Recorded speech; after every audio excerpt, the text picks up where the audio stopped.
Alright, welcome back everyone. So, last time we reached a turning point in the story. As it turns out, we gotta find Rayquaza or return into the dinosaurs.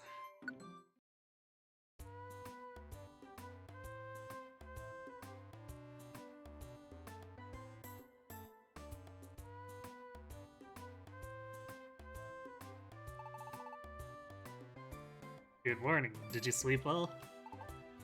This is it. Let's go. We're off to the sky.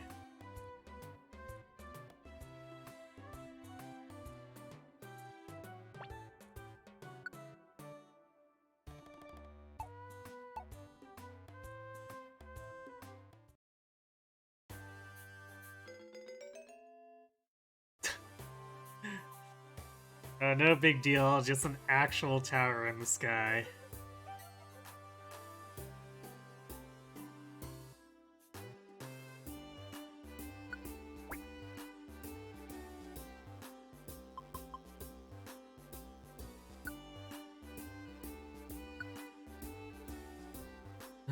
Do we actually have enough items for what we're doing?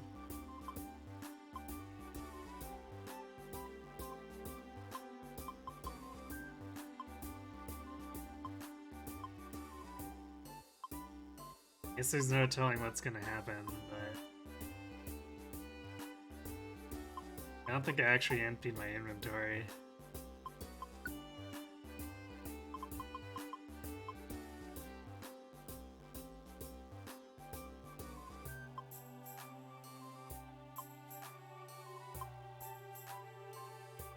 Okay, we might want a bunch of reviver seeds, but probably not this many.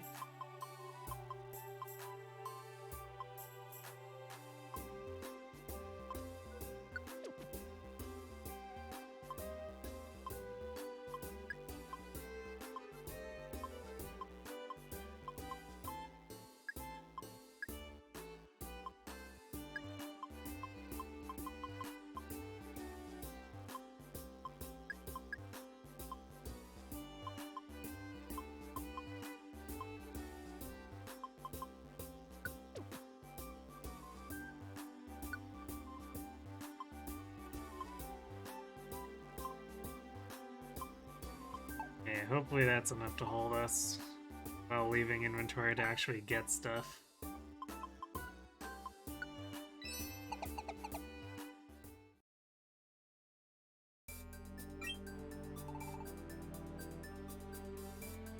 Good of you to come. What? What's going on? What is that you're doing? It is almost ready. The teleport gem. Teleport gem?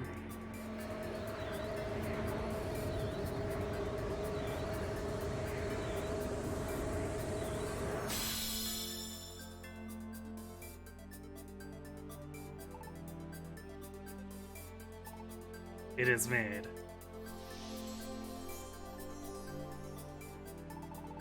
This is the teleport gem. This will deliver you to the world of the sky. Now, Kurai, accept.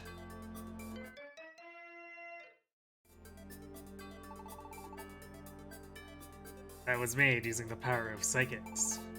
By me, Alakazam, and... oh? A ghost-type Pokemon. We received help from it. Gone away, it seems. Curious. Who could it be? Ha ha ha, it must be Bashful, let it be. Now, I must ask you this one last time. This journey will be fraught with considerable danger. Will you still go? Of course. We have to persuade Rayquaza to destroy that falling star. If that will bring peace, I'm willing to give up my life. That's my wish. Jeez, that got awfully heavy. Yes. When that wish comes true, Gardevoir said, you can return to your human world. Ellipses. This will be my last adventure with Cat. Kuroi, let's get this done. We're counting on you, Cat, Kuroi.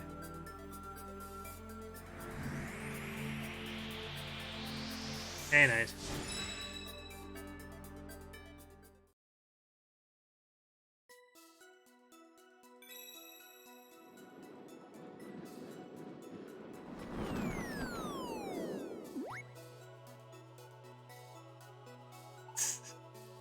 Oh, wow. I guess those are some awfully hard clouds. Where are we? Wow, Kuroi, this is cool. We're on clouds.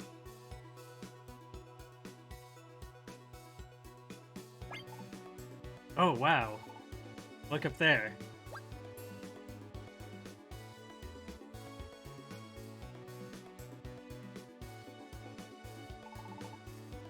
It's a huge tower of clouds. Right, Quasna, could you pretty please destroy that meteor? I was already going to, you realize I live here too.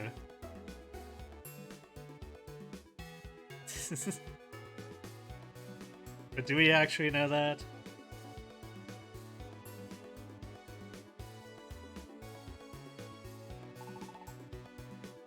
It's at the top of this tower.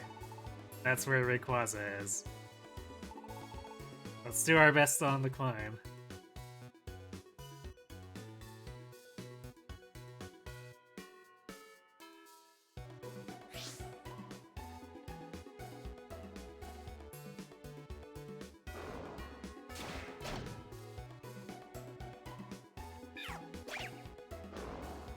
This is some pretty hype music.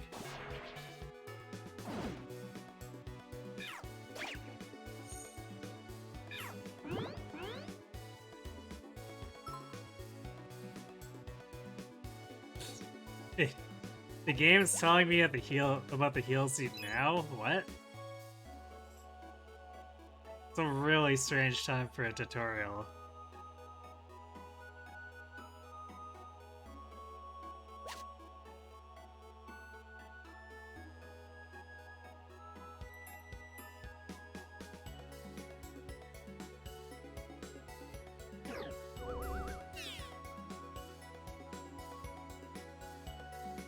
Oh, that sucks.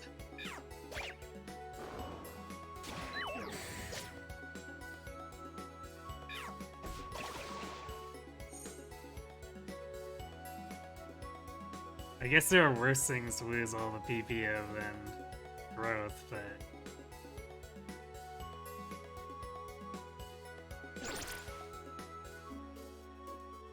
Still, getting spited sucks a lot.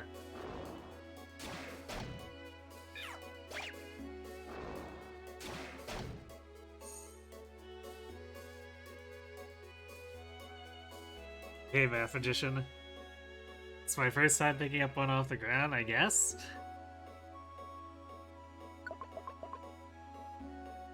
Yeah, I guess... The one I had before, I think, was store-bought, so yeah. It's just weird that the game doesn't consider stuff that you buy at the store actually something that should turn the tutorial flag off.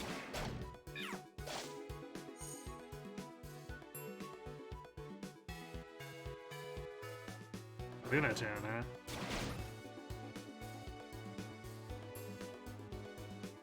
Wait, why didn't...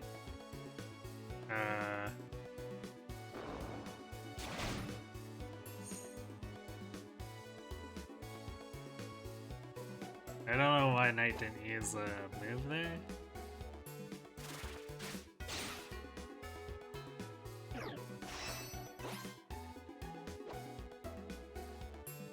Well, that was scary.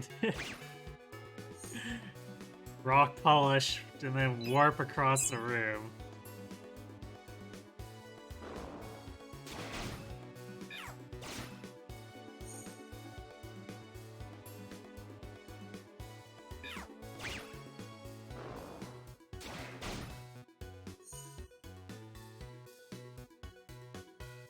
Yeah, there's a monster house.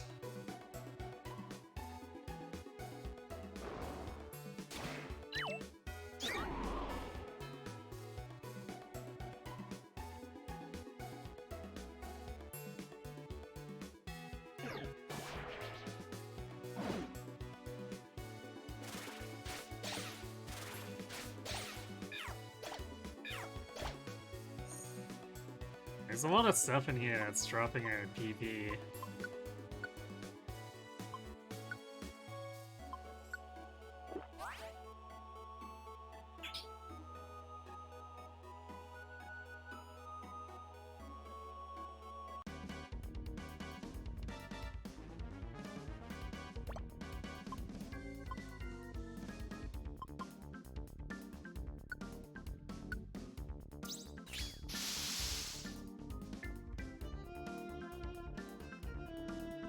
Yeah, triple speed and suddenly it's in our face, because that's just how Mystery Dungeon rolls.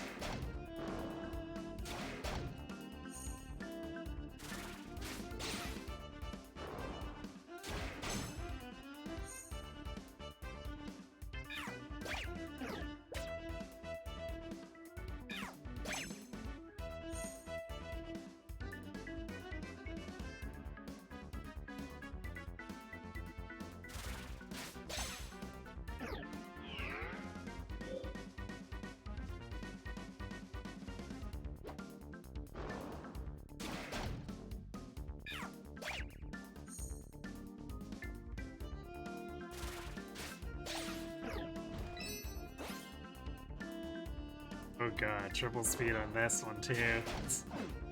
Why does everything in this dungeon have either PP removal or speed up?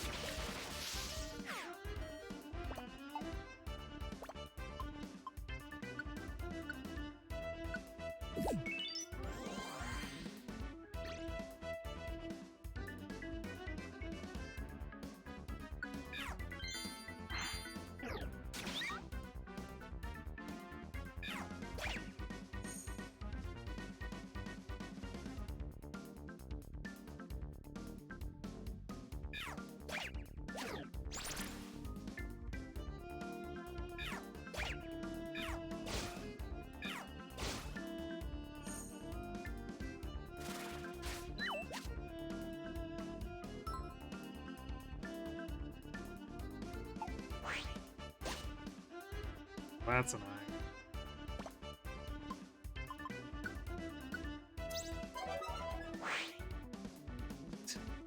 How about that? An actual use for a roll call orb.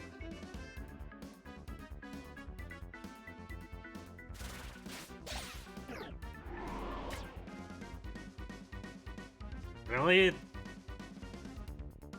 Almost wind hit me while I was in the corridor?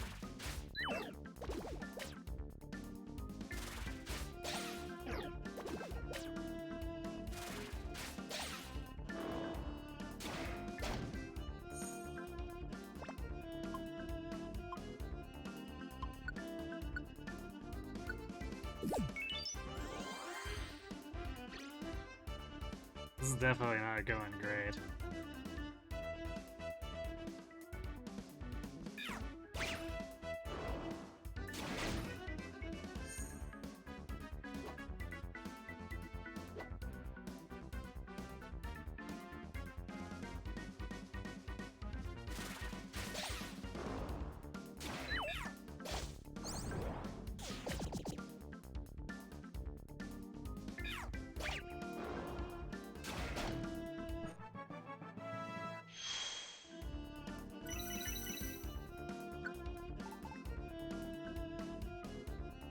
Baton Bass?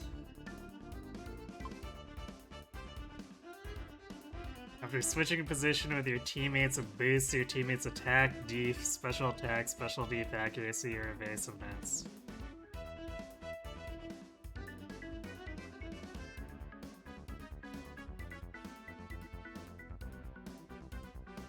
That's a strange move.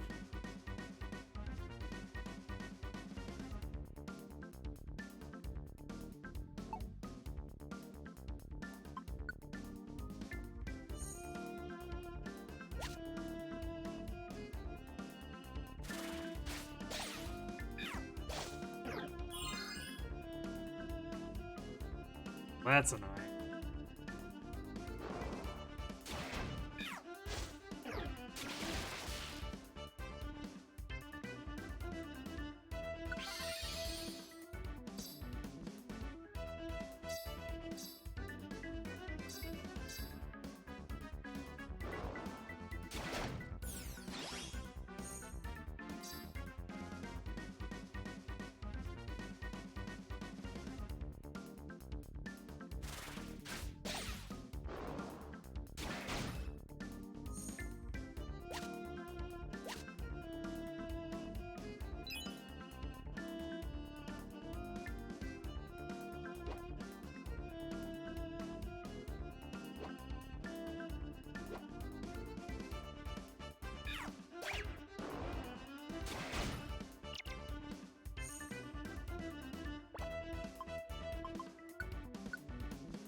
I definitely feel like we might be a little underleveled.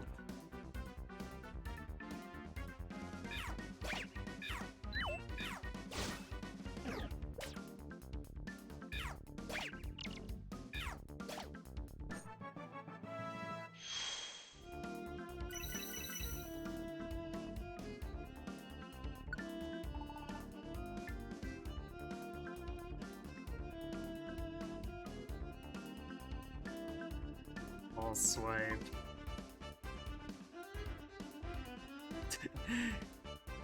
If you knock an enemy out with it, they'll be more likely to join you on your adventure. Okay.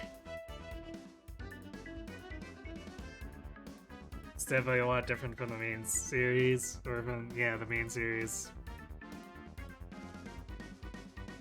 The main series, Baton Pass just transfers all stat-based to who you switched into. Yeah, I mean, I guess they can't really do swap out stuff because we're not playing normal Pokemon rules here.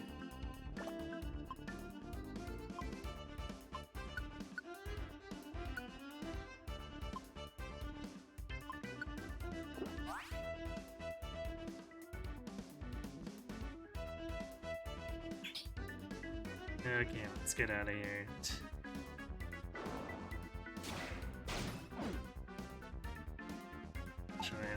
We'll wait for the Shuppet to get knocked out.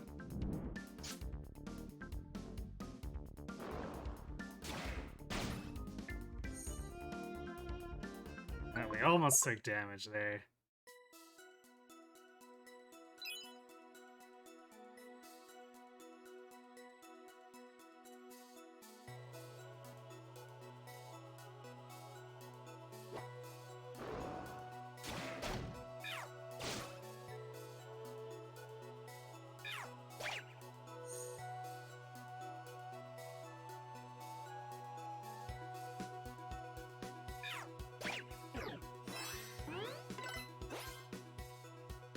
Double speed.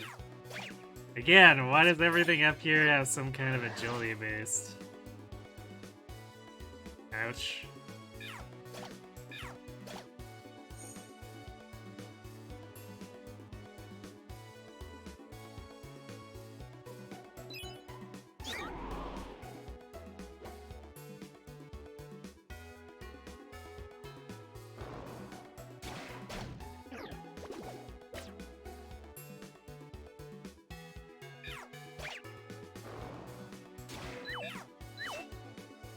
Really?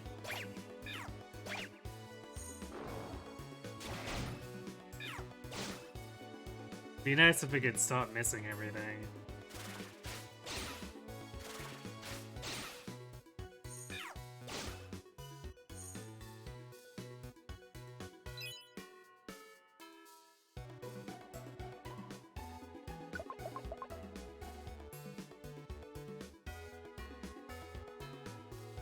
Yeah, that was only 4 too. I imagine there's quite a few 4s considering that the last one had something like 24.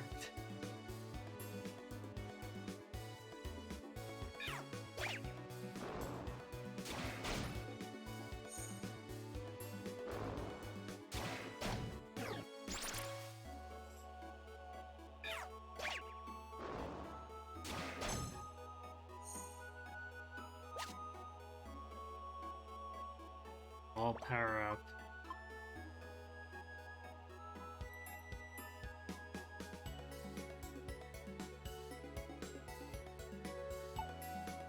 I see.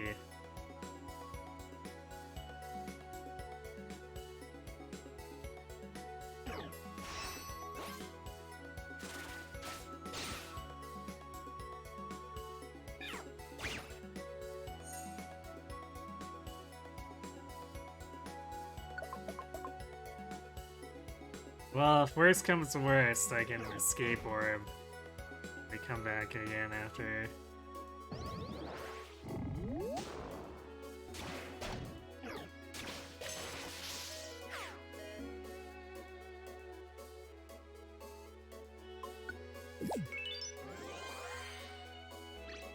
Man, everything hits so hard here.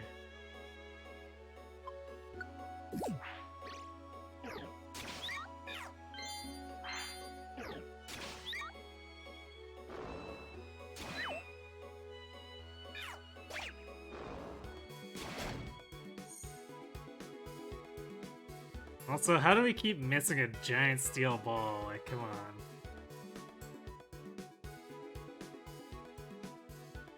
Okay, money's not worth it. I was gonna grab that if it was a healing item or something, but it's not, so screw it.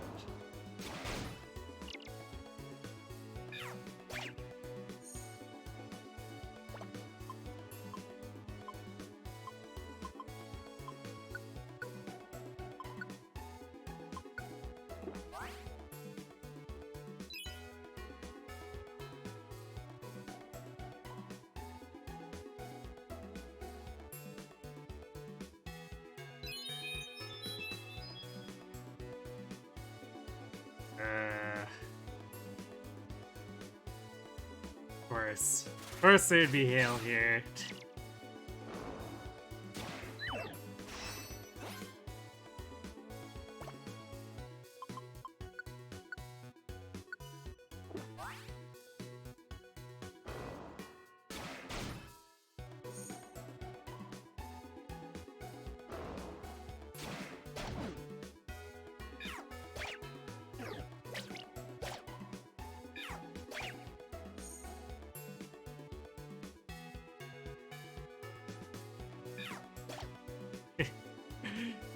You already got hit by a zap cannon earlier, too. It did like 60 damage.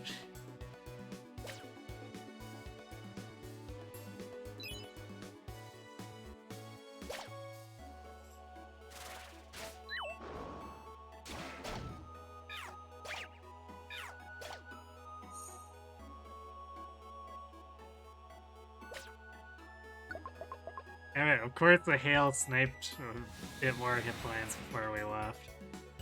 Wait, sandstorm? Excuse me?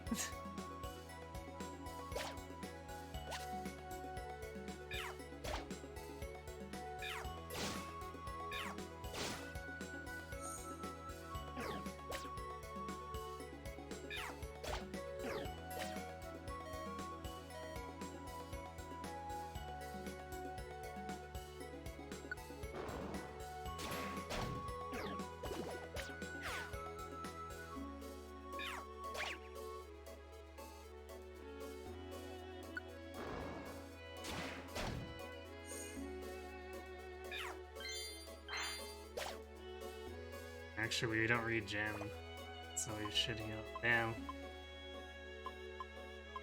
We're gonna be out of supplies very quickly.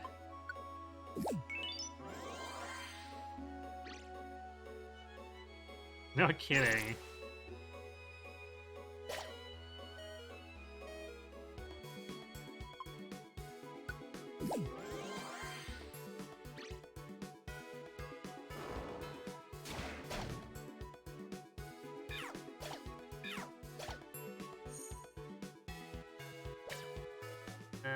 Get me out of here.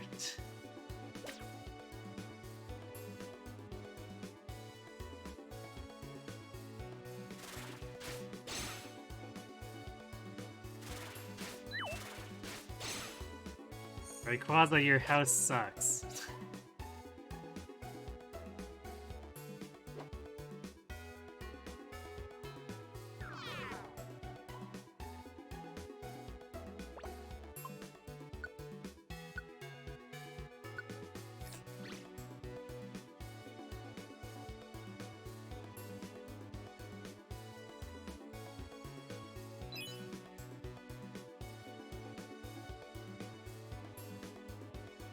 Man.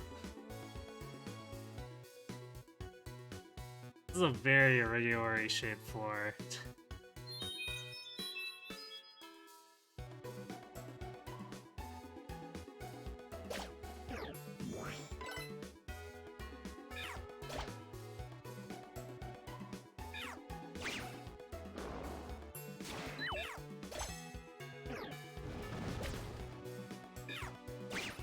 Well, I'm glad that rock slide wasn't aimed at night.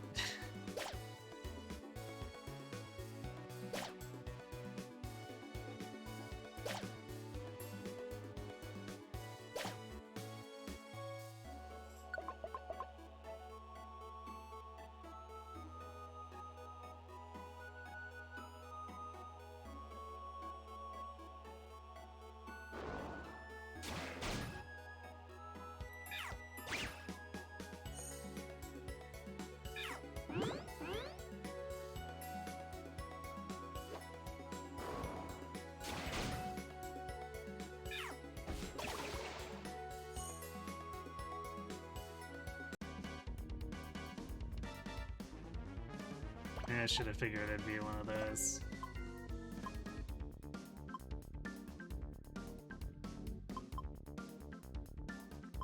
They don't actually have any more crowd control.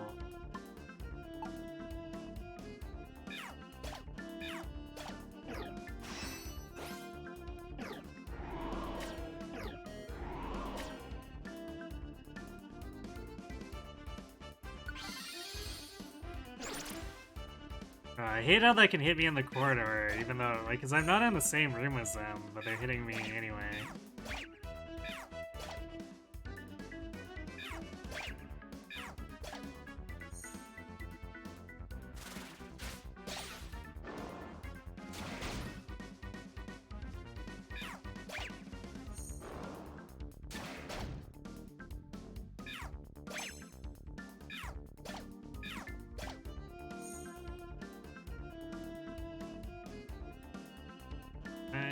I can't actually reach that one in front of me. What are they doing?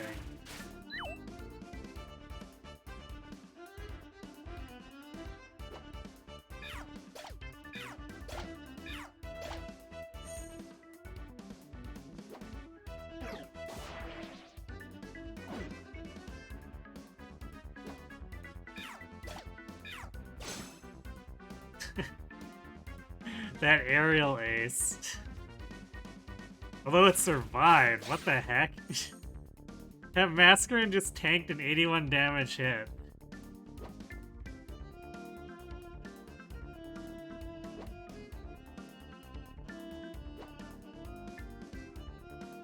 They just don't know I'm here? Well, they do now. Nothing else.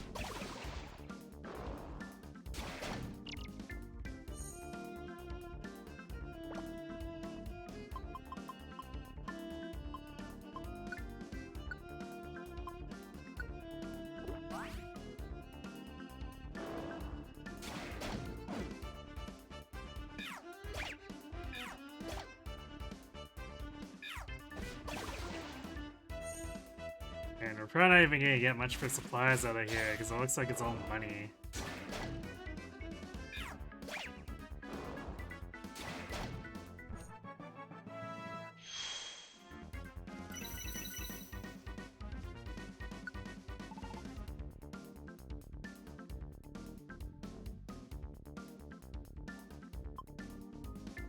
Speed bomb. It damages an enemy.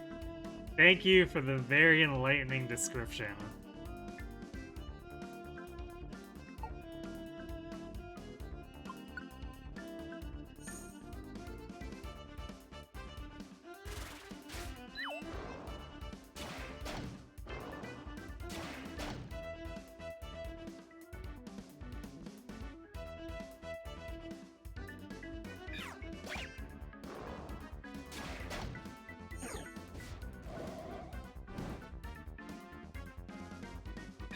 I am on fire, and not in a good way.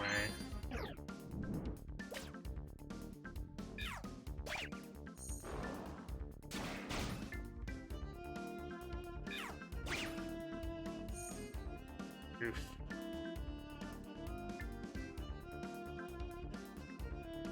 There's a bunch more enemies coming too. I'm gonna hang back and see what they do.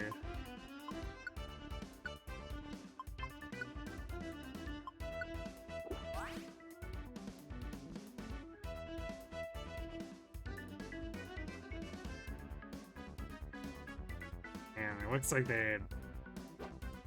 I guess the other guy got distracted. Kinda looked like they were trying to pincer us.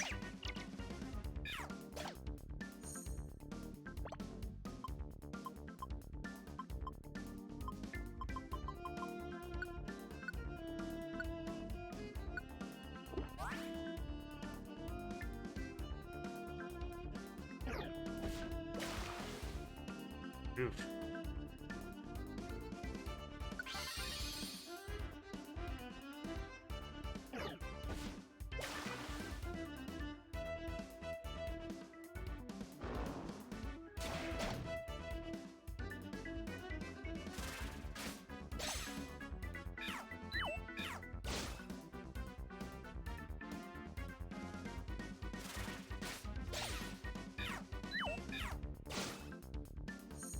Man, it would help if we didn't miss everything.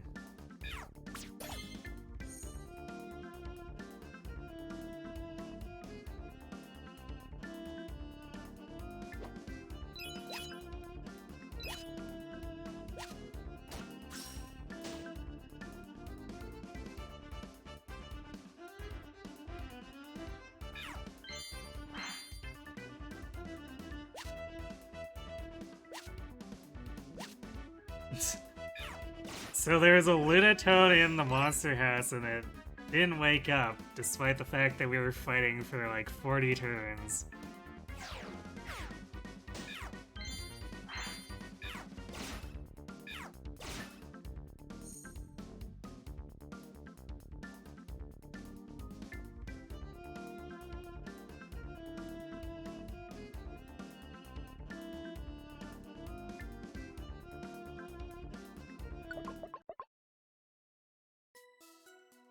We aren't even up into double digits yet.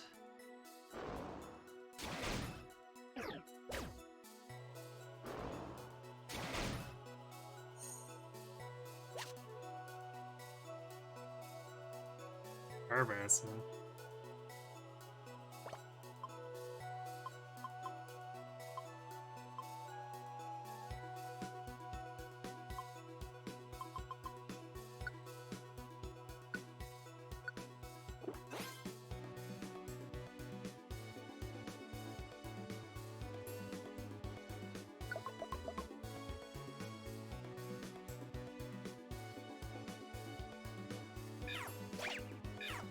Yeah, I think this is gonna take multiple trips.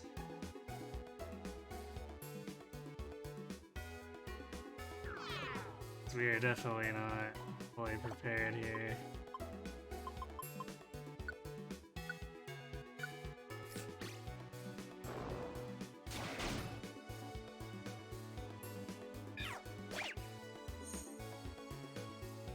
Oh, we couldn't have brought that many more items either, which is kind of a drag.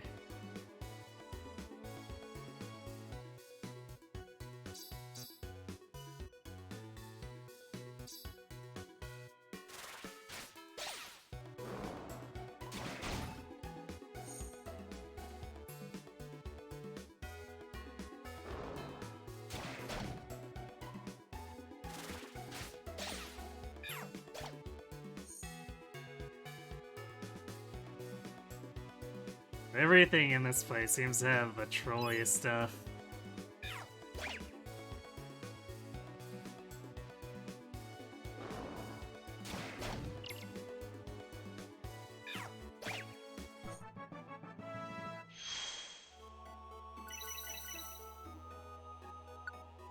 It's got speed up, stuff that hits entire rooms, plus the corridor. ranged attacks with the Weezings.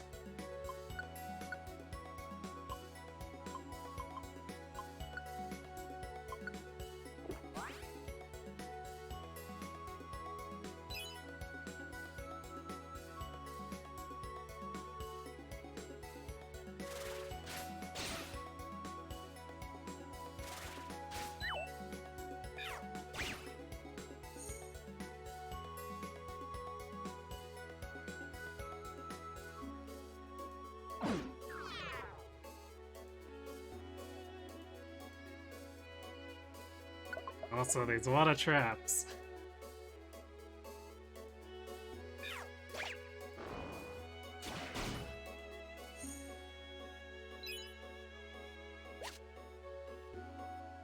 I drop seed. I would have liked it to be a reviver seed, but I guess we could use this to hit less traps on the way to the stairs. Unless the stairs are right here. Nice.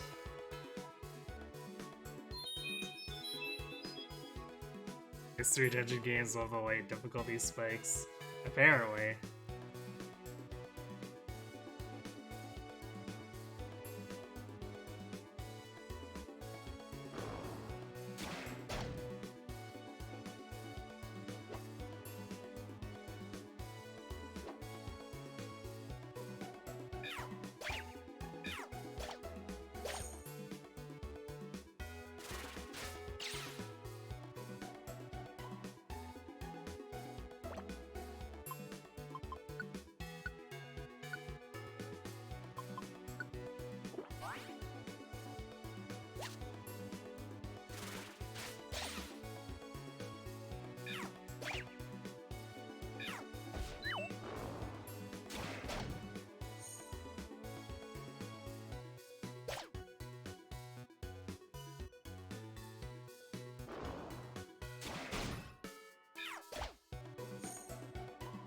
Oh boy, an Altaria. Get back here, don't run out into the...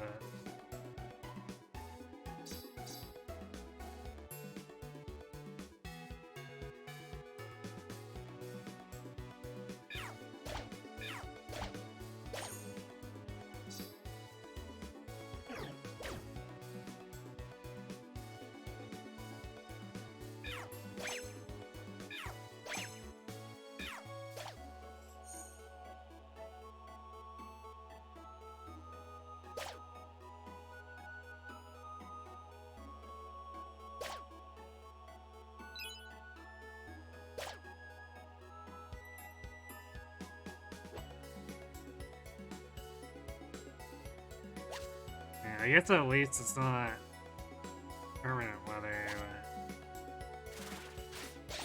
but... Oh, these floors are still really awful for that.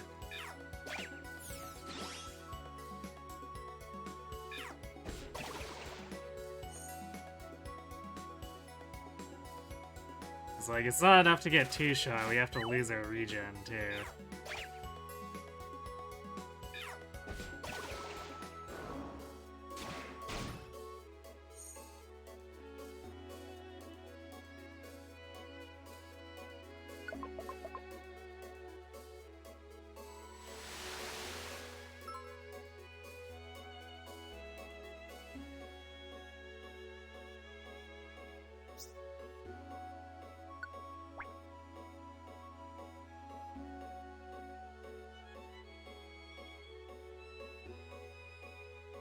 Okay, so it cancels blast traps and stuff.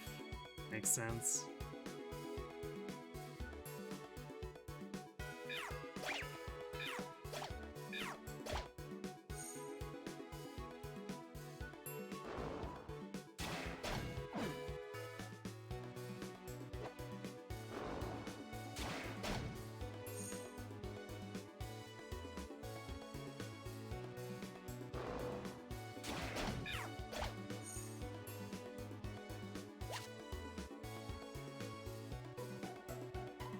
Why is there so much money in this dungeon? We need stuff that's not money. Literally anything else would be better.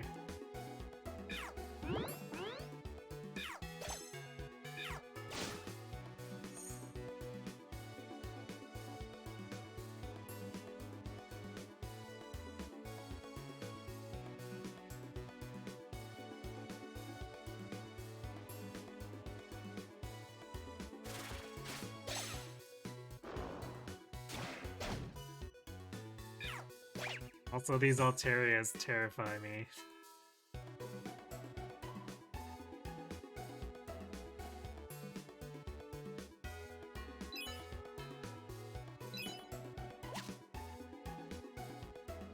Driver's seat? Okay. Finally, something that's not money.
Quasm really should have ejected all these jerk squatters from his house.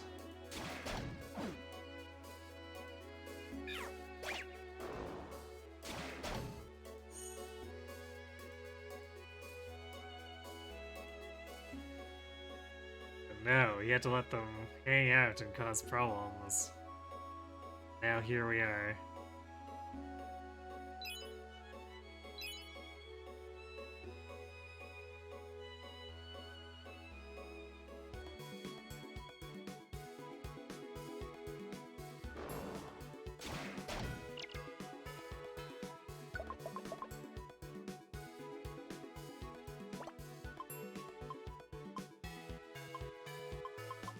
Oh, we're actually out of max ethers.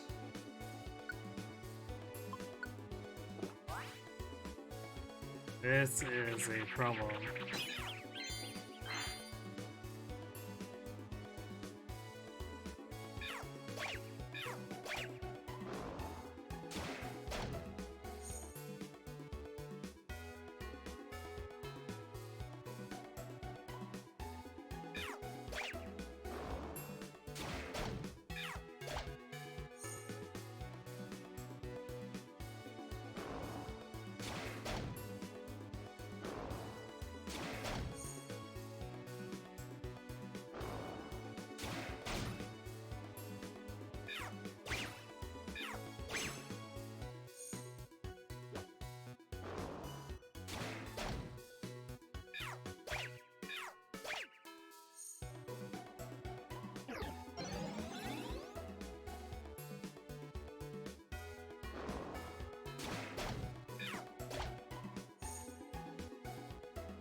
Full call orb. Well, who knows? Maybe I'll land on another warp toe.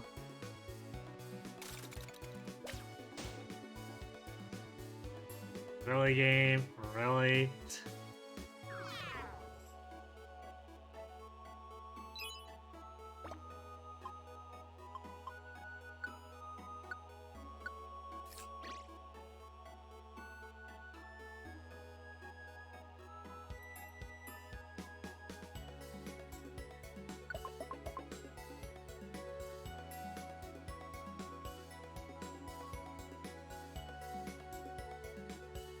It's no normal attack in this game, so you burn through your PP super fast. I mean, to be fair, there's not really a normal attack in the main games either, right? So...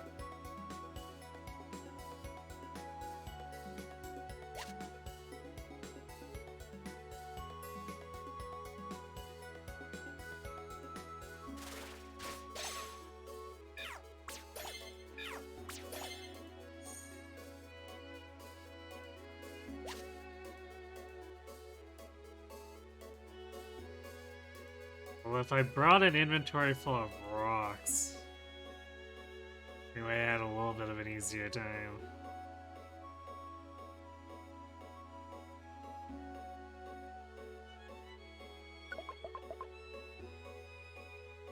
Yeah, I'm not messing with the monster house now.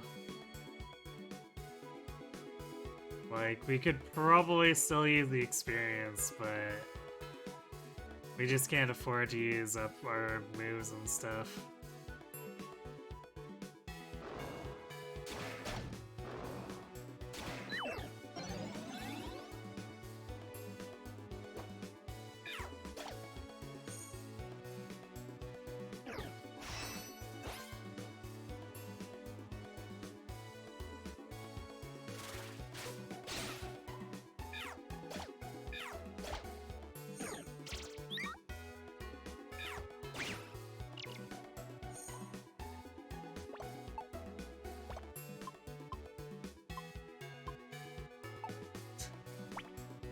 Or how am I doing on other moves?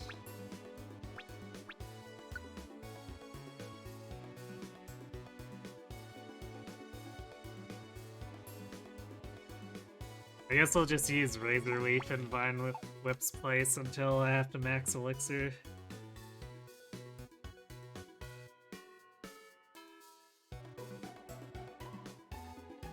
Oh, the Game Boy Advance version had a normal attack. Interesting.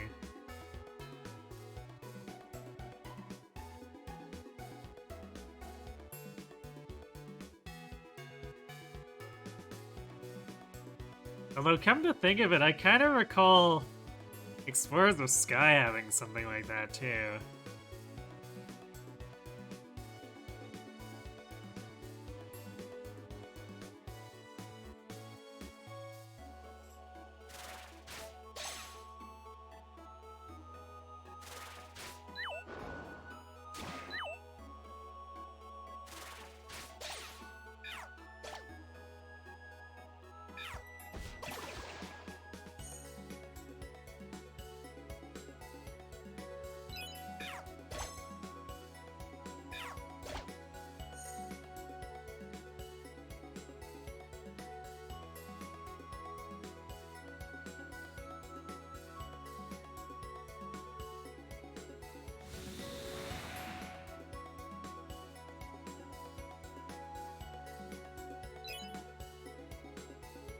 Or a sandstorm, huh?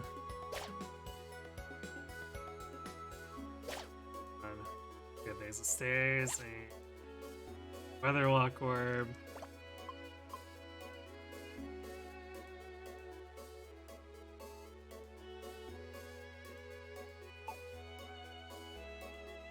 Okay, well, if we get stuck on a floor where we don't know where the stairs are and it's... Well, speak of the devil. Oh wait, there's the stairs, alright. Well, we can...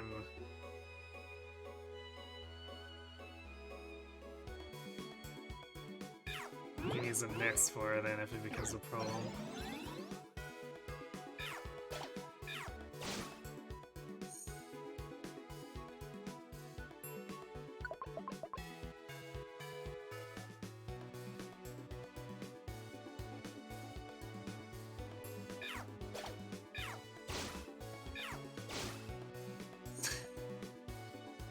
Those aerial aces, though.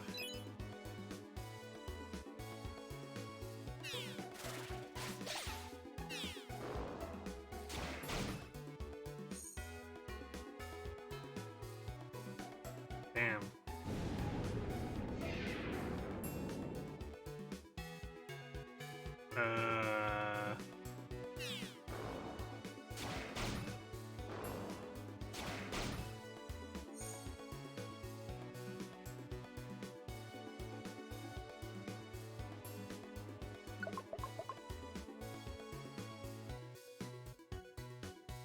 I also did not like the whole pressure thing.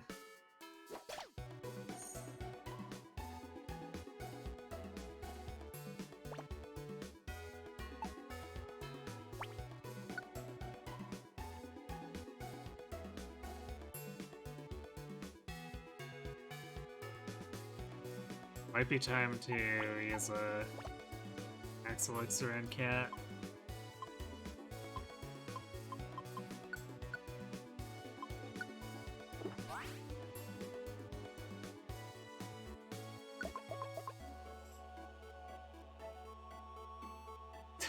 create an Aerodactyl.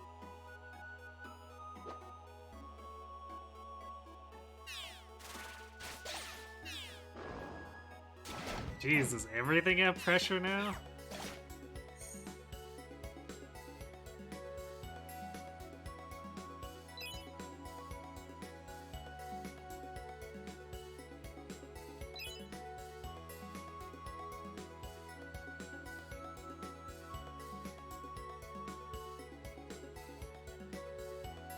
Right.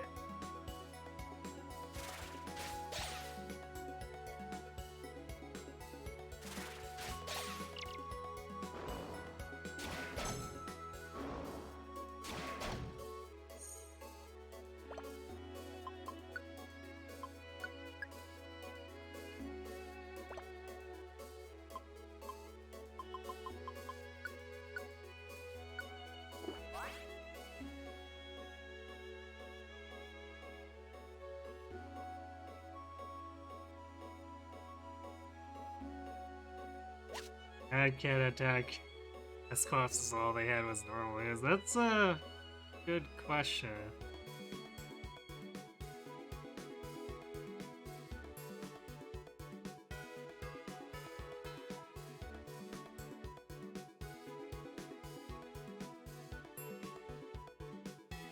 Looks like Cat used the normal attack. Huh.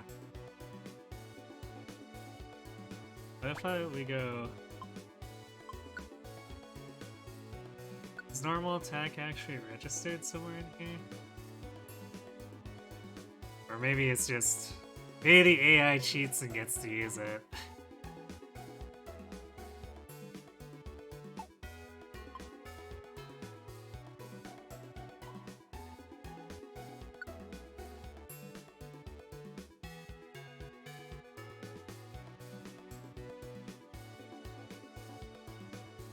Okay, so... Apparently, I've been missing out on being able to pass by teammates by holding B and moving through the... Okay, pass turn is holding RNA. That explains why I couldn't get that to work before.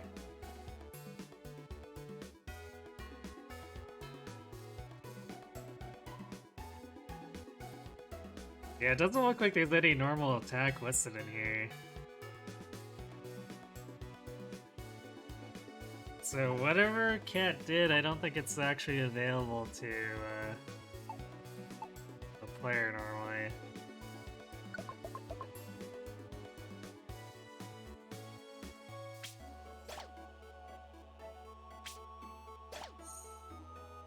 Oh, that's interesting. We don't friendly fire with spikes.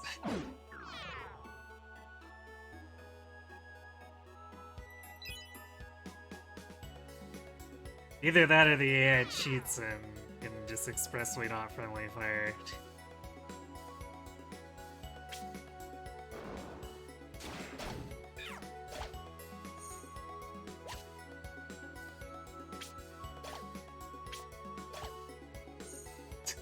I should have just brought more iron spikes. Screw actually, like, using your moves. Just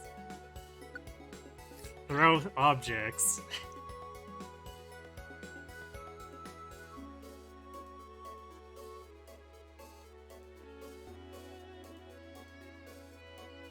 The saviors of the world will defeat everything by just throwing random scraps that go off the ground at things.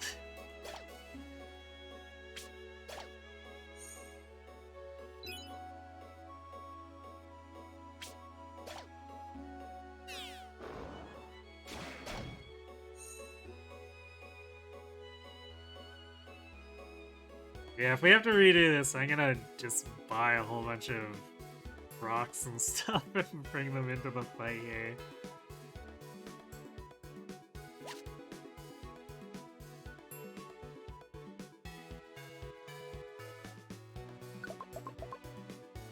Because it feels like they're all way more helpful than some of our melee moves.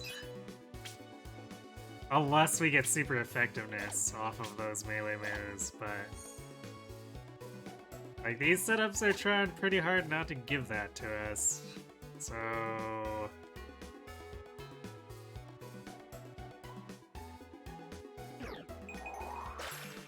Ow.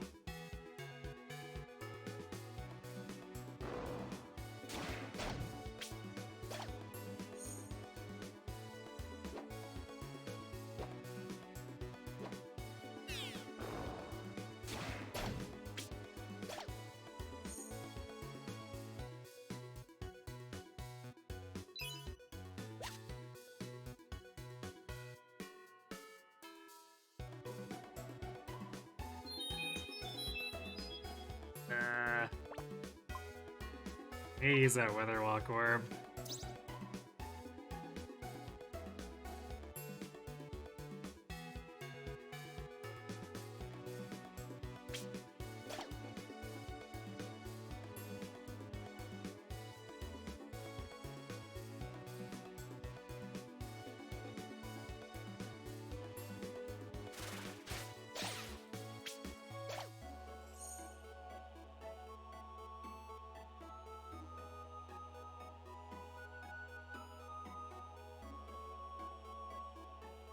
Oh, hey, game face.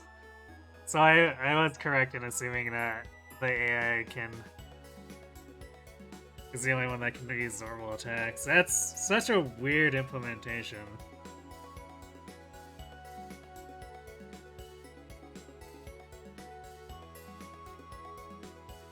Then that was reserved for normal attack was changed to the pick optimal move button.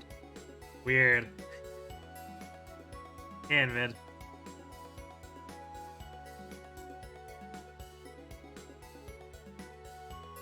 I would definitely much rather have a normal attack.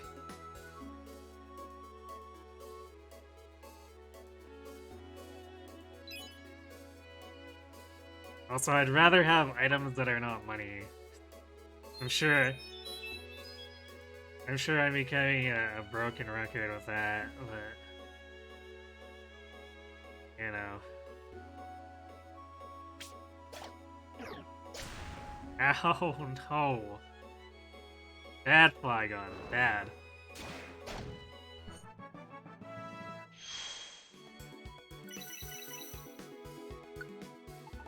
Also, Earth Power in the clouds? Really?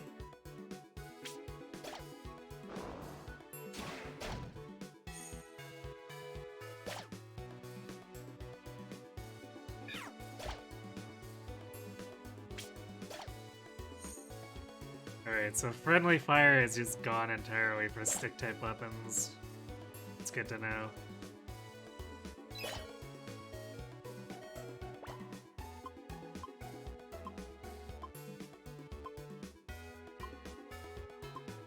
We have 2 Oran Berries left. This Hail and Sandstorm combination has just been murder.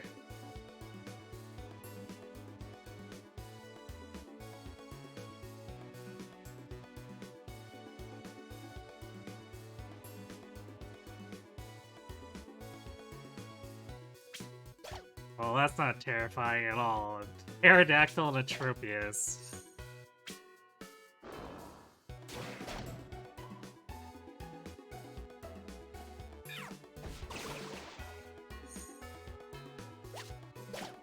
I guess at least I'm super effective against Atropius.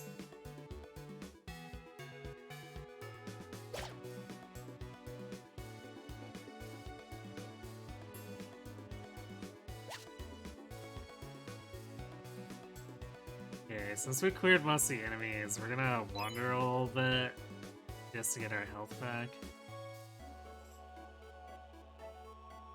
Actually, hold on.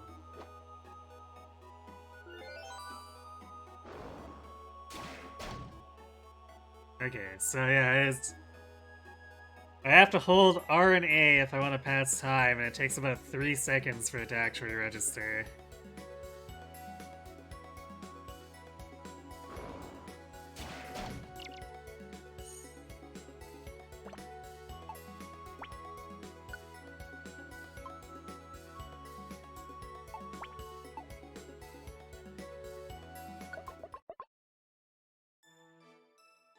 we hit the halfway point. Or I guess not necessarily the halfway point. I guess there could be more. It could be like, hey, by the way, you want to get to 2 Kangaskhan statues in the same dungeon? We could do that.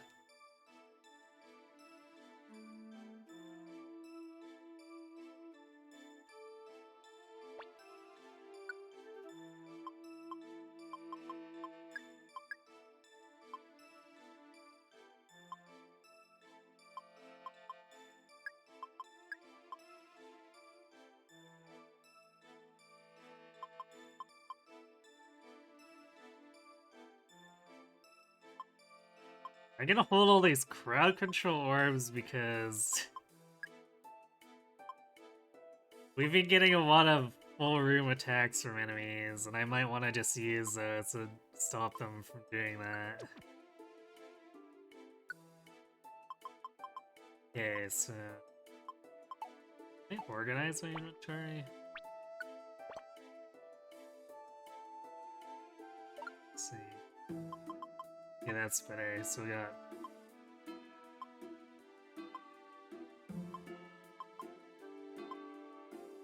More apples. Surprisingly, apples, or like hunger didn't become much of a problem, despite there being that many floors.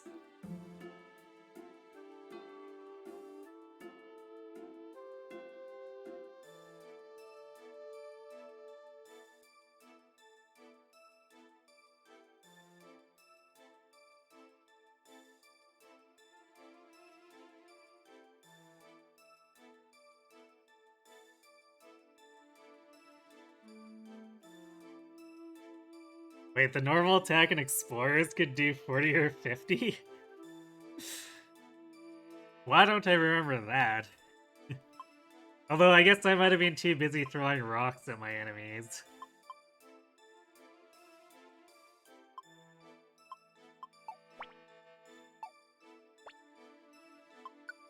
Okay, well, we're just gonna do 1 apple, but we definitely want all the projectiles.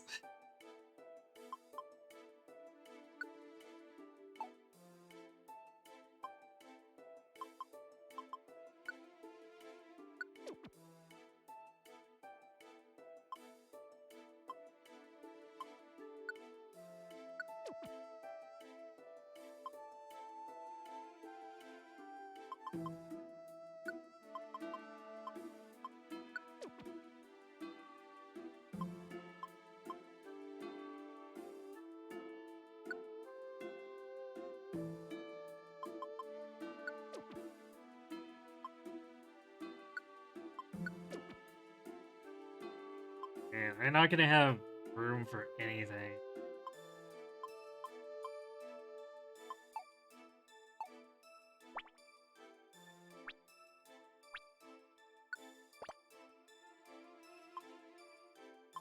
Although, I guess in a dungeon like this, we probably shouldn't be too worried about picking stuff up.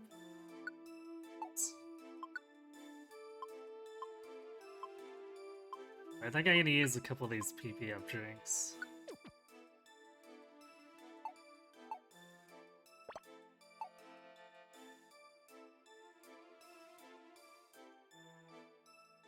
You hope we have some more ethers in storage? Well, about that, we've got something like 40 max elixirs even after after I took out a bunch, so I think we're okay on that front. It's orange berries that have me more worried.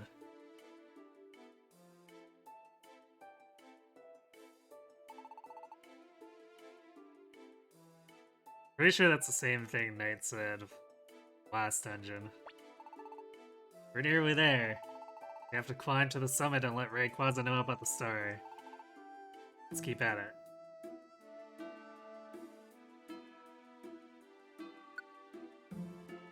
Defaults to no.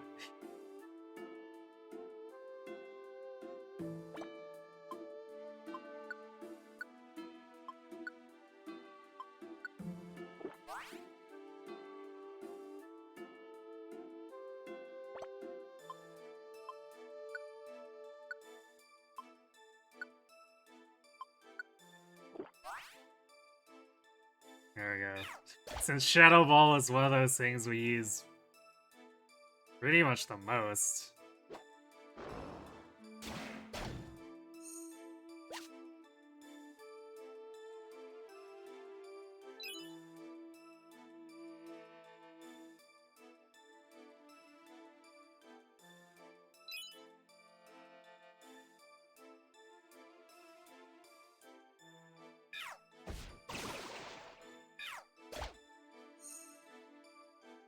Yeah, that's a Flygon.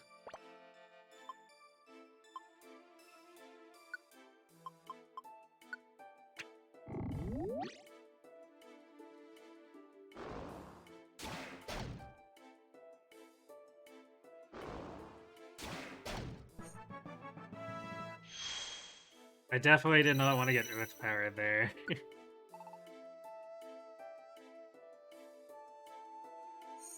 I'm useful, please don't bench me. I mean, I'm pretty sure your performance says all that it needs to.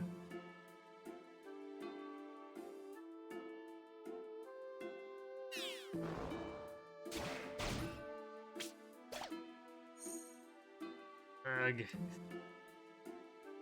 Stop it with the pressure.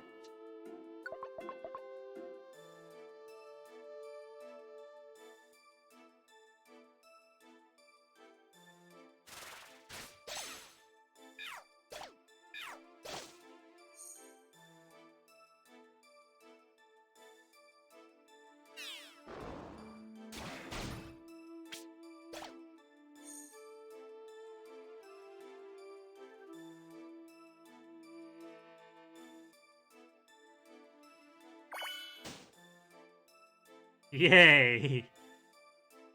A training tile on what's presumably one of the last dungeons.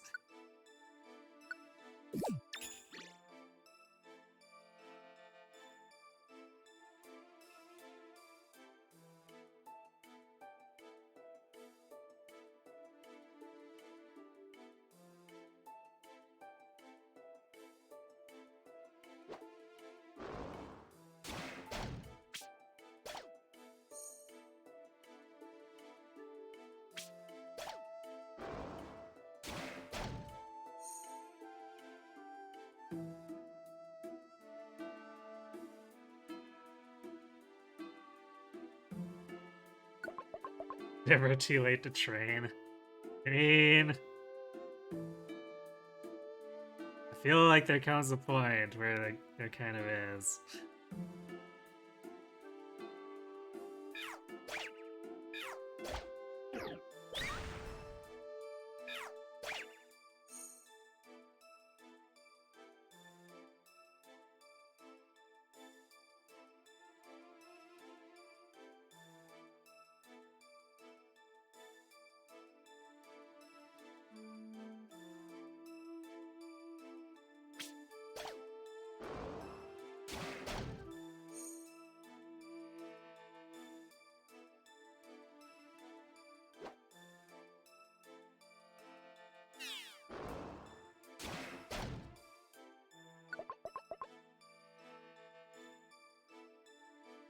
Throwing a spike, just as strong as the Shadow Ball.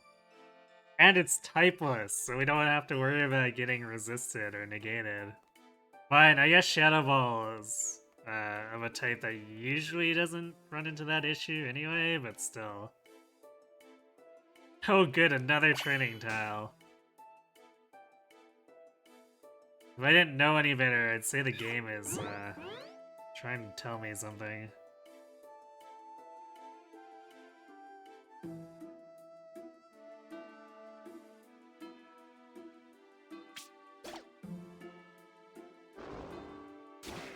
We're just surrounded by Flygons on all sides.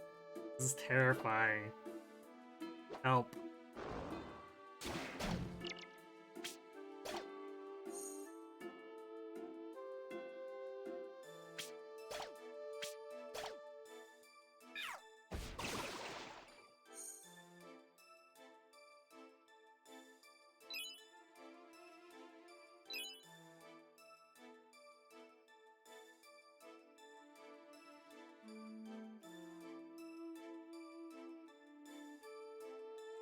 I'm just waiting for that moment where We get 2 Flygons in a room and they both use Earth power and just kill all of us.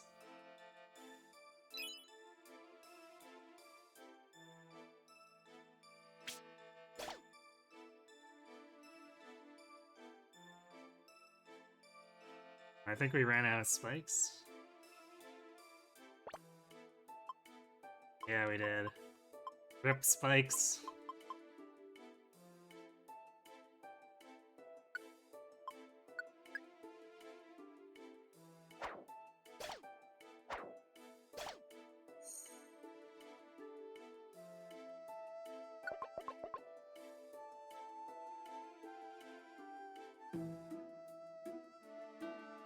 We recruit one, do we just name it Invid and abandon the trap hinge? I don't know. I have a feeling we can't recruit in here, because I think by now we would have recruited someone if we could.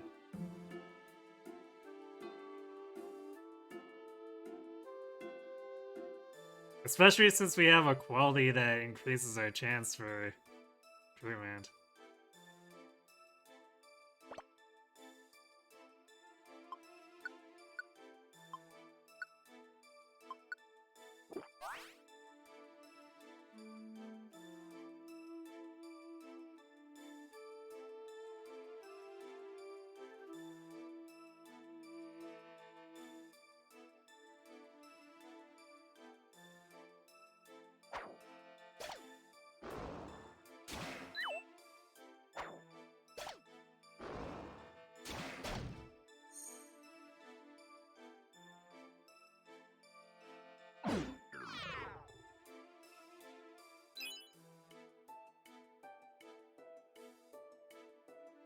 You know, if I have to stand on a trap, the hunger trap is probably not as bad as the other ones.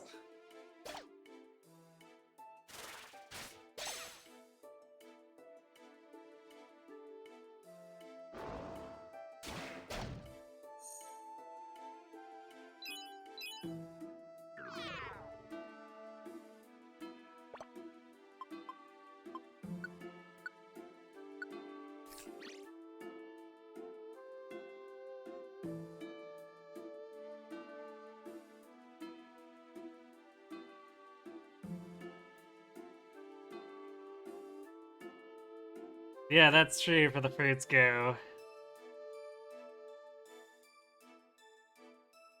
I guess we'll see if the quest board gives us quests for here after and what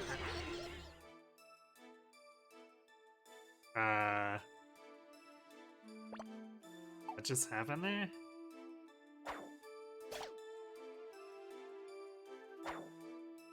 Anyway, what I assume is a post game or close to it. Oh? Ow!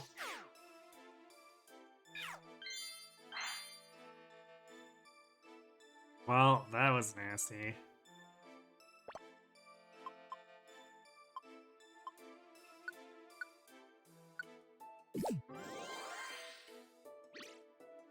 Like, all I did was poke my head in the room, and that Flygon's like, I'm gonna murder you. In fact, I'm gonna murder you and steal your kidneys.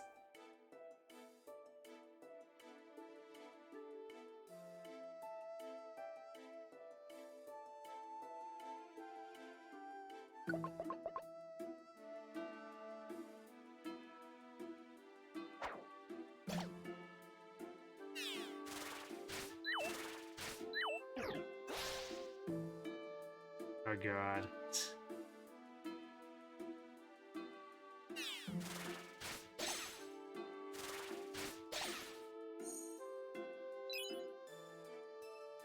That could have been scary. Oh, it's just a fully evolved Salamence. Sure. Seems legit.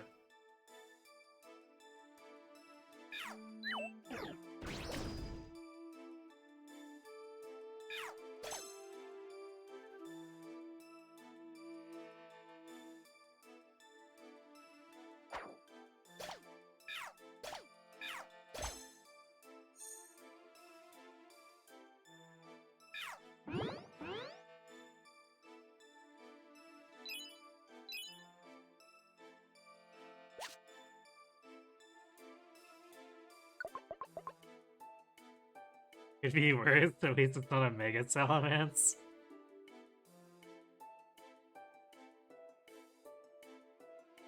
I guess. Well, I wonder, has Mega's ever shown up in the mystery dungeons? Oh boy, what are you fighting?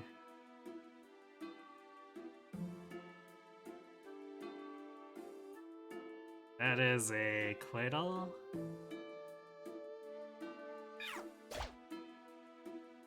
That's actually something I'm good against.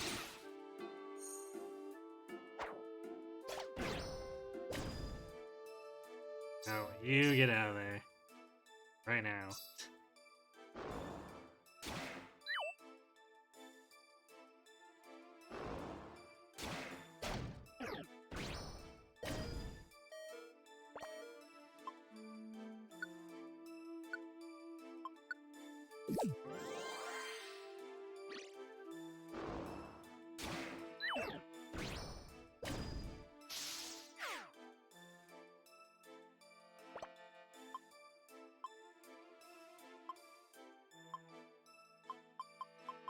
Okay, we're just gonna put a stop to that right now. Knock it off.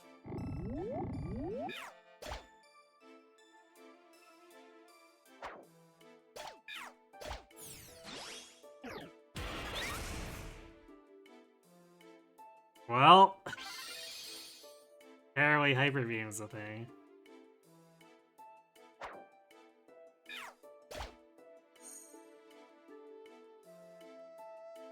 Fine, can't use Refresh. Oh, can't.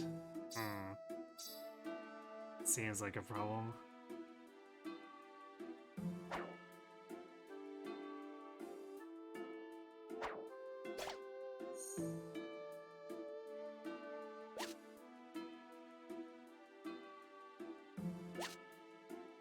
Is that ever gonna wear off?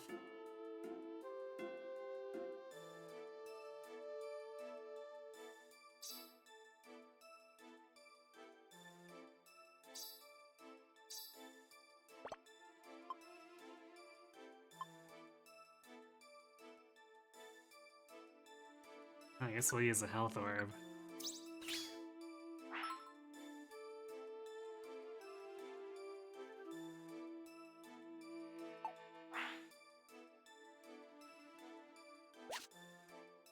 Oh, that was a bad room. You joked about getting erased? I mean, that's what Hyper Beam does, right?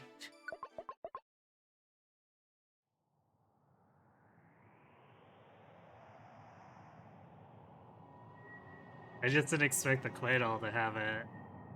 Is this the top floor?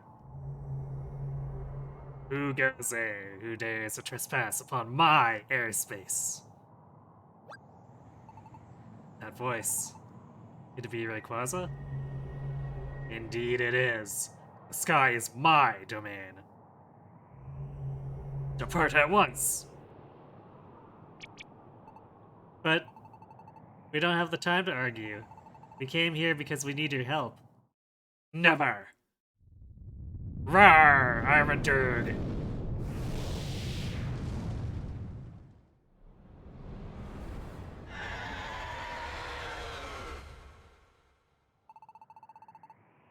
I am a being of the sky, and you are but denizens of the ground. To each there is a world destined as their own. For hundreds of millions of years, never once have I descended to the ground. And the opposite shall also hold true. Let there be no mercy for those that defy the laws of nature. Prepare for the end. Rayquaza!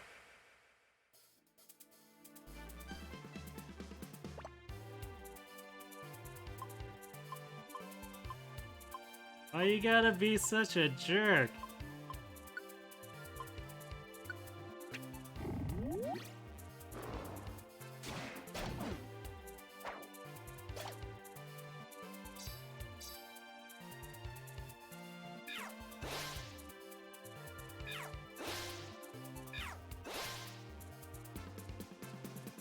There we go.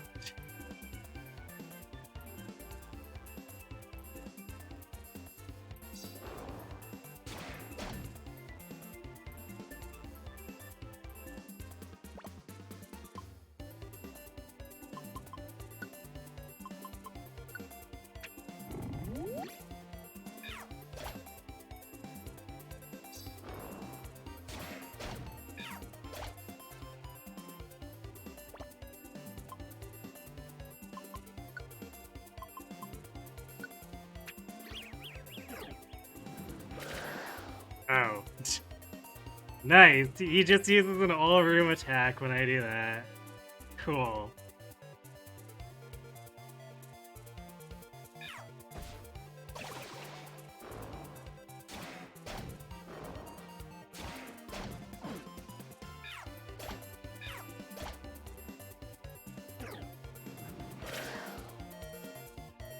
Ouch.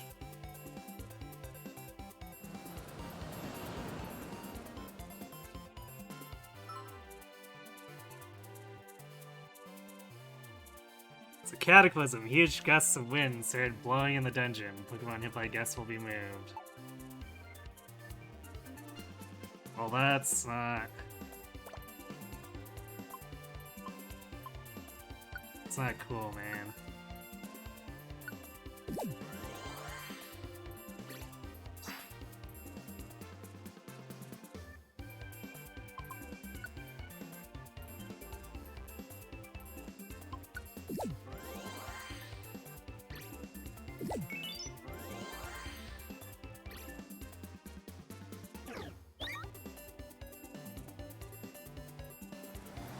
Oh, the wind sweeps us away. It's not cool.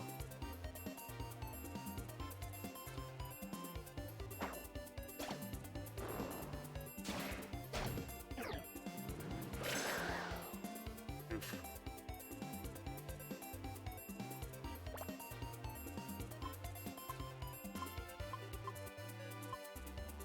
We might have one more Reviver Seed. No, we have... Okay, we got 4 Reviver Seeds.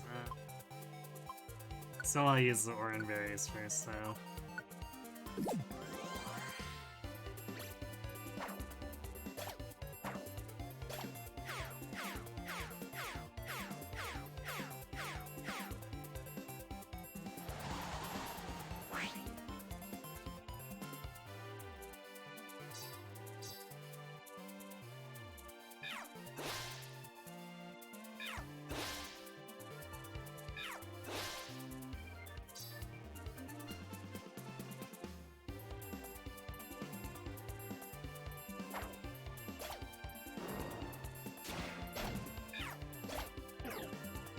Hyper Beam. Surprisingly, that didn't actually one-shot Cat or anything. I was expecting a lot worse.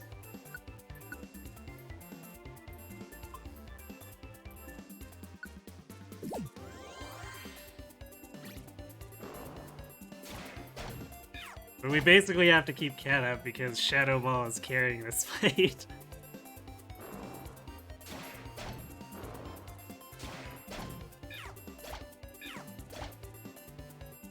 Although, surprisingly for the low base power, Feint's doing pretty good too.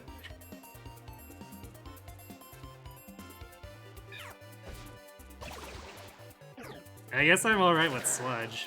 Not the worst. Oof.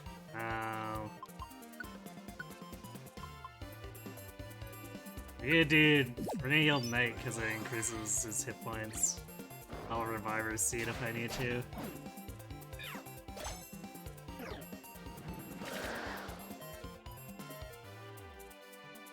Well, speaking of needing to Reviver Seed.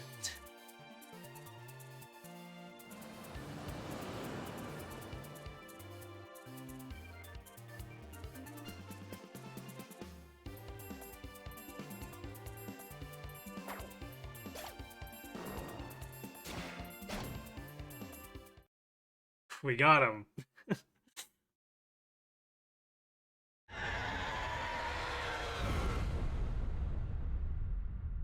Yeah, Shovel is being the heavy lifter, no doubt.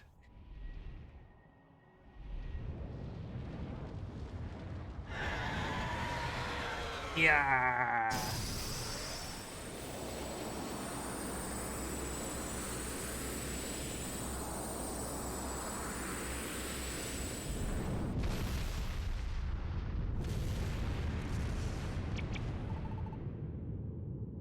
Oh, what? An earthquake? We're in the sky. That's not an earthquake. It's not possible. We're on top of clouds. These are shockwaves. And they're huge. That's it. I got it. Look straight up, Rayquaza.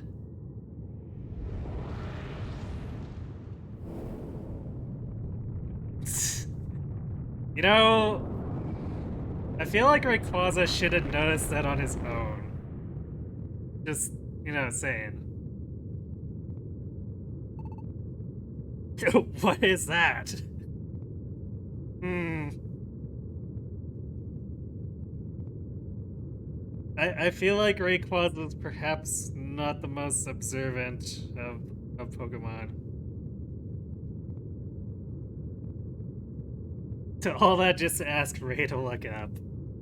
I know, right? For the Lord of the Skies, you really don't know what's going on in your skies, do you?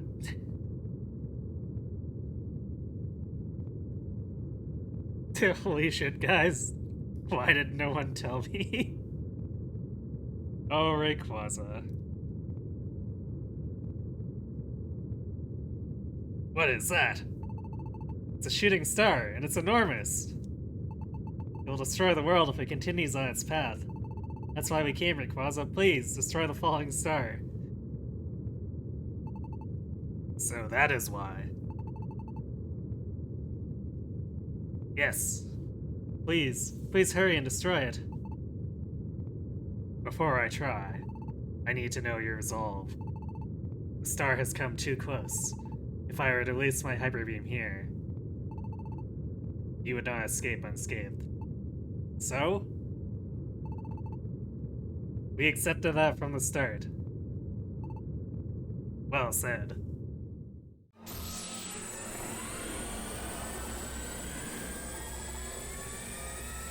Take charge of your destiny! Although, let me just say this. Cat got hyper beamed for 58. I'm pretty sure we can tank it.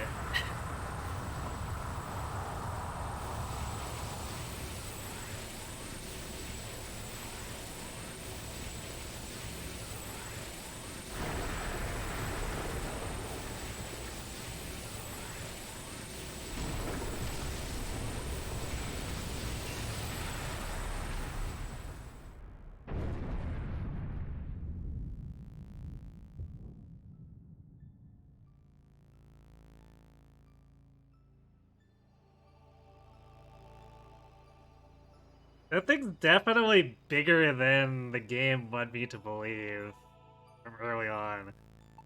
That thing's as big as half the planet. Wow. You will not go unscathed. Don't worry, we have reviver seeds. True.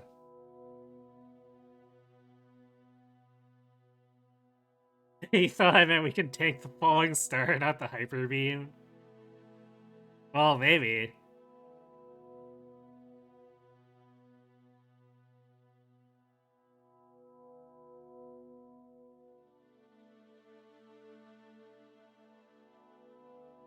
Wait, what's that about Deoxys? I guess you could say he had his head in the clouds. Maybe.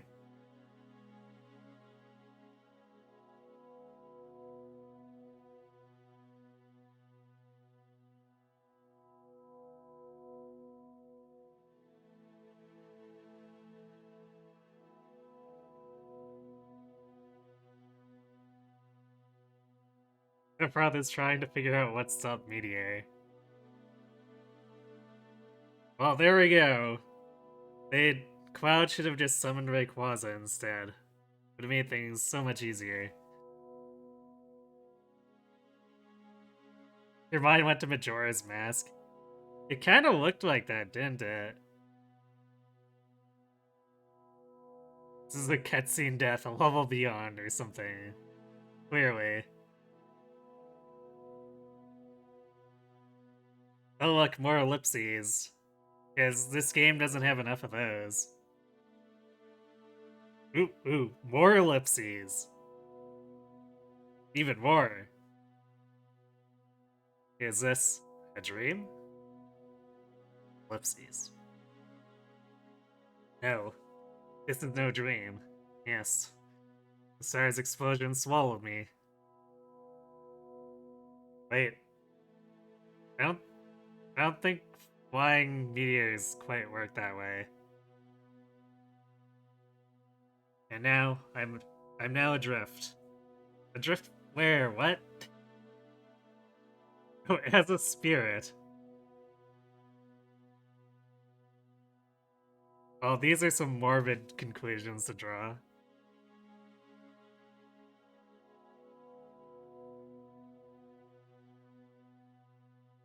Also, apparently I'm adrift in ellipses. That's going to happen. More ellipses. A shadow. Gengar. Yeah, Kuroi. Didn't take much to put you down. Serves you right. Yeah. Now, what to do with you? I know. I'll drag you into the dark world, that'll do it.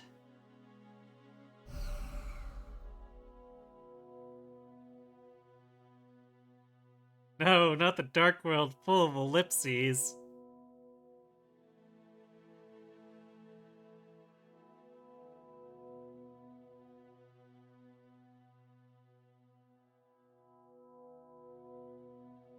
This is one of the few parts of the game you know because as a kid, you had a friend over and when he reached this part, he thought he was dead and you had to convince him not to turn off the console.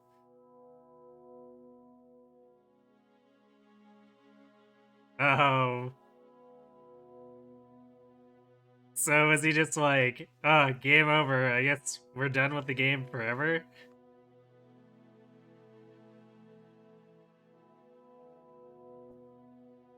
The Dark World is where they banish you if you lose a children's card game. Well. Nah, he was crying. Ah, so he was that upset, huh?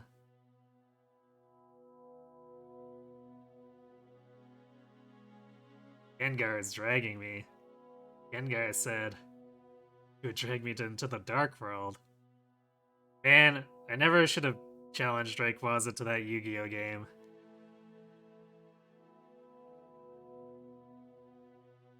It is the Dark World.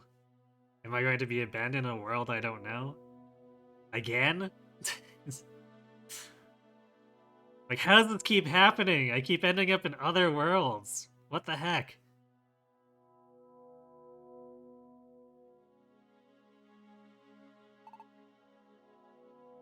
Uh-oh.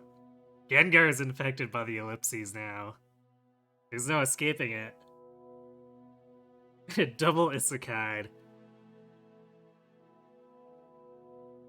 And now there's a concept. What if it was just an infinite chains of isekais?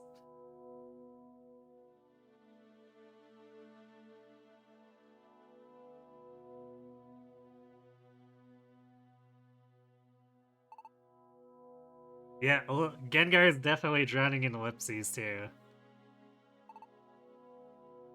So many ellipses. Huh?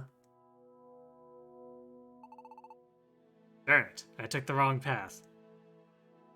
What? This isn't like me.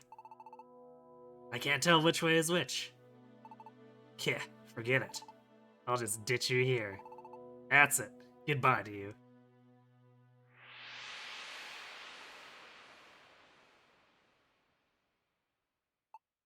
Hey. Hey, can you hear? Snap out of it. Huh? This place.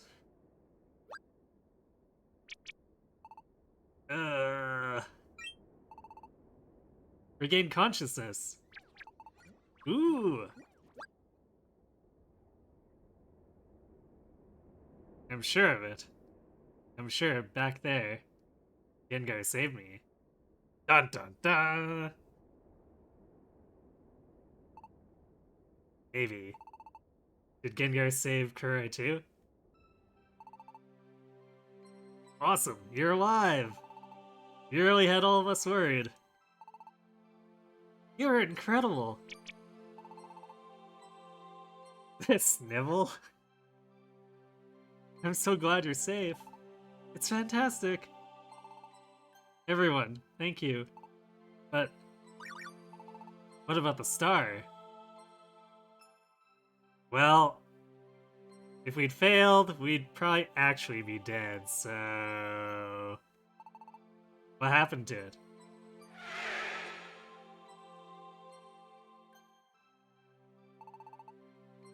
Fear not. Star is no more.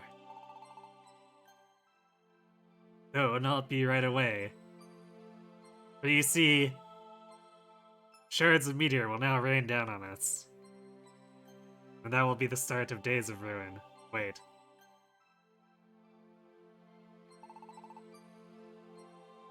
The disaster shall soon be calmed. Where's our friend? Oh yeah, we're missing a Farfetch'd here. Be calm. Your friend is safe. Really? We did it. Everything worked. We won peace.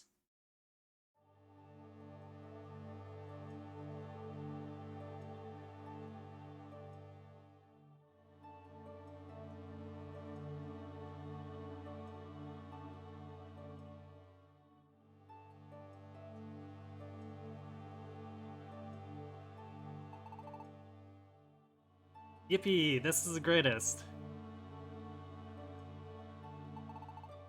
It calls for a celebration. Let me shoot my hydro pump to kick it off. Well, hold on there, don't you point those things at me. Face the other way, the other way! No, let it loose. You've gotta be kidding me.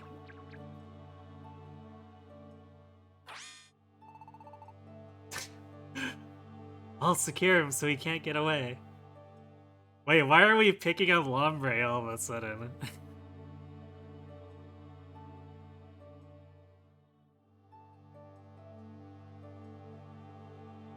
Lombre, you have 4 times resistance, you'll be fine.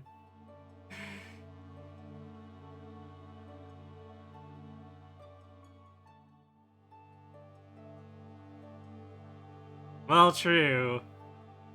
Blastoise is also like 3 times the size, so, you know. Might be a little hard not to be intimidated. Oh? Not bad. What? You're serious? Ha ha ha ha ha.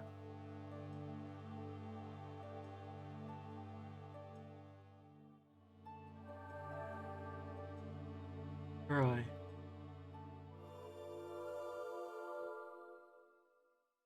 It's ellipses. No, Gardevoir.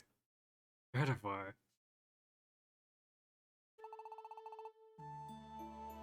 We owe everything to you, Kuroi, and your friends. Peace has returned to our world. Thank you for everything. And now, Kuroi, your role here has ended. Soon you must return to your own world. It is time to bid farewell. It's finally come. This time has finally arrived. Kuroi, I am so sorry for this. To everyone, please bid farewell. Oh, Kuroi. Ah, Kuroi, your body. What's happening to you? Cat, Everyone. Sorry. I have to leave. What? What are you saying? Everyone. Thank you for everything over all this time. Huh? Leave? What do you mean, leave? My role as a Pokemon has ended. I have to return to the human world. Unbelievable. Go back? To the human world? Huh? Well, why? Why? I don't understand. Why do you have to leave? Aren't we friends? Yes. You'll always be my friend, Cat. I will never forget you. Don't go, Kurai. I'm lucky to have met you. Bye. What am I going to do when you're gone, Kurai? I'm so very sorry. This is goodbye. Kurai! Kurai! Kurai! Kurai. I was an illusion all along. I have to go now, my planet needs me. I mean, I'm not sure what I can do for my planet, but sure.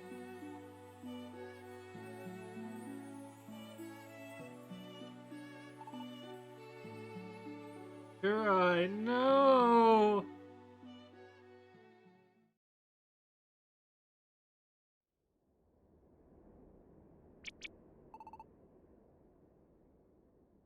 Well, we've committed the ultimate crime. We've made an Eevee sad.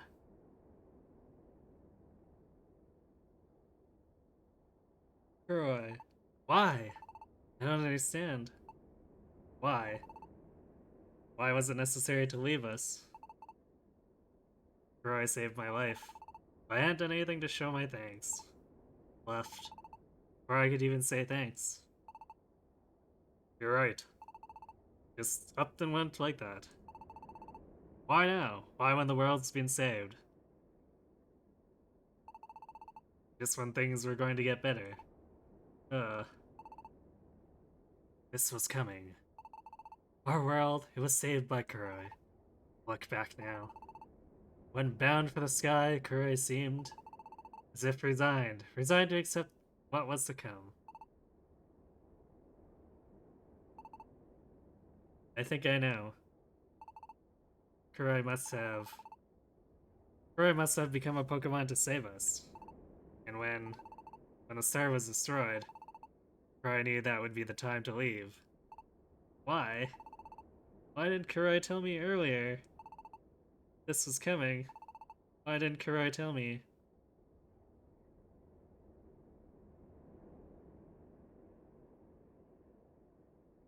Death is too good for someone who's committed such a sin. How could I possibly atone? I don't know. You have to get the 2 brushes and brush out Eevee's floof for the rest of eternity.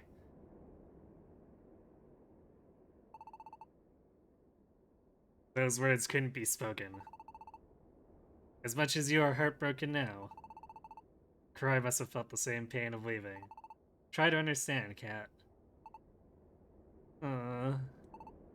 Kurai.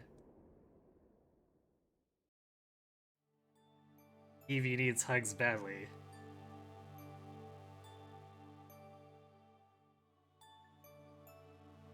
What is this? I'm rising into the sky. Is this my spirit? I wonder where I'm going.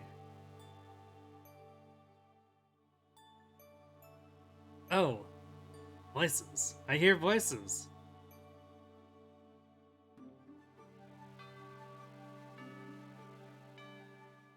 Your friend is heartbroken. True friend, a friend for life. You finally realize it now.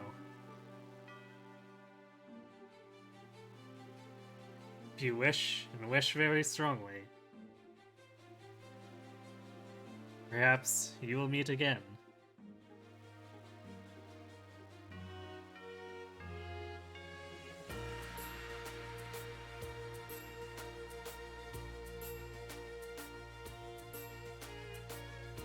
And credits.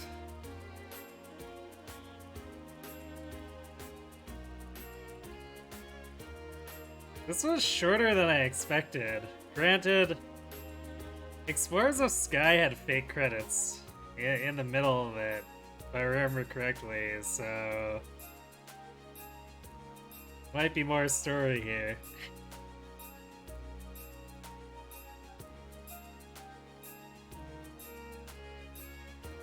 It's okay when we're human, we can find cat and display them in a tiny spirit cage. Well, that's not morbid at all.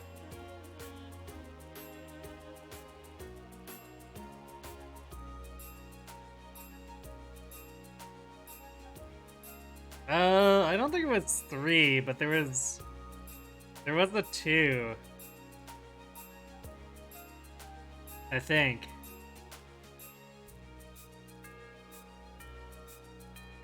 Actually, no, you might be right.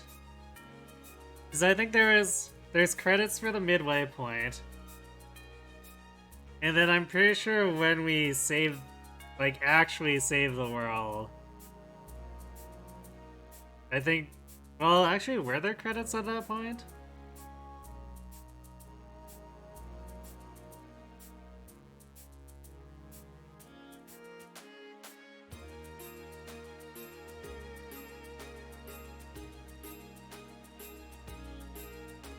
All the special episodes had their own credits after. Okay, that makes sense. That might be what I'm thinking of too when I say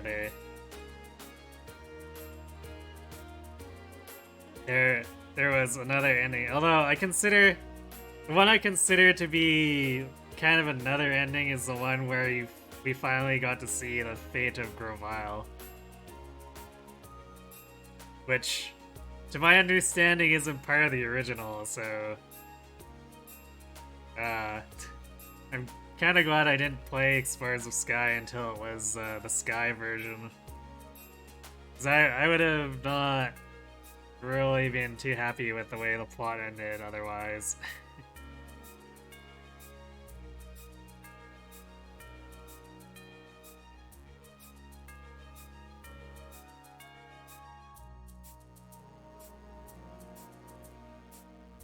You remember credits after Primal Dialga and one after Darkrai.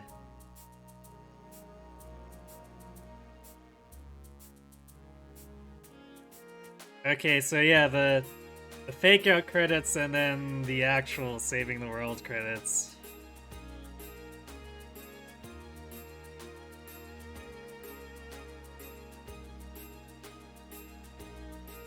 You remember a text sequence with no credits, huh?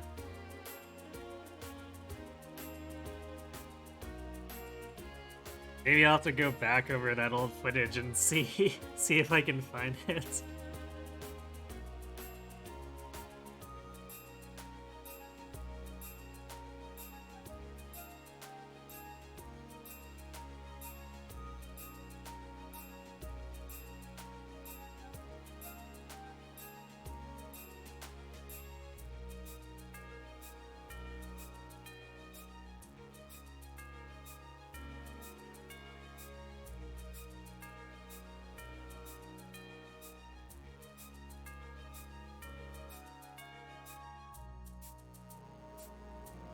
I guess speaking of credits, this one's a pretty sizable set for the length of the story. Although I guess again, there could be something after this.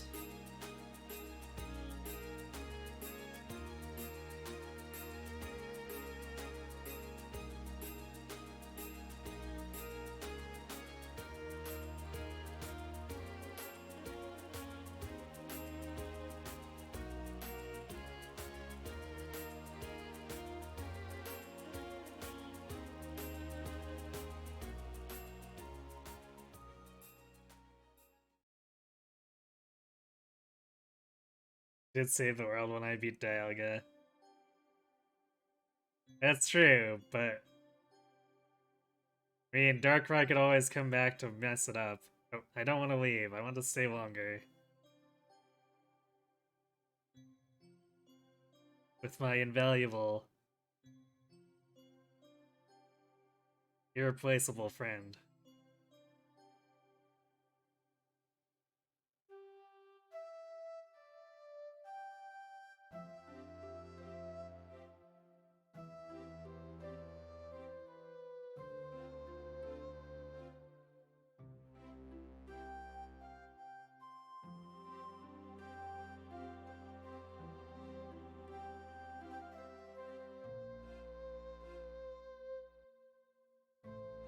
Aww.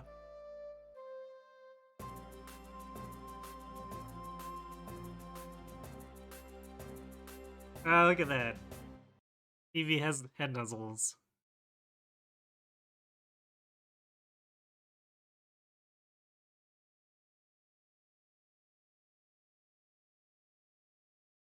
Alright, good night, mid. Thanks for watching. Have a good sleep. You're trying to convince your friend not to turn off the console for the whole credits. Ah. It's just... So that's where they thought they... Or he thought he was dead, right?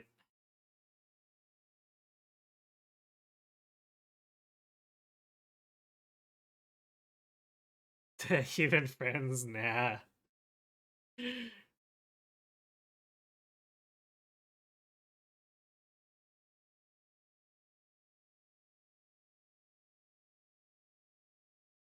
Story of Kuroi and Cat ends here.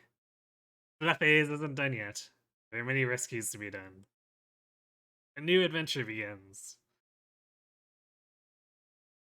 The legendary Pokemon are set to make their appearances. Don't go away.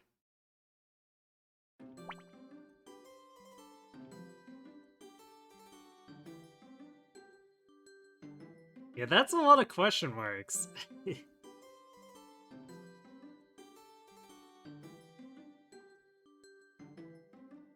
I thought we'd have more like the top half filled by the time we actually finished the game, so...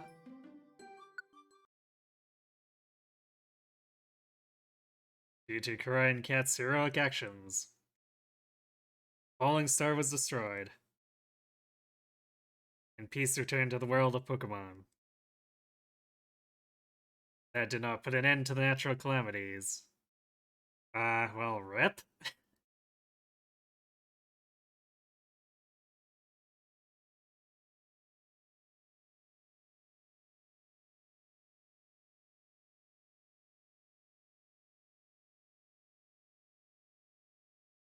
Imagine if your player Pokemon was actually gone for post-game and your partner became the primary leader.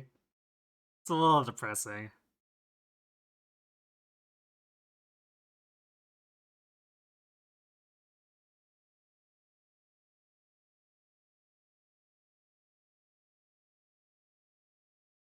Yeah, this is a really common thing in Isekai, with the possibility to go back. Presumably, we have 10 to 20 years of history with people in the OG world, but 1 year in the Isekai is enough to grow bonds much stronger.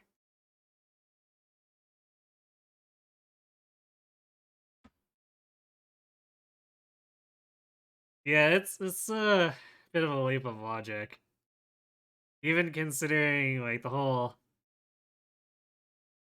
thing with bonds forged in the fire, like the fires of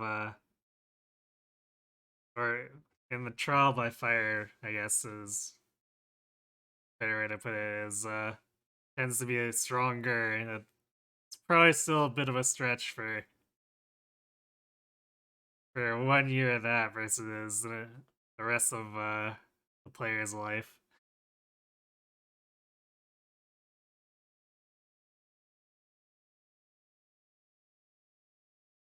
Punchbox is the Gen 4 Pokemon, so it's like hyper legendary in Gen 3. That's why you don't like Isekais.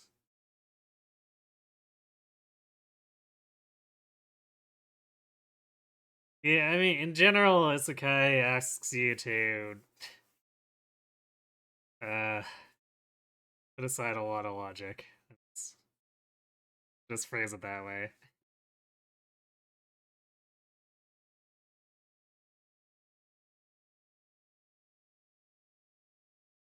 Natural disasters still occurred, but much less often. Needless to say, Fluffy's rescue activities continued as if nothing had changed.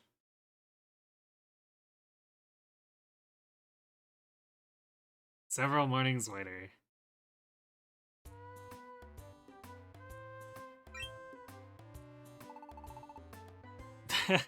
Hey, that cat's just running into the room.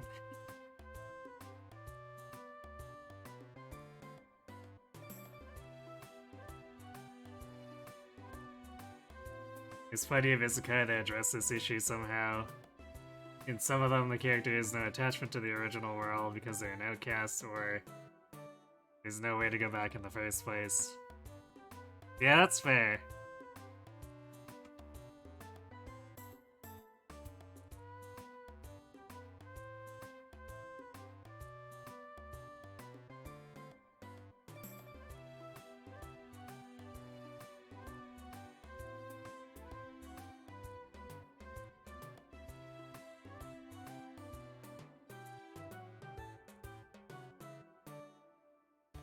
Actually, come to think of it, like,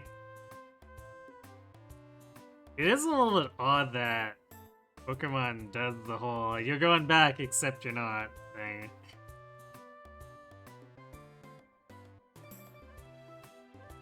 Because I don't think it would change too much to say that there is no return in the story.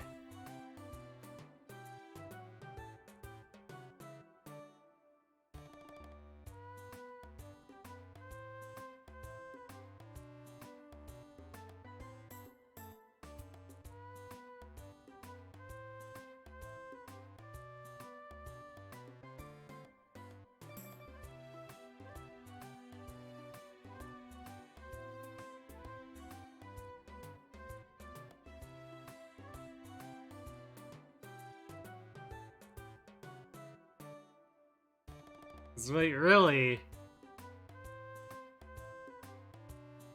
I mean, I guess it's there... It's kind of there to create dramatic tension, but then, like, they immediately cut it off, so...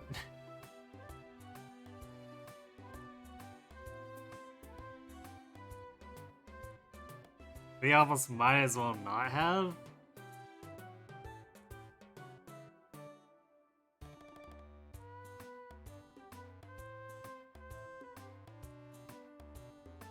So, like, thinking a little harder on it, it's definitely a little bit, I don't know, strange that they went out of their way to make that part of the story.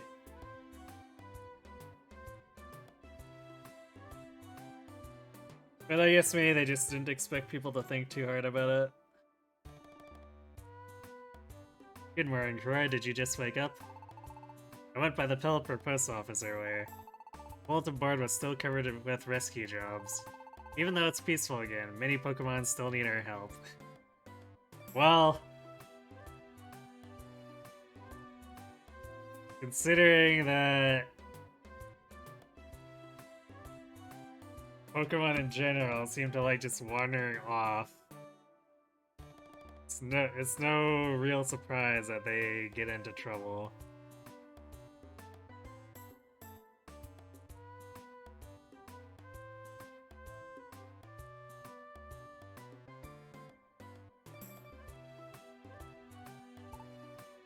Try. Let's keep on doing our best, as always.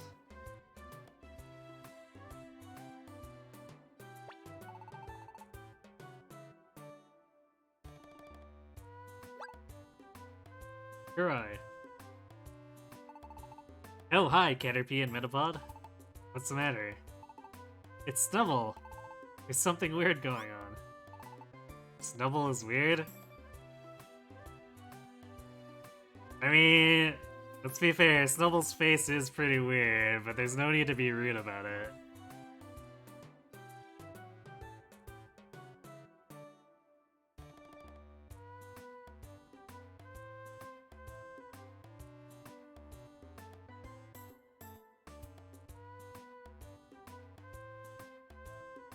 Most people definitely have some strong connections with people, but you don't think it's that uncommon to not have people you care about all that much.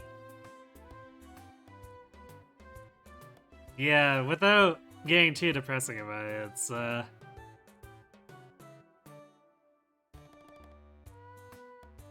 way society is, it's unfortunately, it's easy for people to end up isolated that way.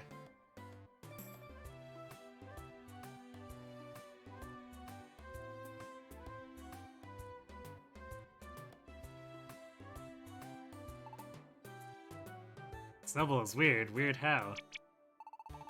He looks completely different. Alright, let's go to the square.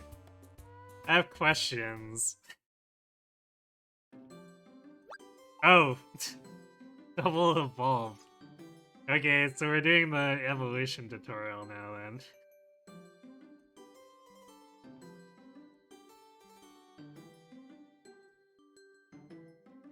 Although, that's interesting. What was Snubble doing all game to actually get to the point of evolving? Hi, Alakazam. Hi, Alakazam. Have you seen Snubble? I heard something strange happened to him. I'm Snubble. What? You're Snubble? But you don't look anything like the way you did before.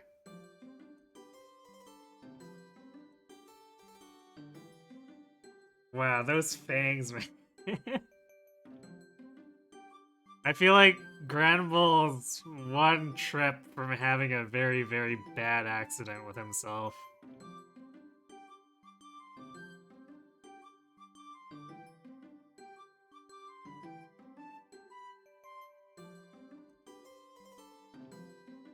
Maybe Snubble was already at the requirement at the start or not far off. I guess that's fair.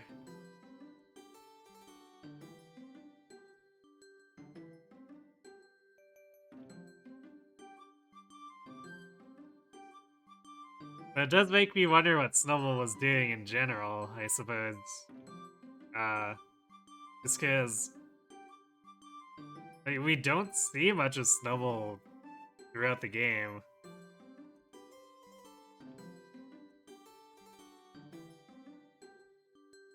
Was he one of the ones chasing after me during the fugitive arc? Maybe he got a level in one of the dungeons during them. I suppose.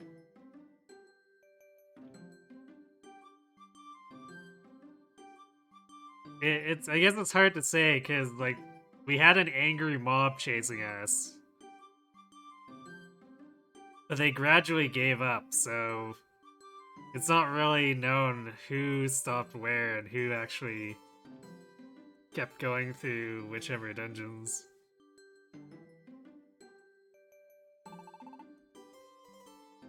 I don't really understand either. I went into the cave there and all of a sudden... What cave? Appeared without me noticing. See, right there. Oh, you went in there. That's... Are we sure that's a cave or a death trap of a pitfall?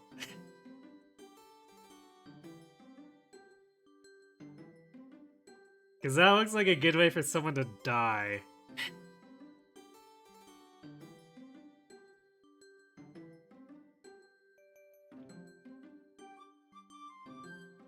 Snubble ate their beans and grew up to be big and strong.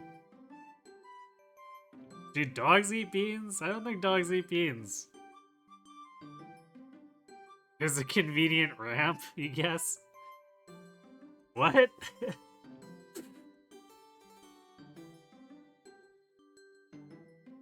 don't think the hole's big enough for a ramp. Yep. I came out looking like this. Snubble underwent evolution. And thus, he was also renamed. Because for some reason, we all just call ourselves by our species. Throw them in the evolution pit, what could go wrong?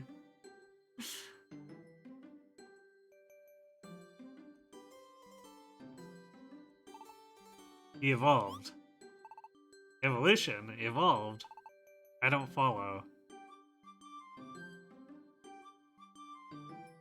You know, it's really funny for an Eevee of all Pokemon to not know what evolution is.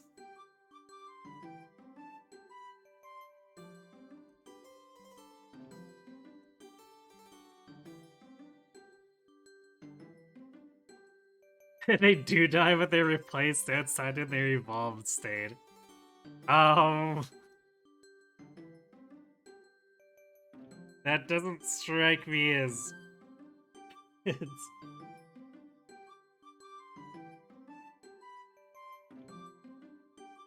That doesn't strike me as something that would, be attractive to most Pokemon. I could be wrong. Pokemon upon satisfying certain conditions may evolve. When a Pokemon undergoes evolution, its appearance changes. Oh, wow! Your own appearance. That can change?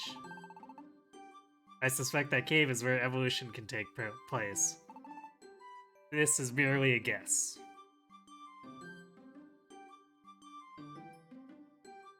Wait. Why is this merely a guess? Alakazam, you're fully evolved. How'd you evolve?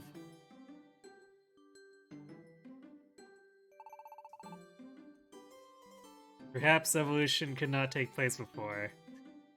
So is like Alakazam just born as an Alakazam? Because the world's balance was askew.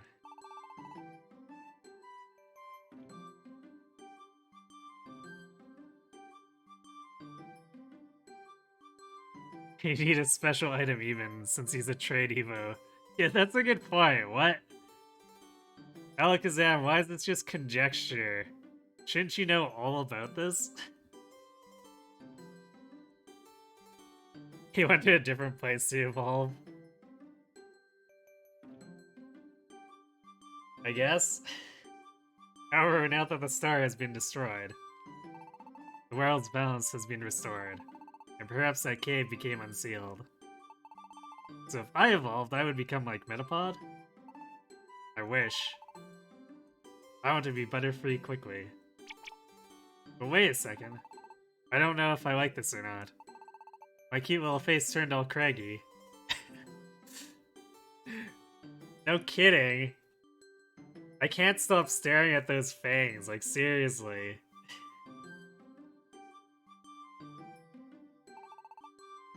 Evolution is not a bad thing.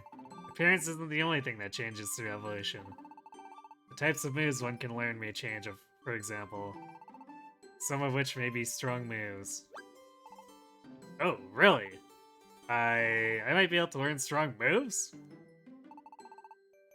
That makes me want to evolve even more. I wish I could be Butterfree soon. Me too. Can we evolve if we go to that cave? Yes. But it would depend on the conditions. Well, we're probably gonna have to do more jobs so that we can actually get the stones for you.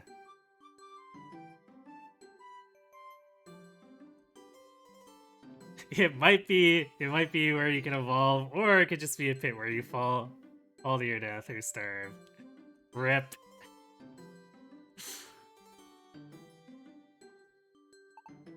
Alright. Let's go to the cave if we're ready to evolve.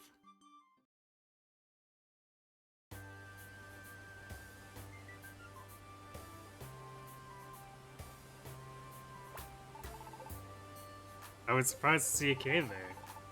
I've been coming here for so long, I'm sure have it. But sometimes, strange things do occur.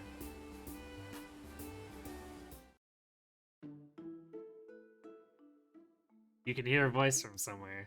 Awakened ones, you have reached the luminous cave. Have you come here to evolve?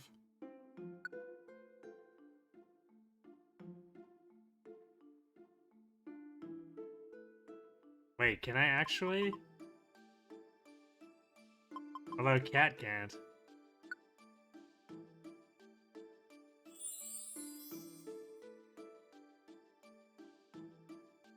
Roy will evolve into Ivysaur, yes?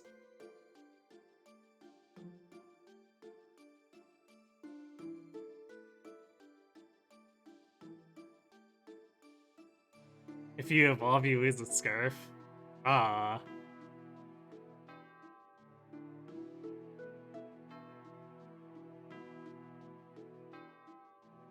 Although it is interesting that it lets me evolve. Because in Explorers of Sky, the game was like, hey, you can evolve. Aha, just kidding. You're the main character. Your partner can't evolve either. Too bad.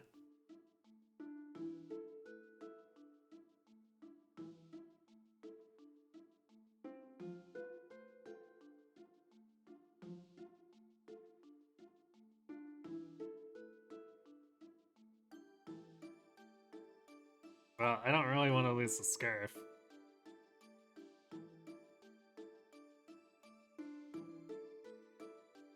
The Rescue Team Original, you had to go through a process too. But, okay, so in the Rescue Team Original, you could still evolve despite being the main character? Because I find that interesting. Although, I guess it says more interesting things about Explorers of Sky that they end up making it so you can't evolve whatsoever.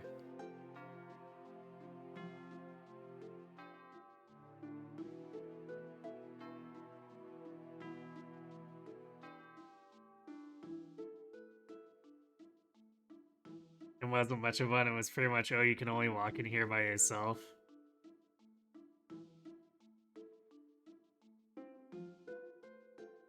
Oh, really?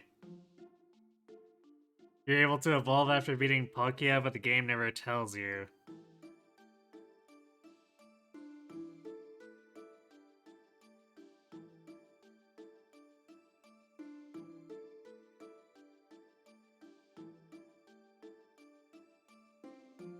I see. So you can evolve, it just takes a while longer.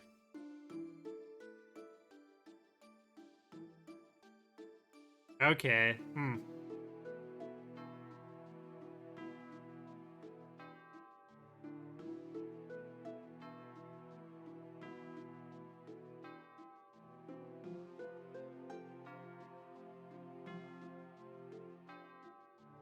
So I guess I just never went back to check it for my main characters then.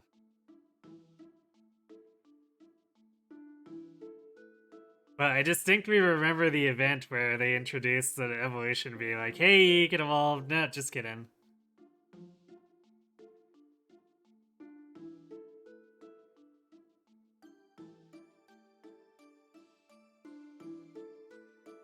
Especially since I'm pretty sure there's dialogue around it where like, hey, we can evolve. And the game says, no, you can't evolve, and the main characters are all sad.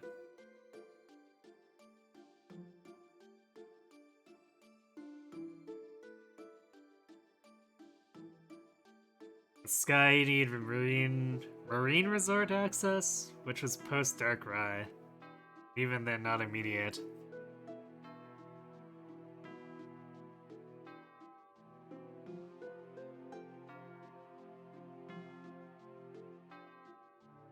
You always hear with was it time slash darkness?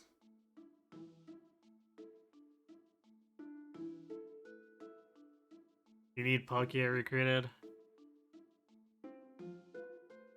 Okay, so I have my time and darkness. It's hard to remember some of the titles. I guess that would explain a lot, because I think after the game just told me that I can't, I just left it and never tried again.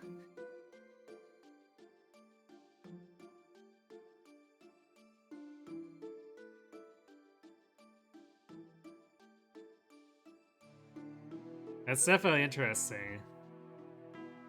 So I guess, I'm assuming I can also evolve Cat at some point, but I'd actually need to find the stones, or... Wait, branching evolution? Oh yeah, alright. We need...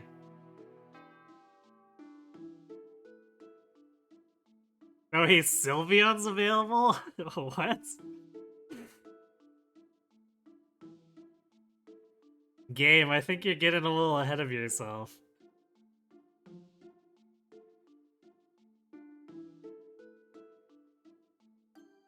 So... They're not even specific typed crystals, it's just like, hey, generic evolution crystals.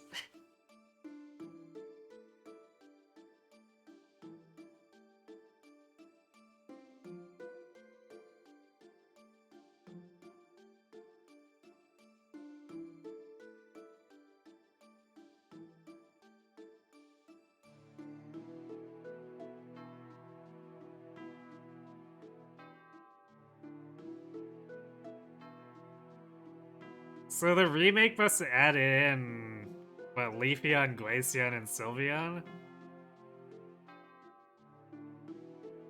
Or was Leafeon, Glaceon available early enough for it to be part of this? I can never remember when the other evolutions were added.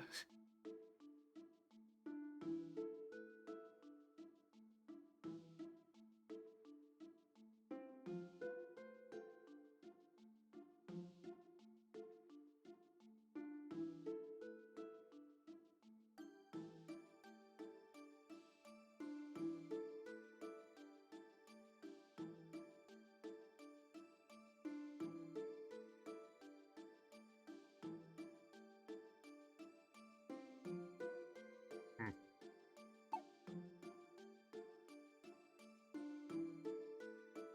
So they Gen 4 Evas. So, okay, so everything... The last three were added in the remake then? That was definitely a surprise there. I did not expect to see the later evolutions available.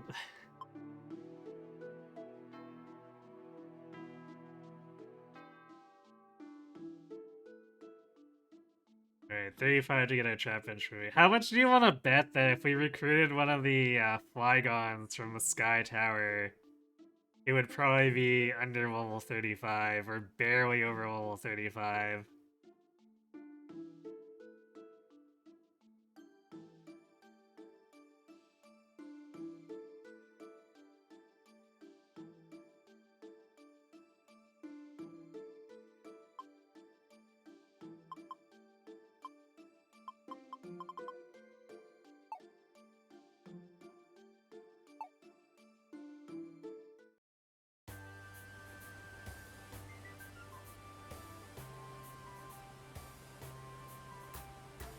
That is definitely interesting how easy it is here though. It's just like, hey, you can't evolve, no strings attached.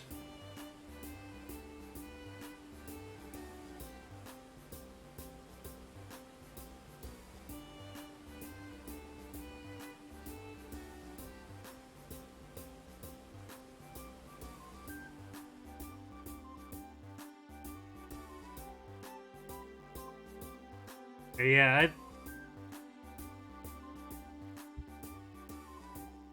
I'm not really sure if I'd want to evolve my main duo anyway.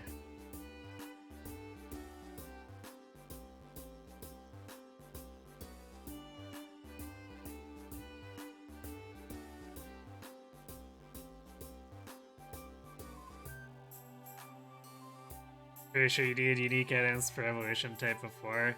Well, that's what I was expecting. I was expecting them to say, hey, you need a fire stone or a water stone, etc. Instead, it's just like two of a generic evolution stone.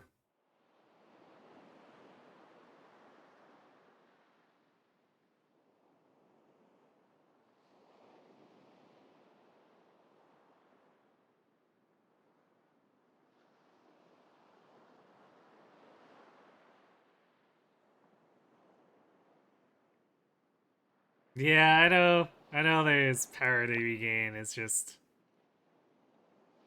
Who is it that said that there? It kinda doesn't feel right.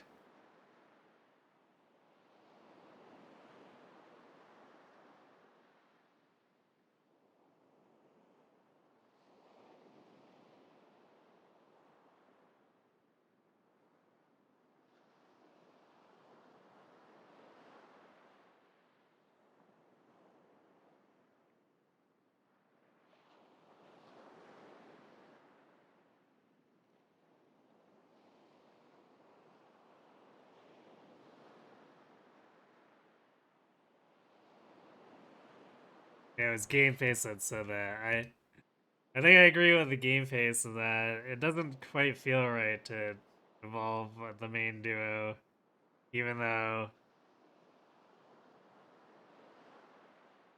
like obviously there's a lot to be gained for EVU for going something like Sylveon or Espeon.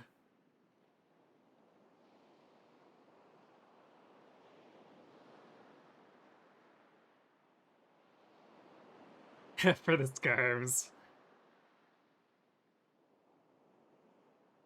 Yes, for the scars. The stones were kind of problematic to get if you remember right. That wouldn't surprise me.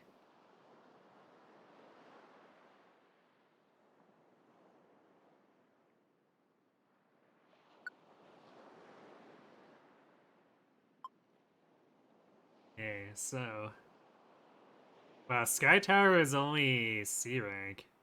So there's gotta be quite a bit more that can open up. Wait, Waterfall Pond. Please save my love.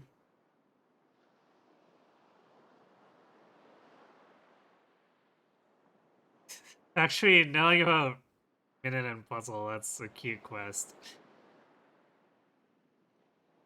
But okay, so Waterfall Pond and Remains Island. This must be strictly post-game stuff. But like seeing that Sky Tower is C rank, that makes me believe that there's maybe additional post-game story stuff like with Sky, but maybe I'm wrong.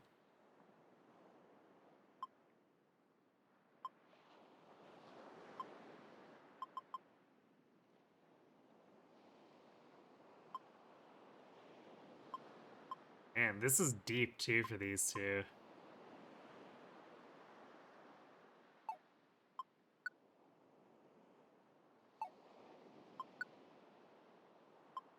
Well, let's start collecting these, and if we can stack them up, we'll maybe venture in.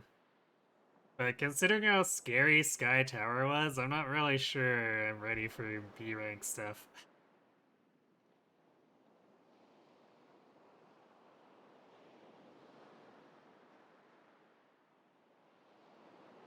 You could tell me, but where's the fun in that?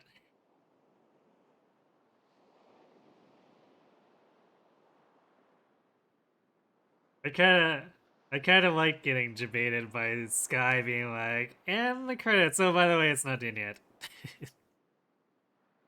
And then we went on for like 20 more hours of gameplay.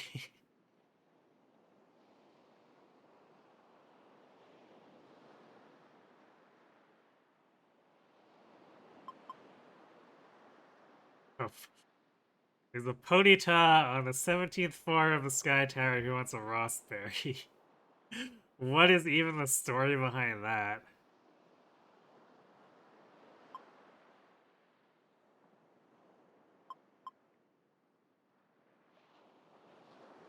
It's a bag on hanging out at Mount Freeze. That's a very...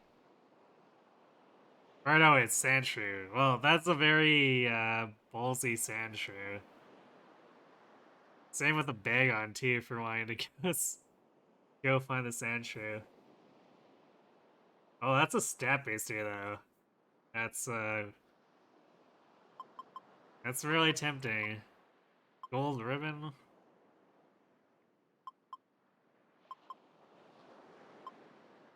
Kind of curious about the gold ribbon, and I think we've got Mount Blaze stuff anyway. Yeah, we got a whole bunch of Mount Blaze stuff, so I guess.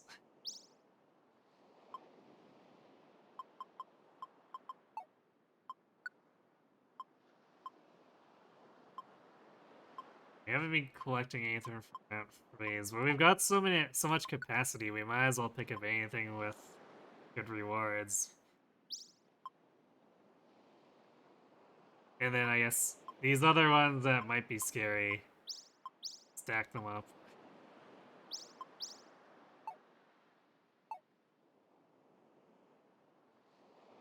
Or Wormanex and Inventory. I haven't really used Wormanex Actually, I don't know if I've used him at all since we finished the Mount Freeze section. But we did level up Invid a bunch. But obviously he's not close enough to Vibrava yet. But we want to swap him in.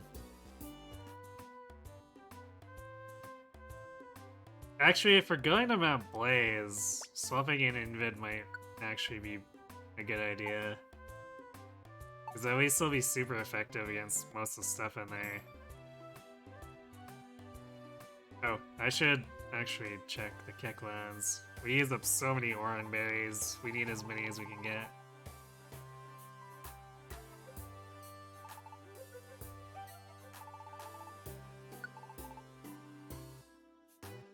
Oh, good. There's no Oran berries for sale.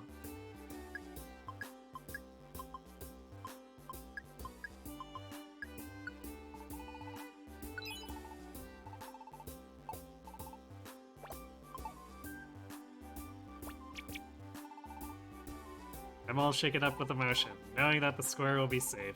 That made me... It left me choked up.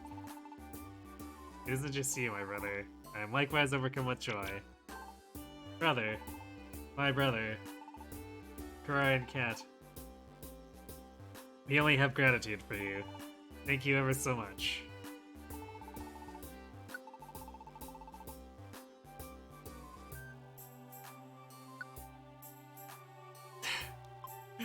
We could teach Invid Earthquake.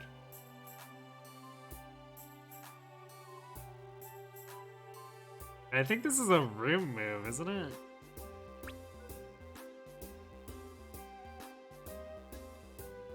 Oh, it damages all Pokemon in the same room, though.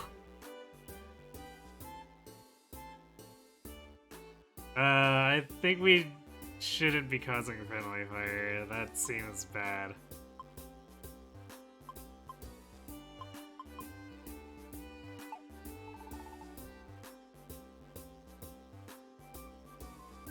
Yeah, there's some experience sharing going on, but Invid only got up to 29 being on the bench, so...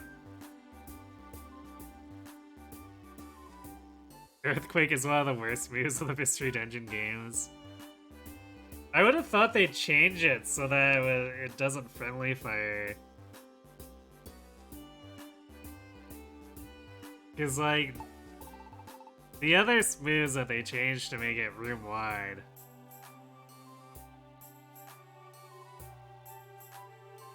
Like, it's not like they didn't take some liberties with that, so why not take liberties with Earthquake?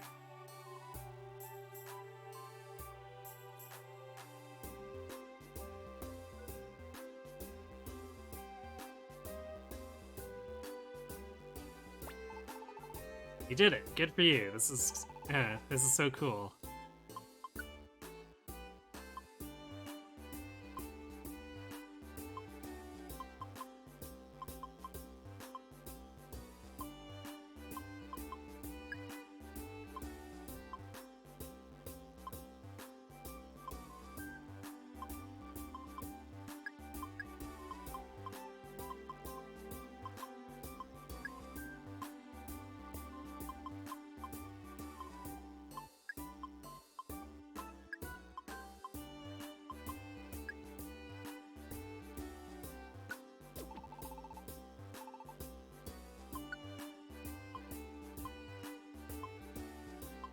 We only have 4 Oran berries left. Yikes.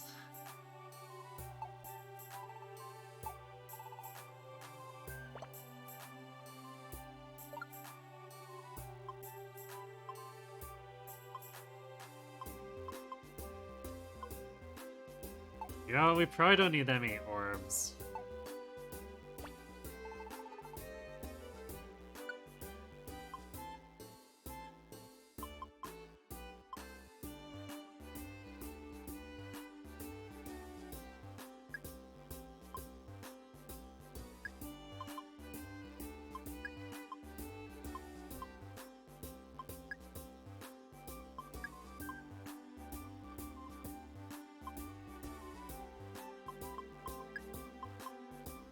Okay, 4 orbs should be enough. That'll...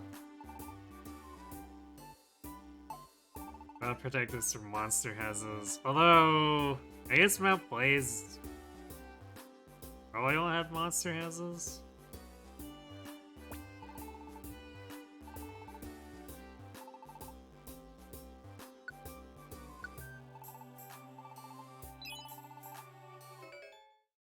Another max ether. I think we're at a point where the PP restoring items are the things we need the least. And that's even with fairly liberal use.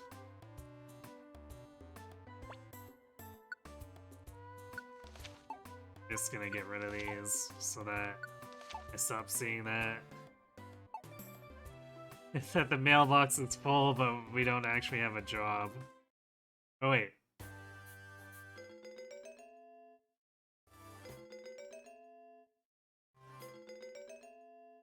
Desert region is now open. We're in Hill.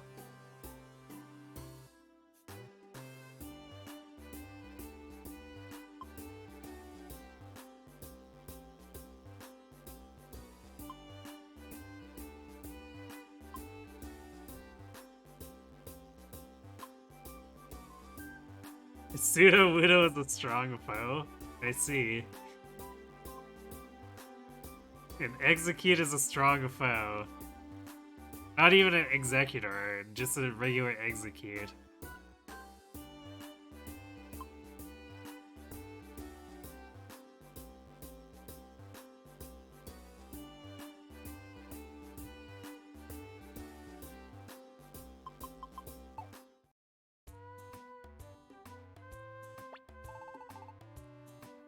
My instincts at the time were correct. I'm glad I helped you out. Let me say my thanks once more. Thank you for saving the world. You made a promise to Articuno during the time you were running away, right? That you would stop further natural disasters from spreading. Now that we stopped the star from falling, it might be good to meet up. Not only with Articuno, but also with Moltres and Zapdos.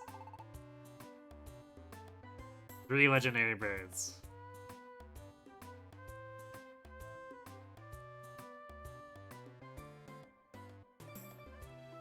Yeah, let's restock before we potentially get into fights with 2 birds that will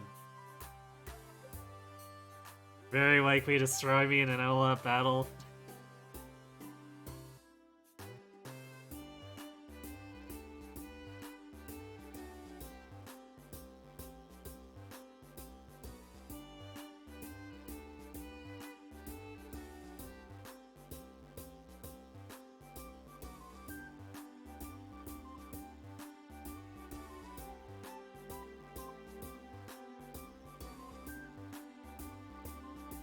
Well, if there's only you and Invid on a team, that would be great. What, Mount Blaze? Or... are you talking about the Execute?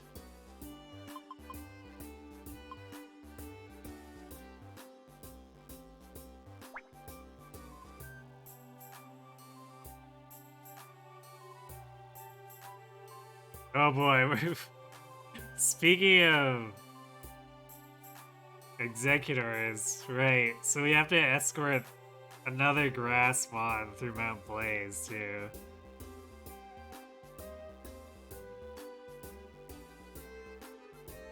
What could possibly go wrong?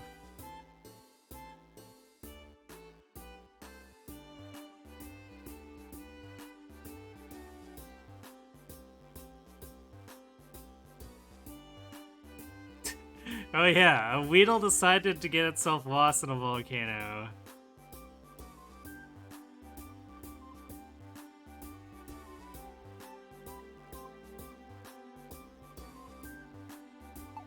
Well, I guess at least we have the advantage of being over-leveled.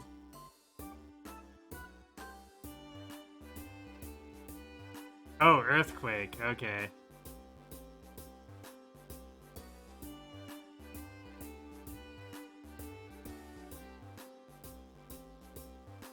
You went to brush your teeth. Ah.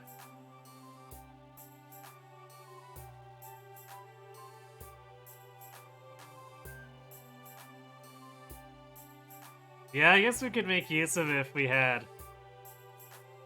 just had Invid and all flyers otherwise.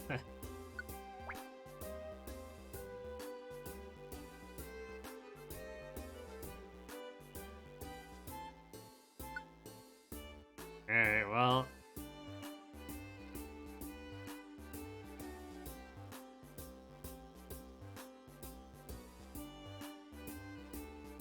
This might be slightly terrifying. Actually, I wonder if I could probably swap myself out, but I'm also one of the higher levels.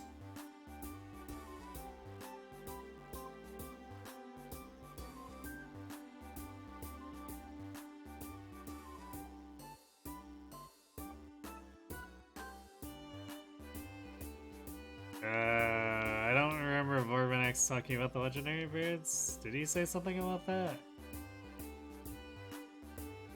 Or, oh, you mean Vormax the Absol. Right. He was talking about meeting up with them again, but the thing is that I'm pretty sure they want to fight me. And, yeah. I'm not looking forward to the Moltres or Articuno rematch with our supplies as they are.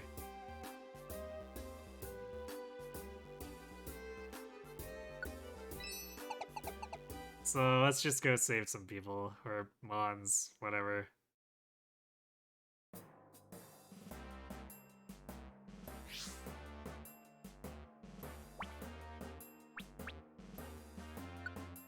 What for?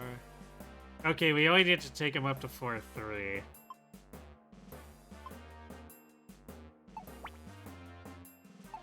And we basically get a free floor here, so okay.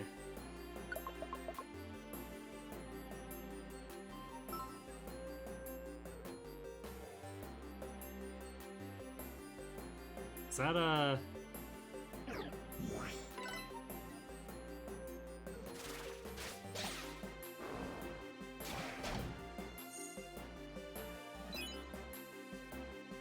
Is that an Aeron over there?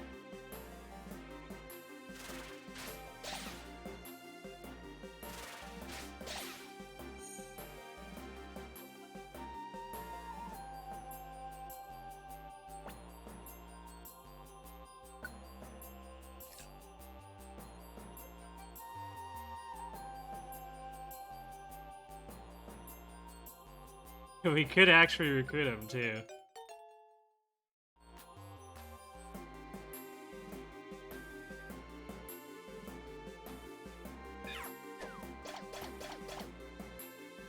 Wow. That was unexpected. That Magby got destroyed. Quad attack.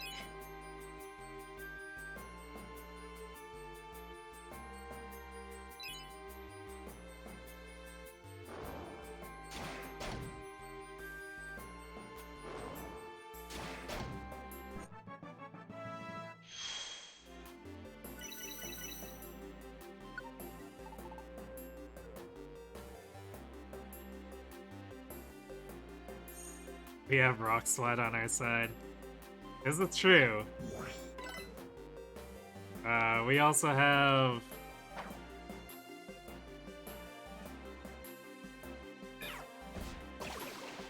Or we also have the potential pro... Wow, nice hypnosis. We have the potential issue of, our Rock Slider being a ground mon, which is weak to flying, too.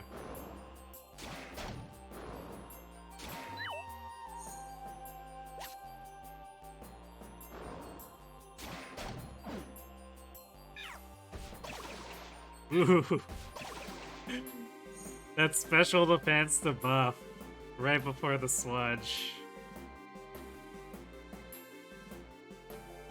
Or, yeah, the sludge. That was a little brutal.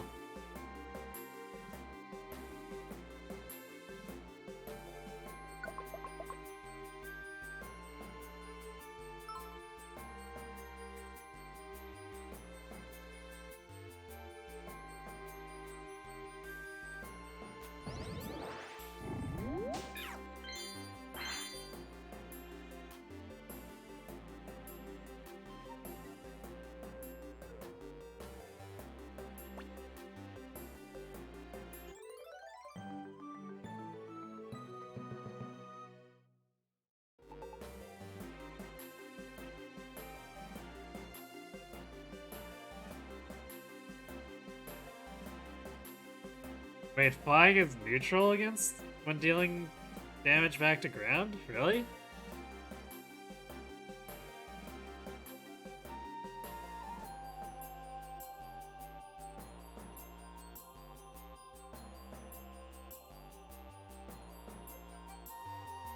Huh. I didn't realize that.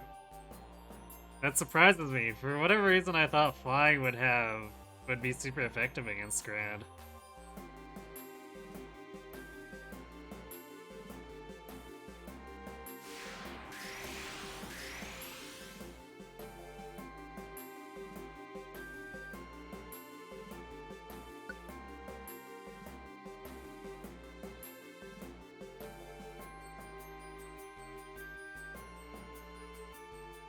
Wait, stab while if it is unevolved? Rock slide? Because Trapinch is just ground, right? Not.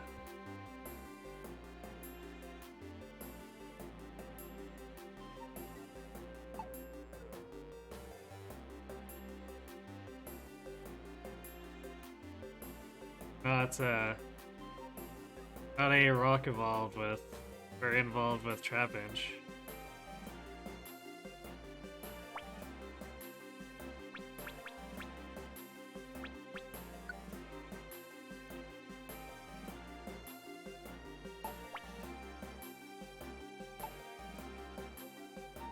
But yeah, evolving and becoming 4 times weak to Articuno could definitely be an issue.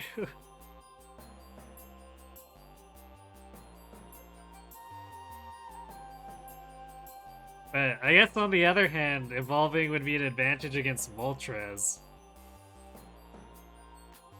Because Dragon would resist the fire.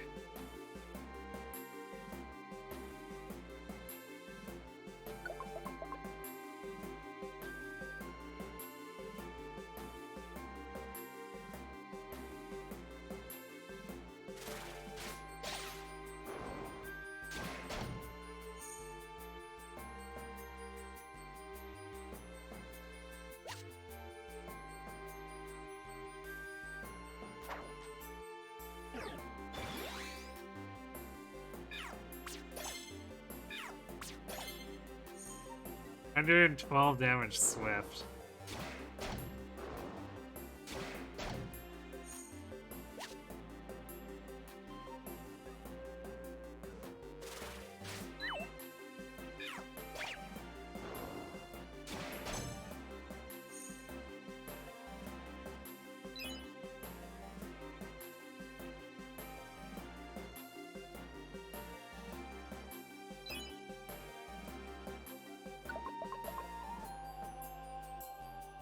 Ground doesn't care about Zapdos. This is true.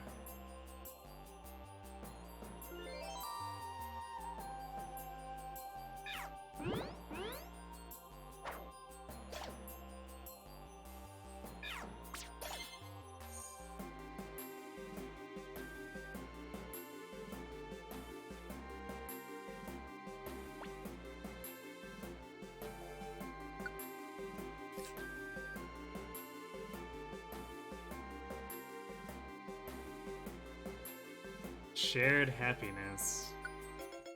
I don't remember what that one does, but we might have had it before. Yeah, it's not giving us a tutorial, so...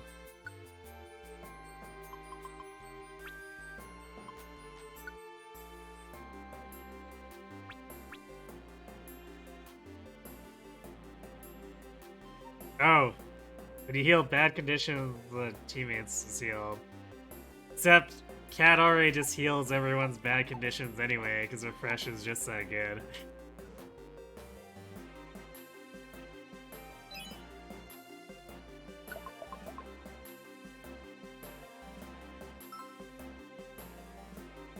Hey, Shadow.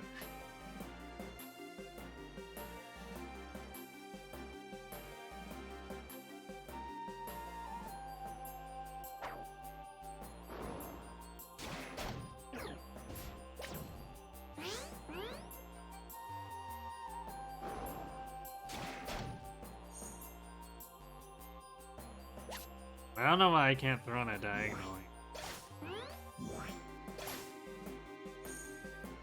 Wow. Aaron doing some work.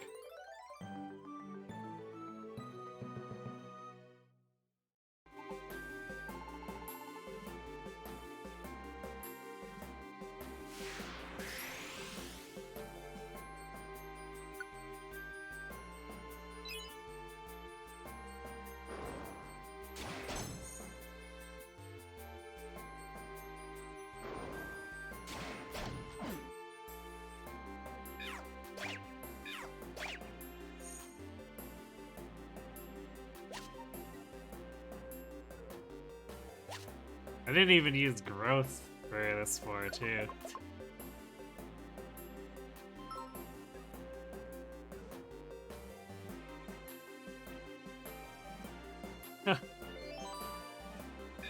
Sad Rapidash.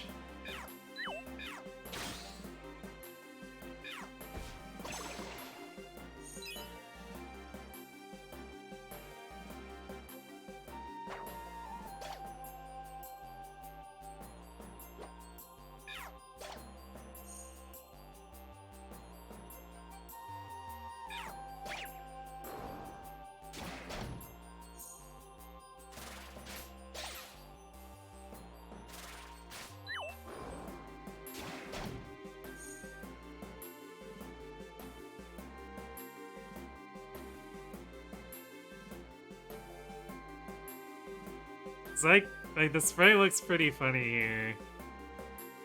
The panicking Rapidash.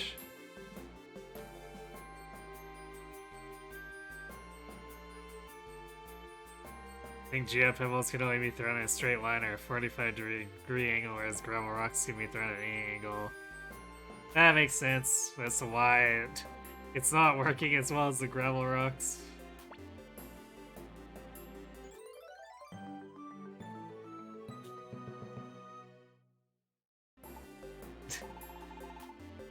Also, the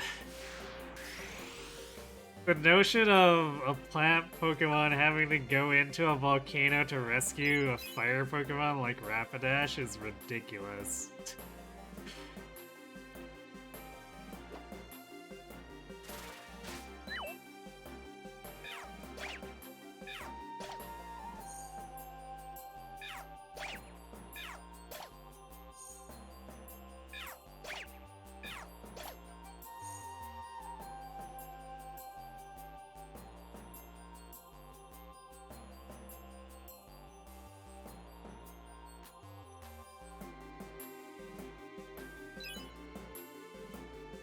How many do we have left here anyway?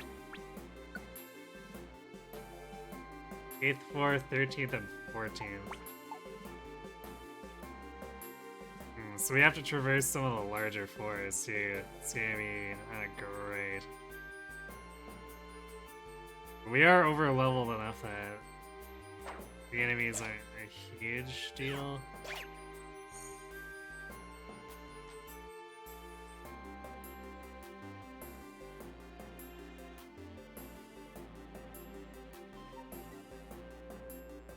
Which is good, because I don't think I could deal with Mount Blaze being super terrifying every time we come through it.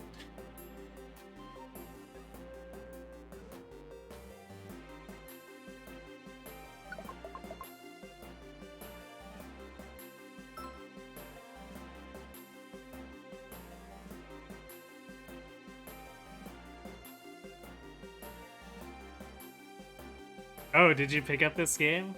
So your team is Eevee, as you, Machop is your partner, and Swinub is your recruit.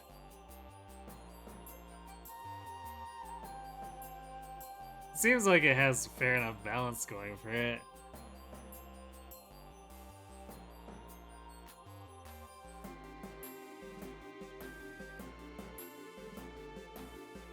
Every time you run into something marginally threatening, you end up eating at least one, sometimes two revivers. Sometimes that's just kind of how it is. These fights can go south very quickly.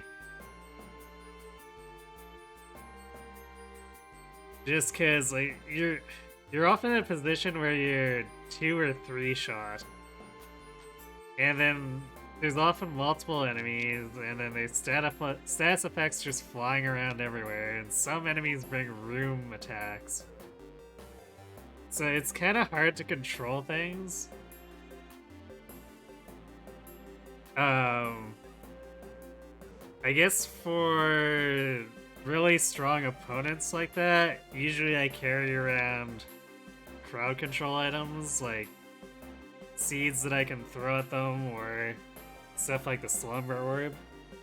So you can do that to set up the pain for the enemy.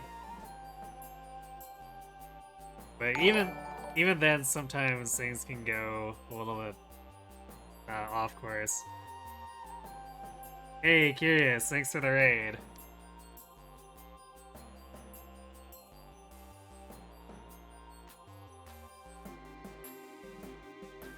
We are currently saving Pokemon that really shouldn't need saving from a volcano, but we're doing it anyway.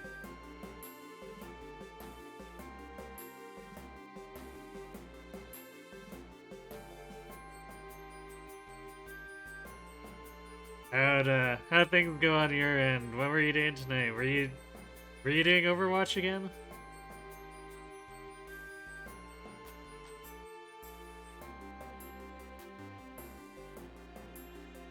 You're afraid to face the Ampharos? You have a Swinub though, so at least you can shake off those electric moves. My time at Portia? No, I haven't. What is that about? Alright, see you in a bit, Knight.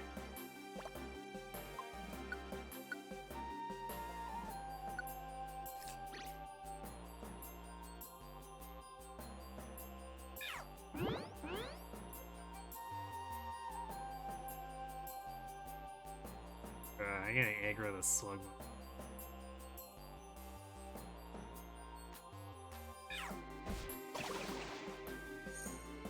Well, using that growth was worth it because it let my sludge one-shot it. Otherwise, I risked getting hit by a fire attack.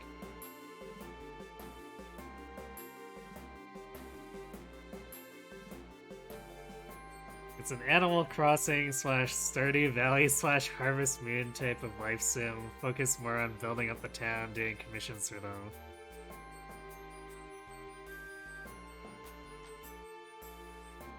I see. So, like,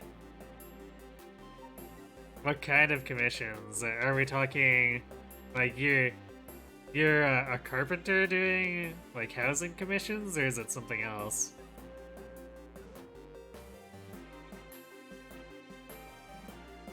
You managed to get all the low cost anything under 2,000 camps. Nice.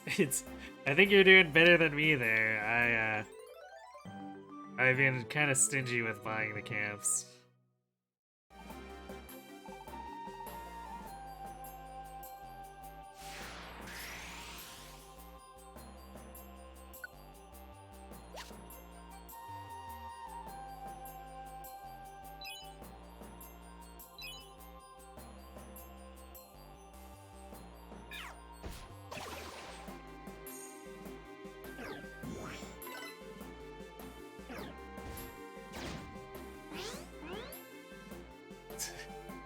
Wow, when you're so overwhelmed that a super effective attack only does 18 damage.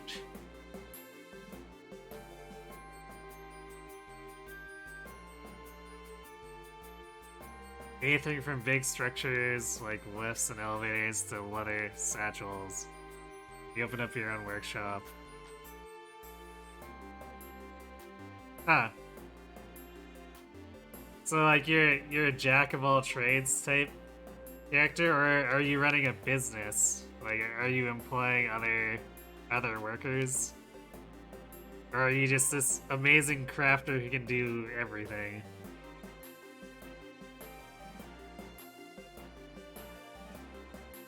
You have to wonder why the other camps are so expensive.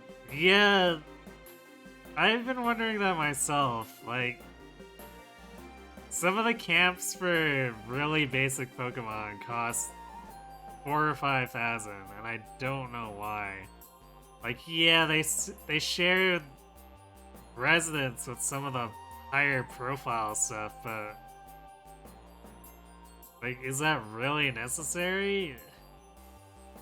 Couldn't they have just divided it up into multiple camps so that the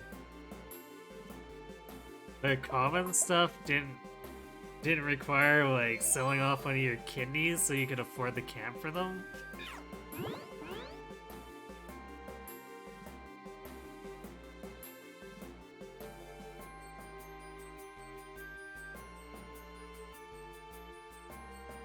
One person worker that does everything and a free agent that does whatever commissions you want. I see. Wait, what did I just do? Oh, I'm viewing.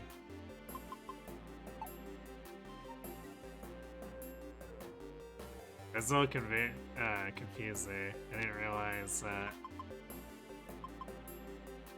Forgot that you could scan ahead like this. I should actually use this to look at the room whenever I enter a dangerous area. It would have probably helped a little bit in Sky Tower.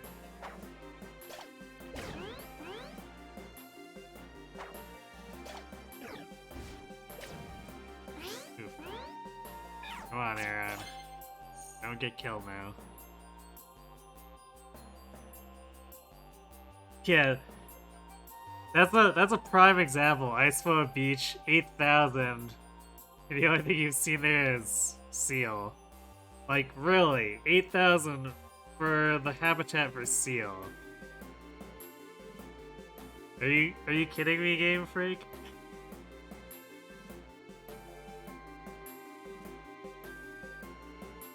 Fine, I guess this was technically outsourced, but still. Like, with how much of a control freak Game Freak is, I can't imagine something like that didn't go through them first.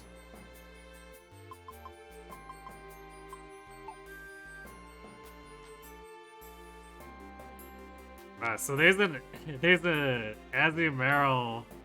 Oh, wait, is that a Marill or an Azumarill? Yeah, it is an Azumarill. So there's an Azumarill wandering around in this volcano, just bullying all these fire Pokemon.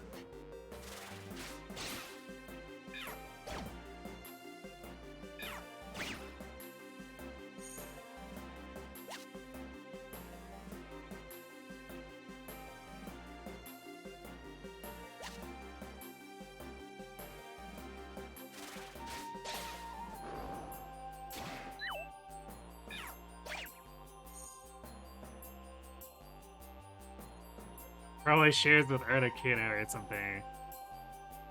Yeah, probably, but that's that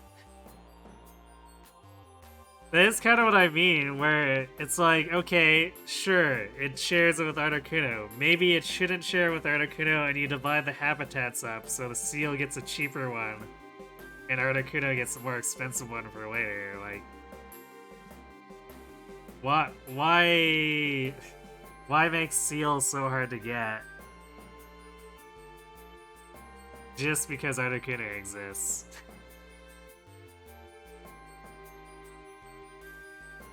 Yeah, it's fairly fortunate that I'm super effective against something that's actually wandering around in a volcano of all things. And yeah, the strong opponents like that are always worth quite a bit of experience. Because the last one we took out gave about as much as that too.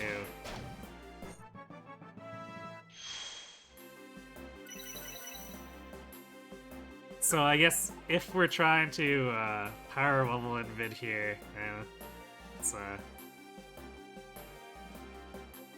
probably good that we seek out those anytime we see them.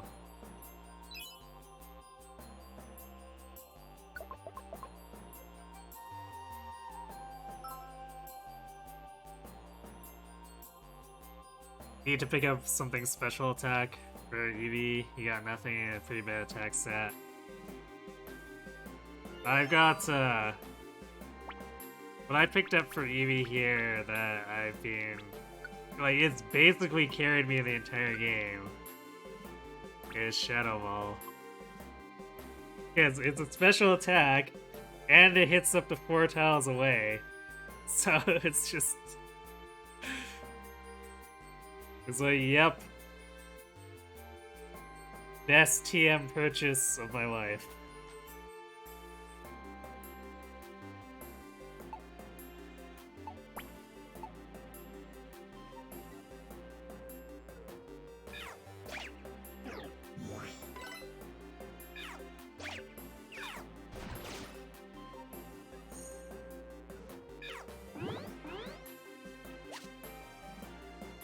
You're running Swift, quick Attack, Tackle, and Bite.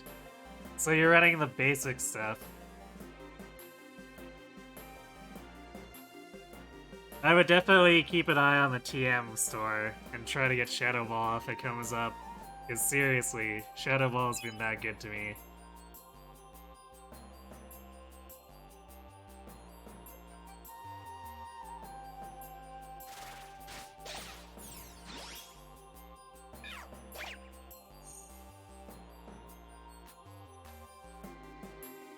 Sneak over here and rescue the Corphish.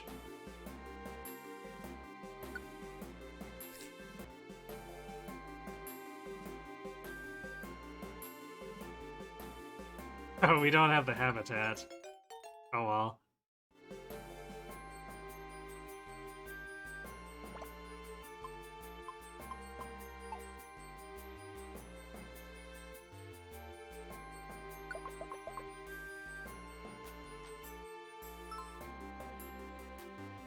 The only attack move remember can teach you is that's an actual attack is Covet.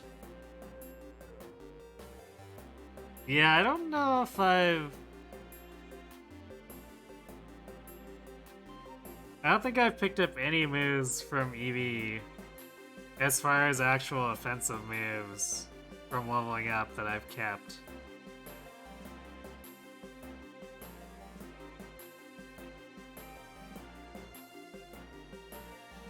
Because Shadow Ball was TM'd, and then I ended up dropping Bite for Refresh, and Refresh has been so helpful. Because this game just loves spamming status effects. It's kind of unreal.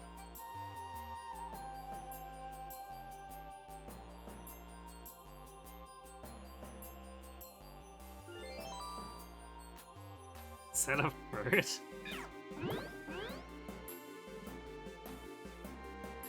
Alright, unless I find more apples, this will be my last recruit, but I kinda like fruit, so we're gonna help it out.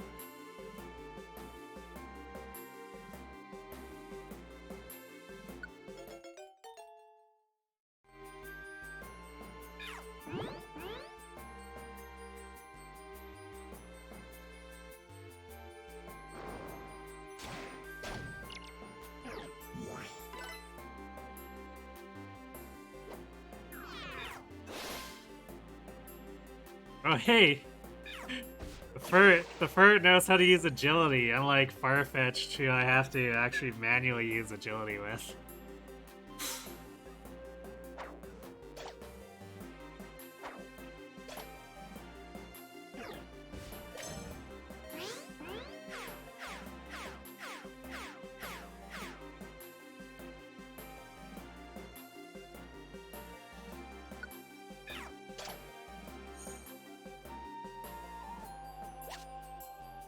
Surprised the Corphish took that much damage from fire.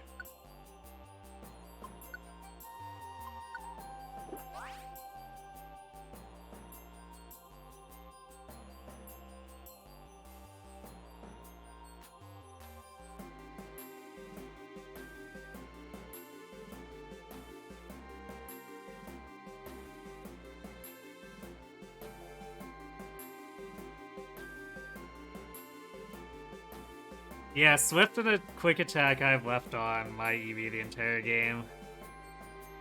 But Tackle I got rid of fairly quickly.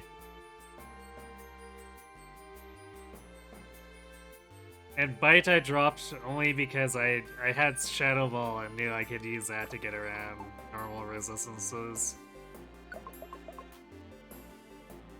So I would definitely,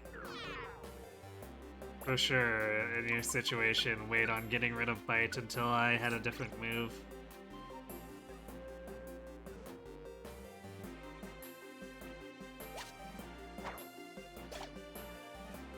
Arcanine, huh?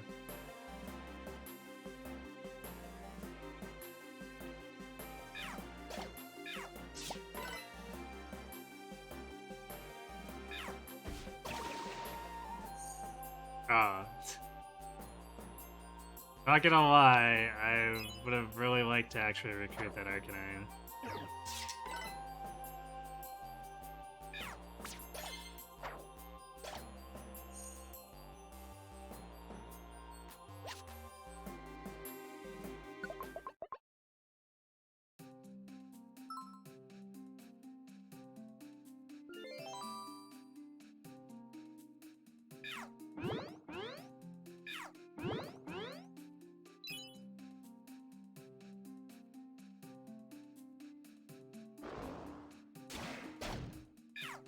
I guess it's been a bit, but I don't remember a music change at this point. That's interesting.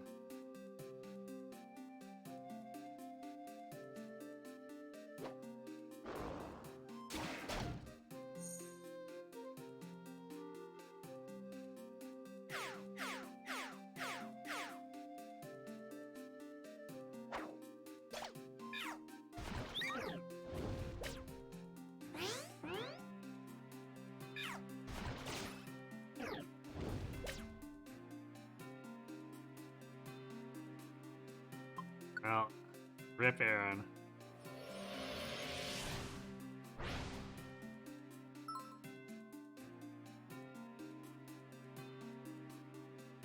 Uh-oh. Awakenees become awakened when they defeat other Pokemon. Well, that's dangerous.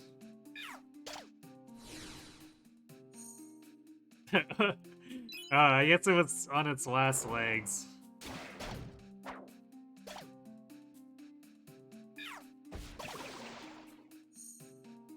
Ah. There's so many fire Pokemon in here I'd love to recruit. But the Arcanines and the Rapidashes apparently don't like me.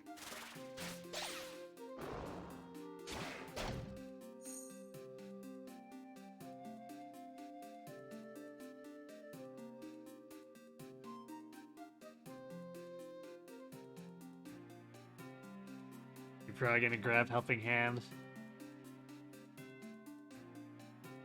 Improves attack and special attack of teammates. Yeah, that does sound fairly decent.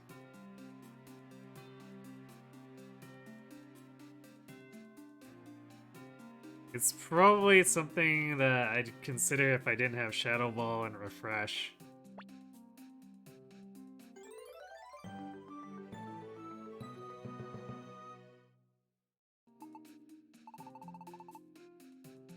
How a Weedle got this far up here is beyond me.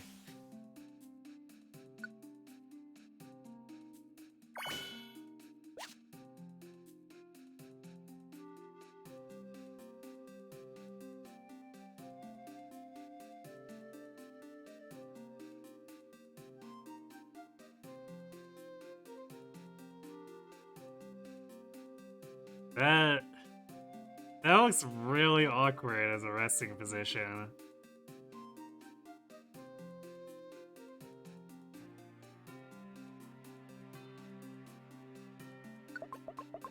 Welcome back, Nate.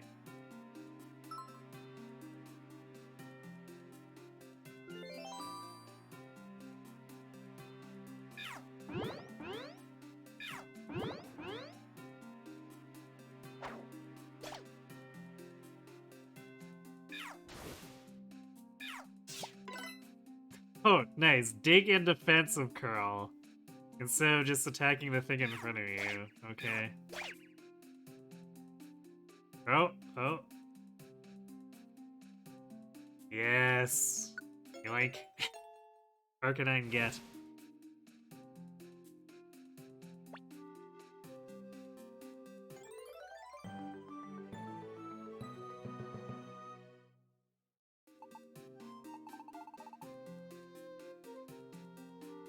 That should be our last job.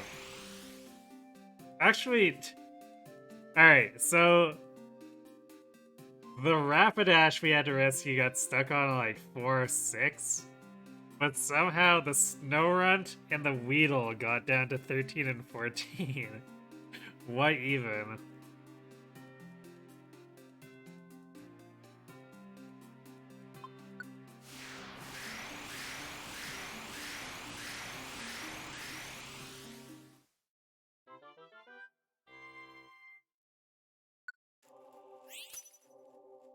Stonehenge. Ooh, a gold dojo ticket this time.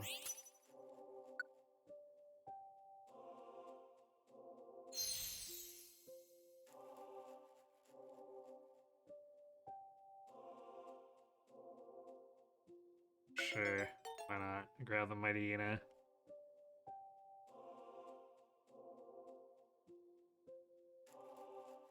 You have squad up on your Eevee. I think that's a guaranteed one, because I've got that on my Bulbasaur as well. I feel like you probably want to keep it until you're done recruiting all the stuff you want.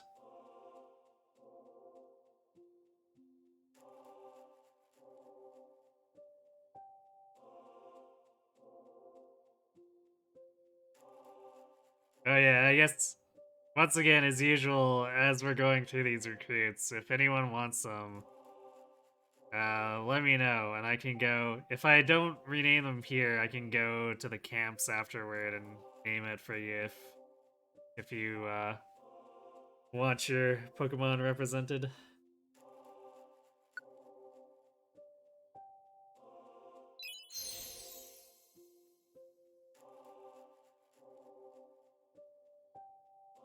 Look at that bird portrait, it's so cute.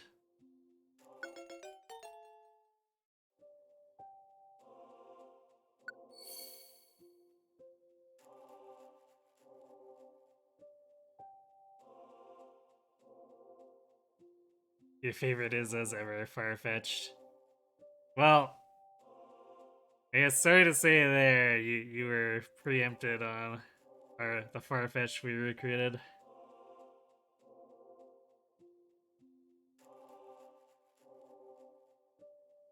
What about the partner?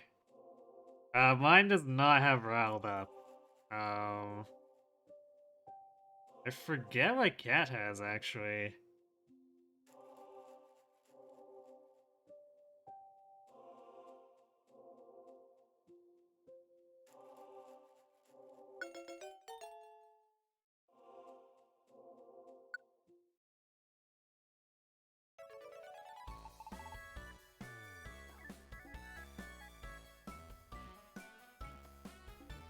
But I feel like I should remember what it is, because I think it's something fairly useful. Hooray, perfect apple. I have a feeling once these forests start to get crazier, I'm probably gonna have to actually bring perfect apples.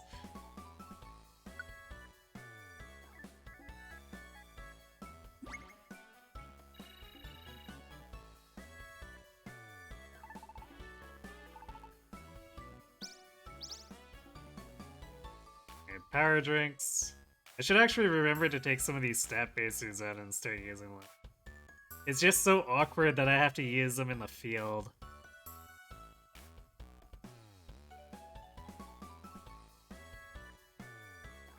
Swinub ended up with notorious healing. I'm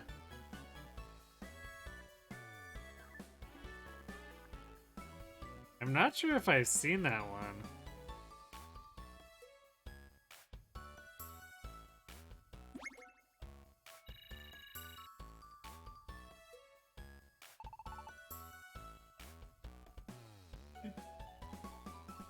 This Rapidash should be embarrassed. I'm sorry, but having to be rescued by a Bulbasaur from a volcano.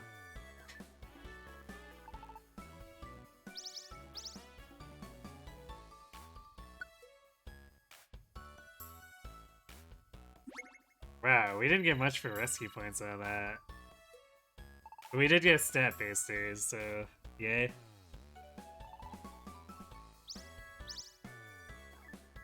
Yeah, this one was kind of mad, but I think I picked it up just because we were doing all those other Mount Plays ones anyway.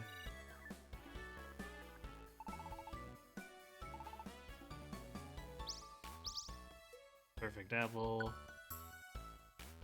That was kind of mad too.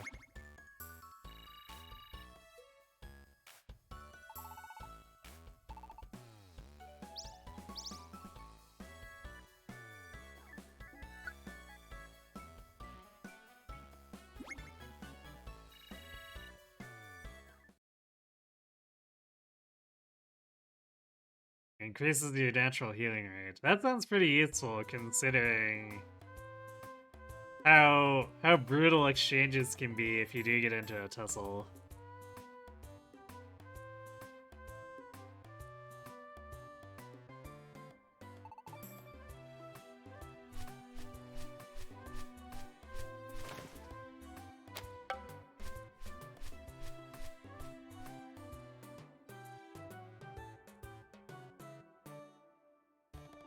It's been a while since we got teleporter delivery, isn't it?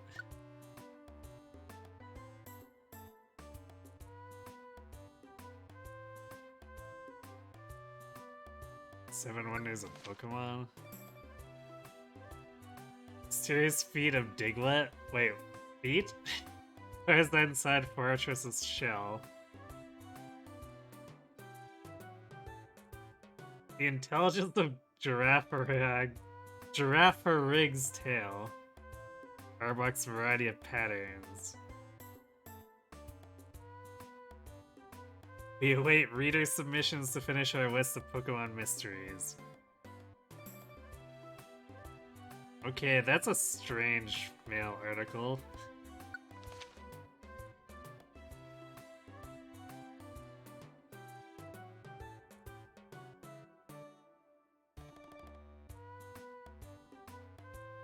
Yes. It's tooltips we knew about from before. Famous seed wanted for nostalgia.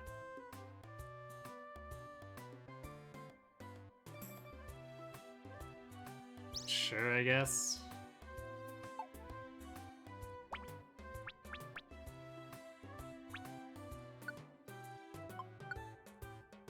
Let's see, cat has... Wait, can I not? Oh, there we go.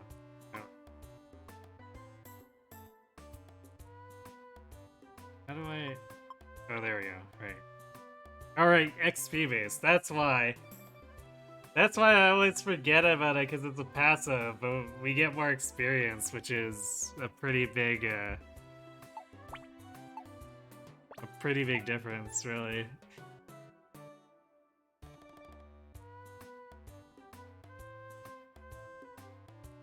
Are you getting too distracted for the main story? You're bronze with 150 left to the next rank and you haven't hit Zapdos yet?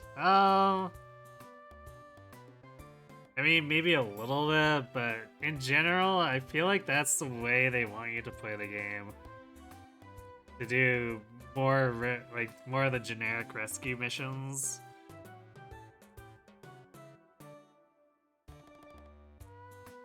Because I kind of feel like I sped through the story a little bit too quickly, and I had some toolbox capacity issues at key points in the game, so, you know.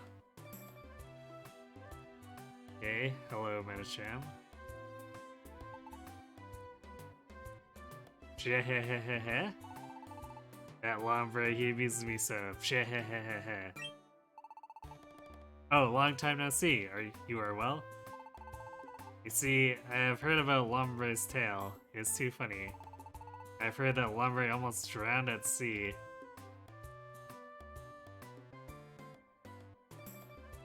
Okay, the Pokemon that is very, very resistant to water almost drowned at sea. Okay. Lombre is a funner Pokemon, to be fair. This is true, it's a little odd looking. But that Lombre, he lives in water. How very pathetic.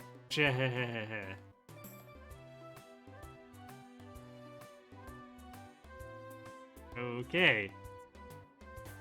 Redsham's kind of a jerk.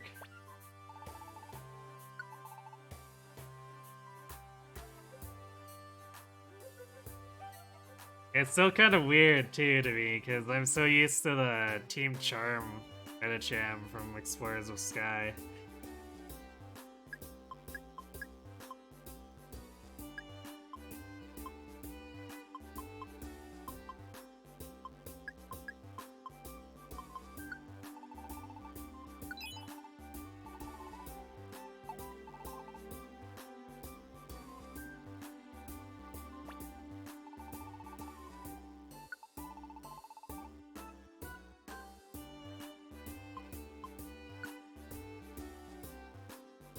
I could pick up Energy Ball. It's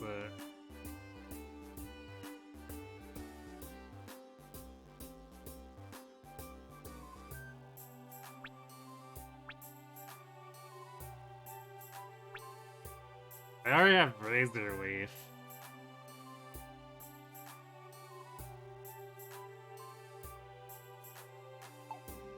I've been using Razor Leaf a bunch too, so is it... I feel like it might be too late to even consider swapping out Razor Leaf.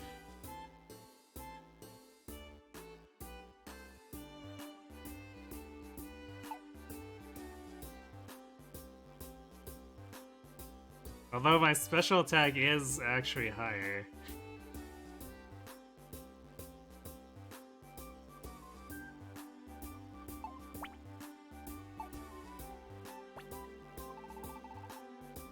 You need more of your Pokemon to learn me as I cut corners.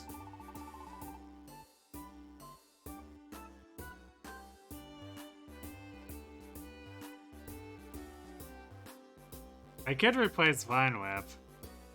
It is true.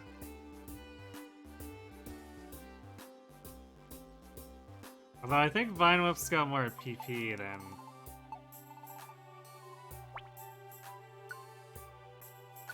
I'm a little bit wary about... Actually, yeah, it's got 3 more than the Razor Leaf.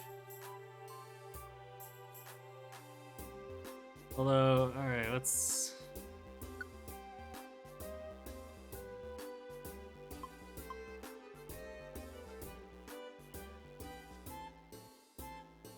It does have low base power, but I basically doubled its power because I've used it so much.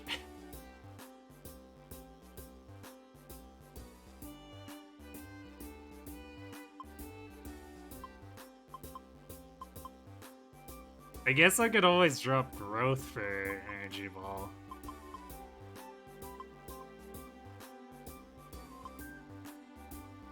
Because a lot of the time, Growth kind of sits around, and I use it at the start of the floor just because it's there, and it feels like a waste to not have it, but... I feel like more Reach would probably be better in general. What else do we have here? Riddle Swing.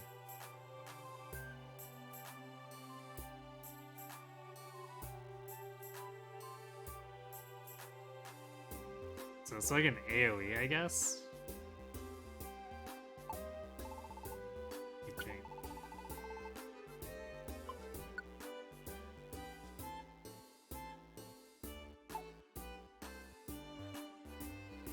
I feel like if we get into a situation where we've got a whole bunch of enemies side by side, that we have a big problem.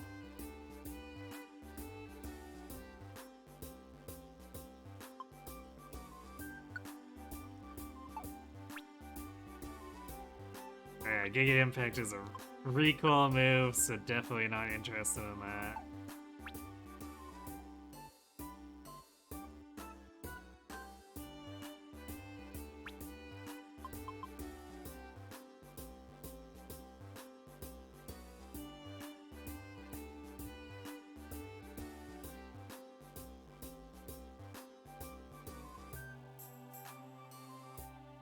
Yeah, I think I'm gonna get Energy Ball and replace Growth with it.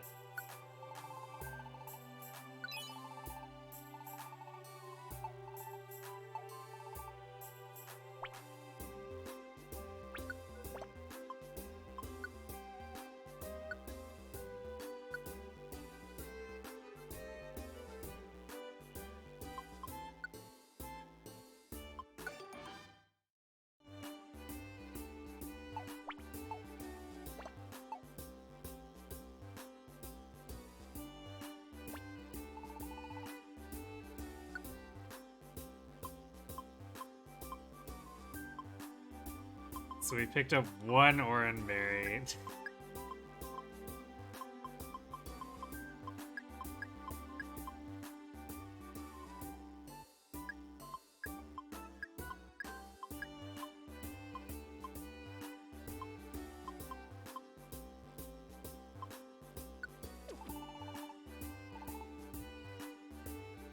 We're definitely gonna need to actually get way more if we ever want to consider doing any of those rematch fights.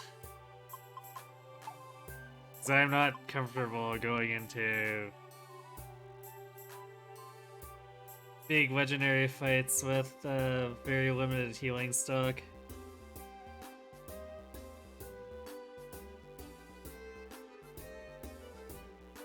Alright, good night, Nate. Thanks for watching. Have a good sleep.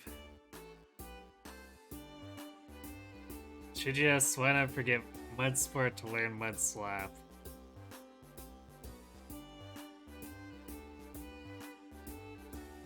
What does Mud Sport do again? Does that raise ground damage and lower something else? I feel like in a lot of cases you'd want a direct attack like Mud Slap more, but it might actually depend on your team. Oh, it reduces electric damage.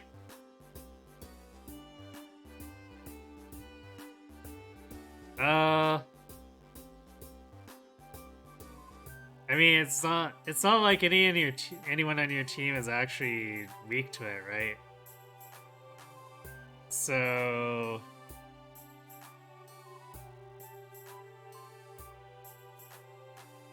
I think it'd be safe to drop it unless you're really scared of Zapdos' dungeon, then you might want to wait until after you're done there.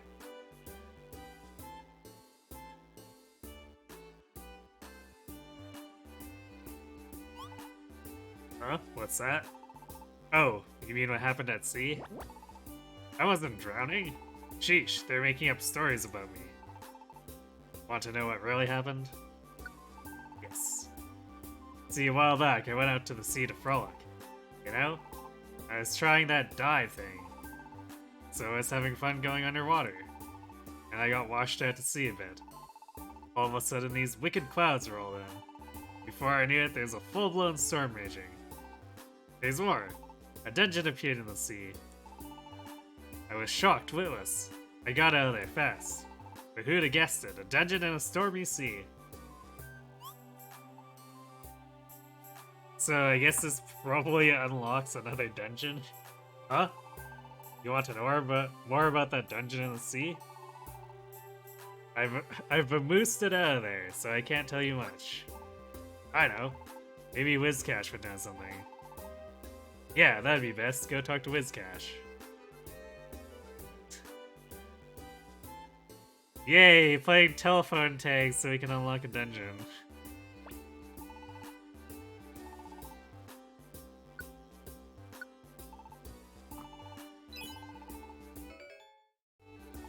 Yay, we got an Oran Mary from Persian.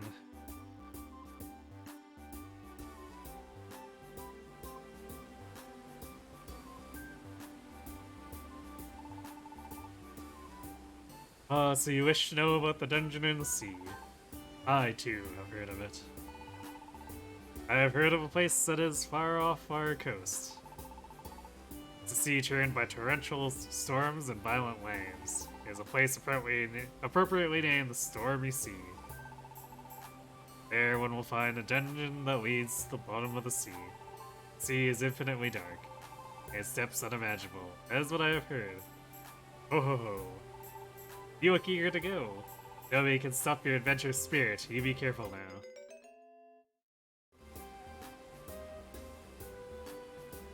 now. This is probably gonna be one of those dungeons that has way too many floors.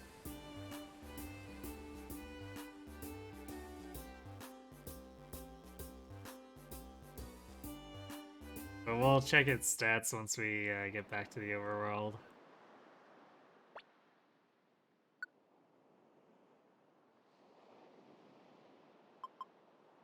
another sky tower. Skarmory was done in.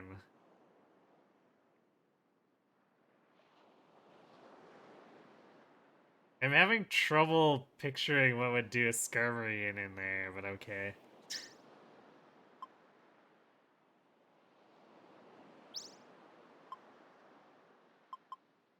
Well, Desert Region is an A. Wow, there's a lot of...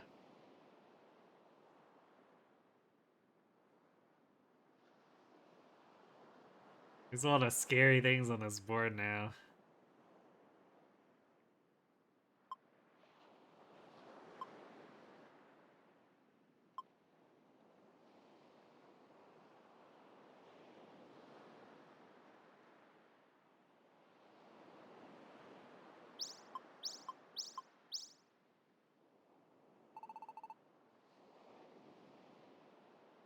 Well, looks like we hit a story quest. Speargull's desperate plea, huh?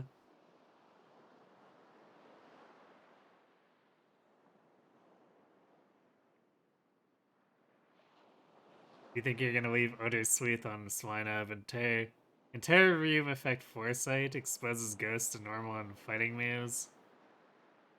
It removes any boosts to evasion. That does sound a little handy. That's quite the title. What does it say?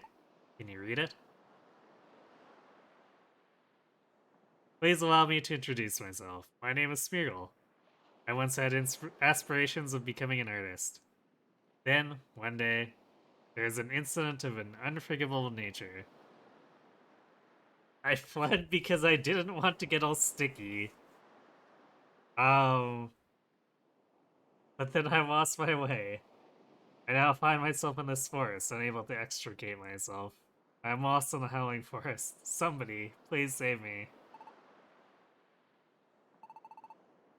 Didn't want to get all sticky?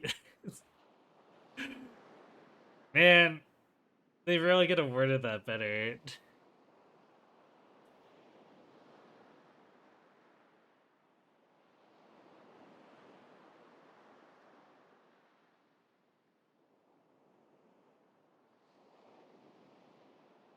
Yeah, that is a good point. It does help your team a lot since you're leaning a lot on normal and fighting type moves.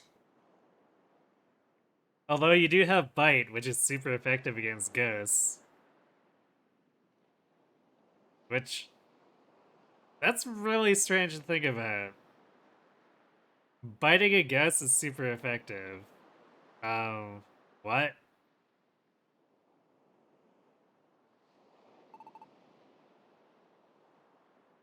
Didn't want to get all sticky. What's that mean? I don't really get this. Let's let's go rescue Smeargle anyway.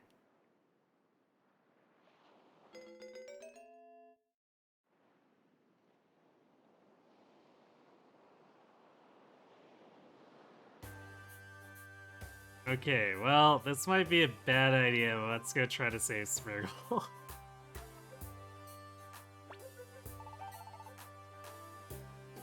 Also, I want to check this gold ruminants. Sold for a high price at a shop. Really? That's all it does?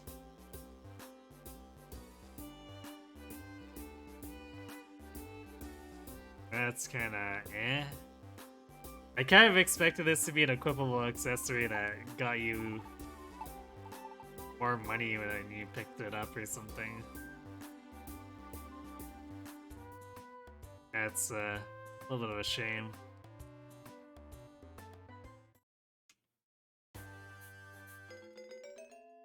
Let's see, Howling Forest. Well, that probably has grass type stuff, so I should probably bring Night for this one.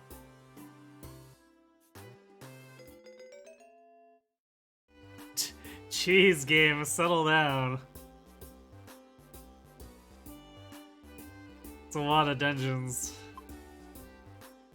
Stormy Sea has 44s. Okay, that's less than I thought. Like, I was expecting something stupid like 80, but 40 is still kind of daunting. Especially considering Sky Tower was what, 30, yeah, 34, and that was almost too much.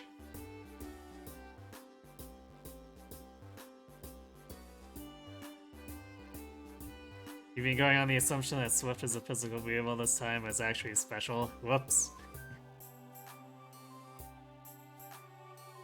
I mean, I guess I didn't catch that either.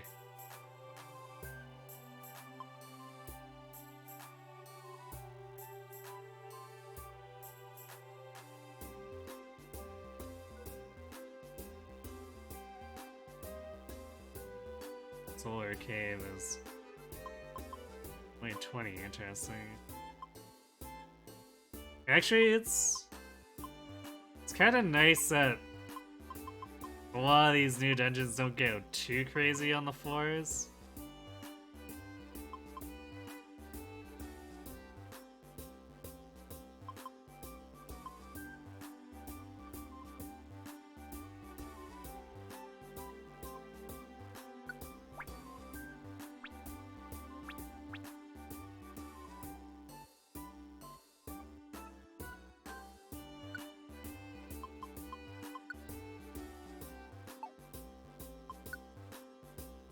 I don't think I actually replenished my apples. Yeah, good thing I checked that. That's the last thing we need to do, is wander into a dungeon without any apples.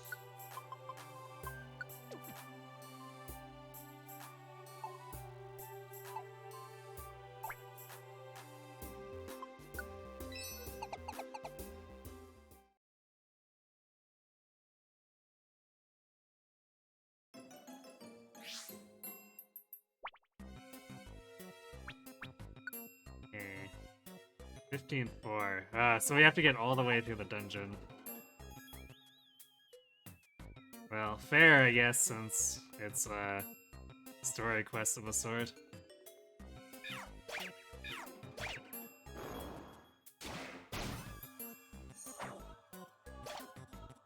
We're getting 160 experience from these. Also, this is a lot more psychic than I thought they would be.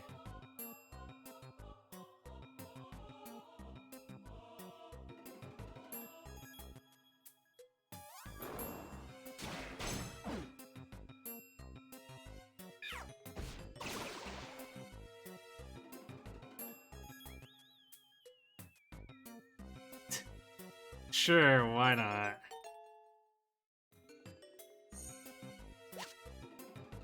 Oh, I didn't even look at the level. I should have looked at the level of execution. Give me a little bit of a better handle on its, strength of the enemies are.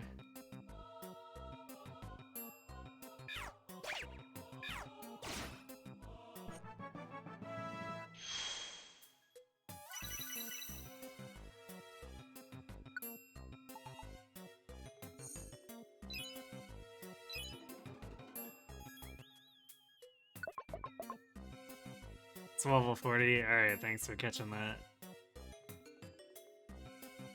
We're not too far under.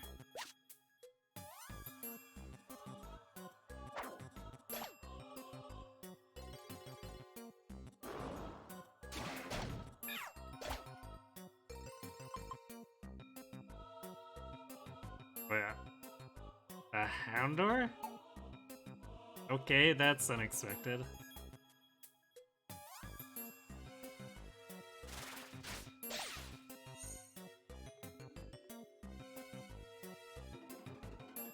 I would definitely not expect a Houndor to show up in a forest like this.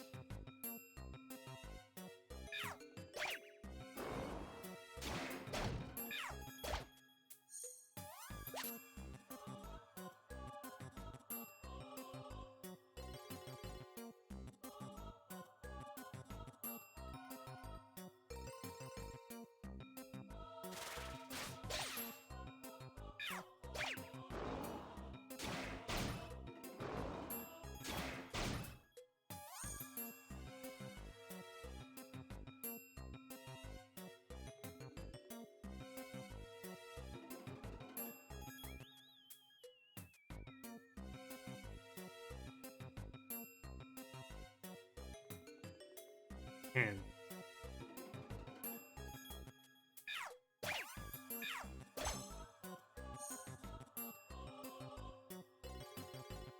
we're definitely hitting all the wrong rooms here.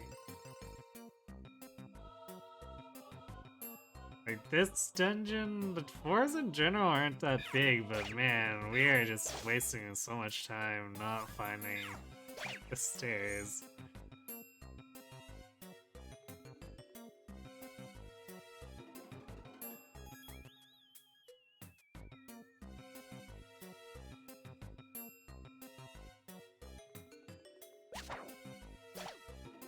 Also... And that's we're actually getting Fog of War on these enemies now.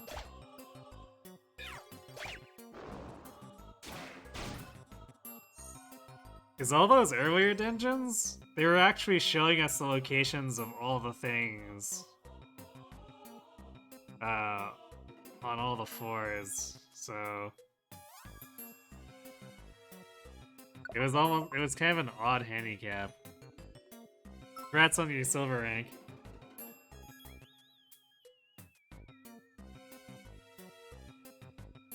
I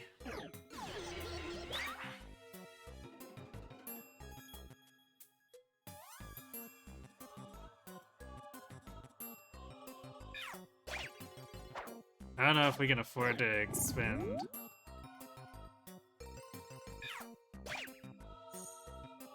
Apples here on random things.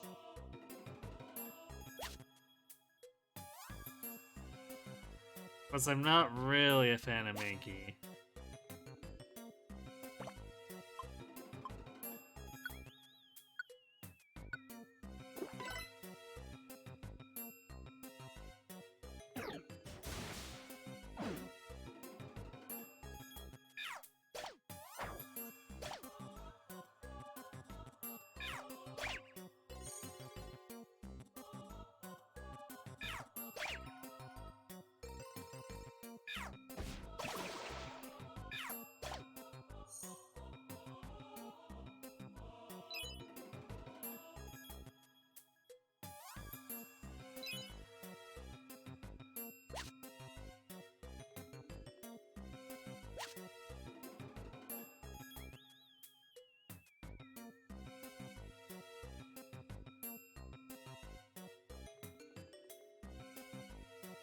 Clan Shop has 3 copies of Thunder for sale.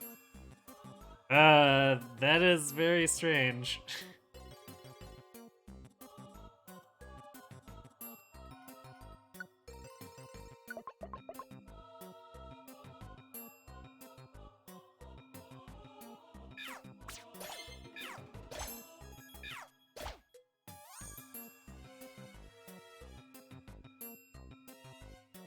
I guess it kind of sounds like your Kecleon over there is trying to offload a bunch of overstock.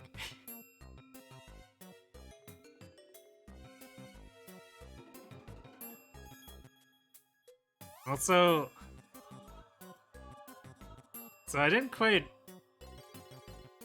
know what was bothering me at first, but these Wizmir are very, like, a very sickly purple. And I'm used to seeing them as, like, a bright pink, so something is odd.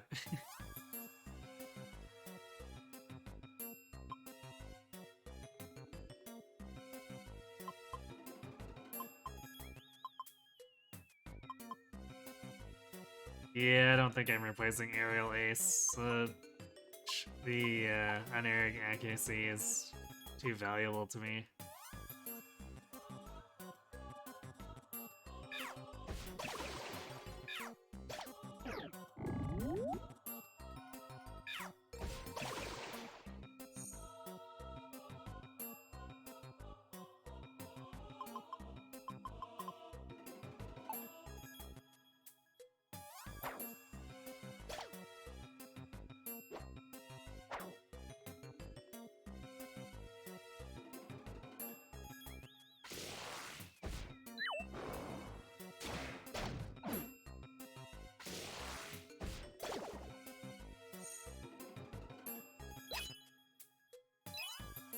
Wow, this dungeon is full of sparkling tiles.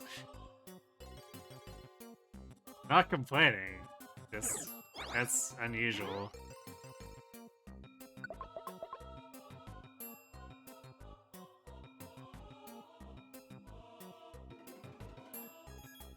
As far as I'm aware, yes, earthquake-friendly fires, which is very strange, because there's a lot of stuff that is AoE in this game and does not friendly fire, so it's like they screwed Earthquake on purpose for seemingly no reason.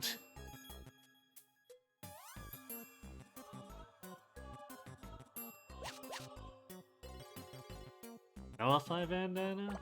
What's that? Oh right, this prevents the bird's ability from working. Which, I don't think I'd ever use that. Alright, we're gonna just back up here. Oh, never mind. We aggro the Henor.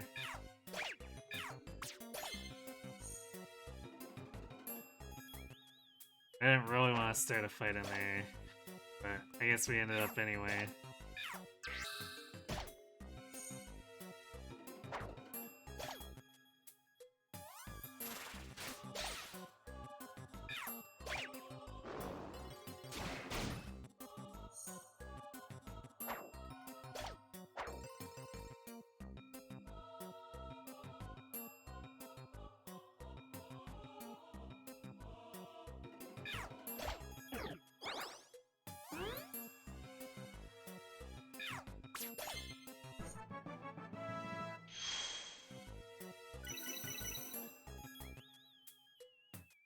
Yeah, that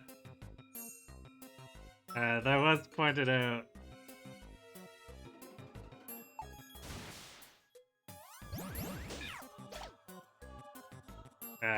Was pointed out earlier when I saw an earthquake TM myself, where it'd be useful for around hovers or flyers, but that's not really what my team's about.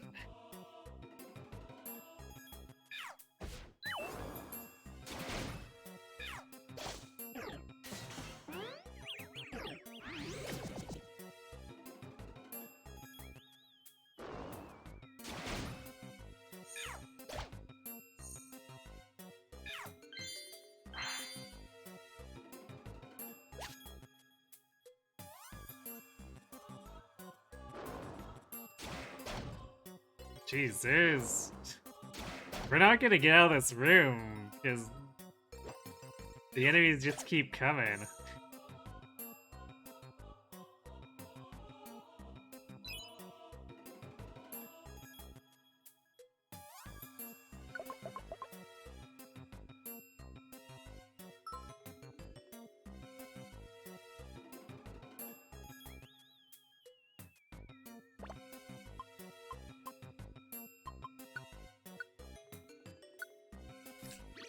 Could feed this one. What is that even? Is that a Volbeat?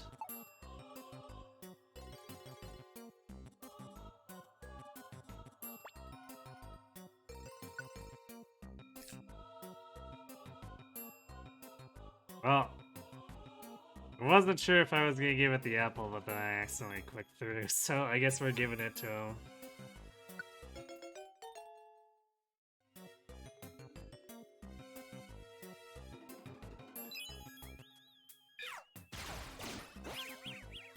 Oh, he's got Signal Beam. Nice. Considering how much work Magnemite did with Signal Beam, I don't really have too many regrets there, aside from the fact that we're not going to be able to actually recruit the Bullbeat.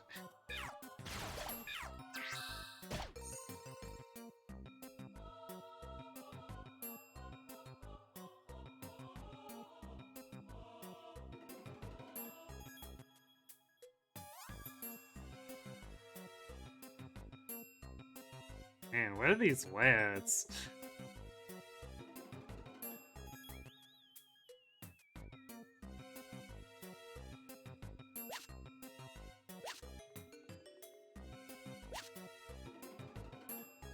Okay, well we just about lost 40 health on basically everyone there.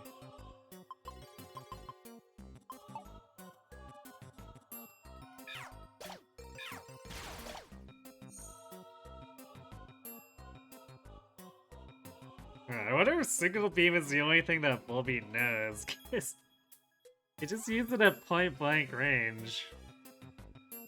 That's a ranged attack.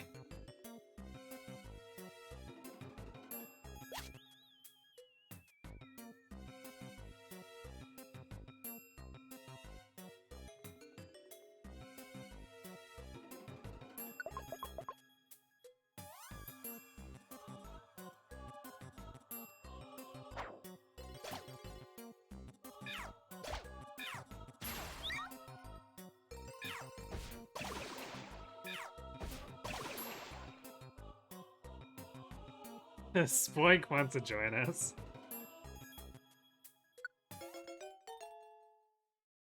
Mind over matter, that's a new one. A Pokemon steps on a Wonder Tile and its strength is restored. Its bad conditions, such as being poisoned or burned, also heal. That actually sounds pretty useful.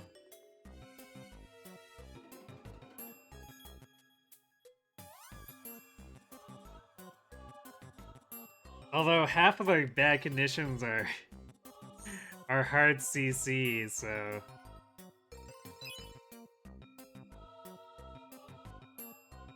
it's not gonna have a ton of coverage, but still.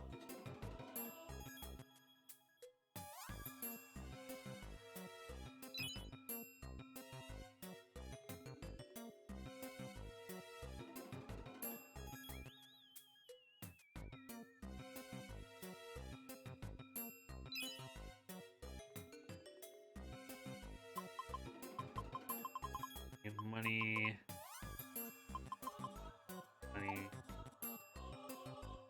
Oh, we'll get this money because it's right here, but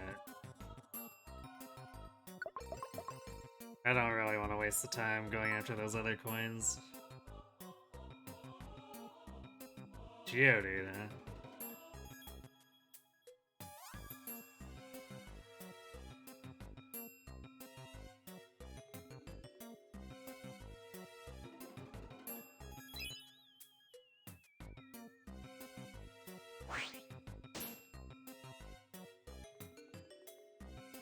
Well, that's potentially messy.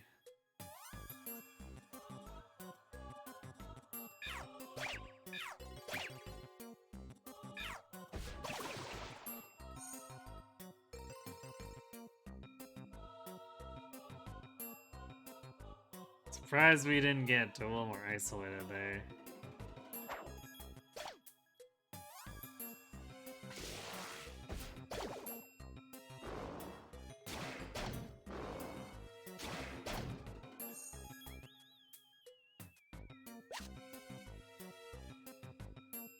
It seems like the spawns on this floor are a little bit lower than that previous one where we got absolutely swarmed.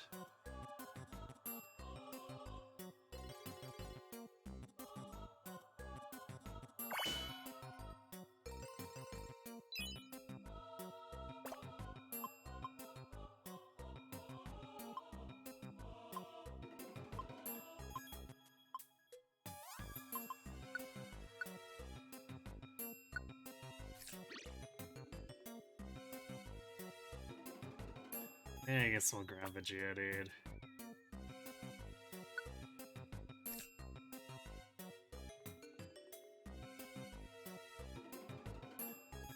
Strike back.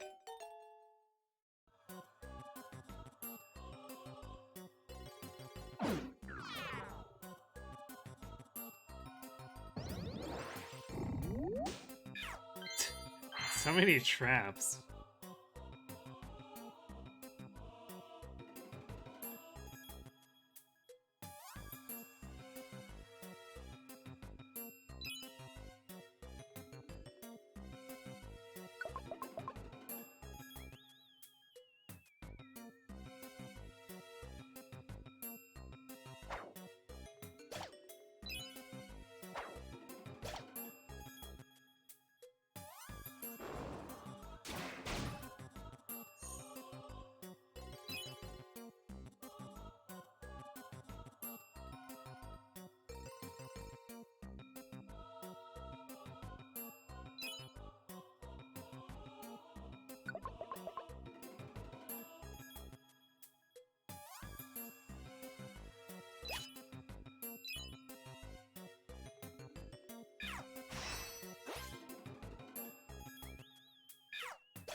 Man, this is really 15 is really far for that Smeargle to go just to avoid getting sticky, as it put it.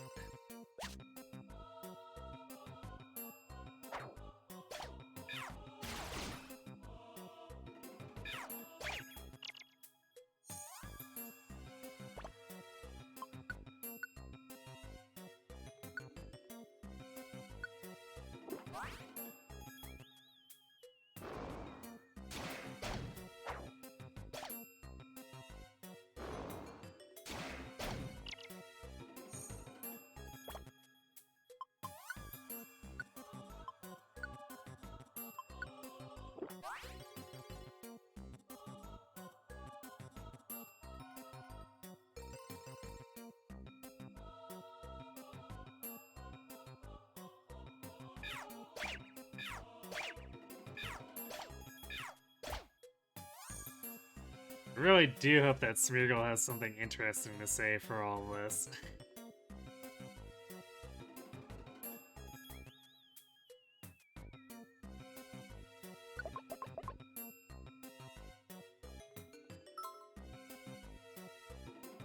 Their Volbeat.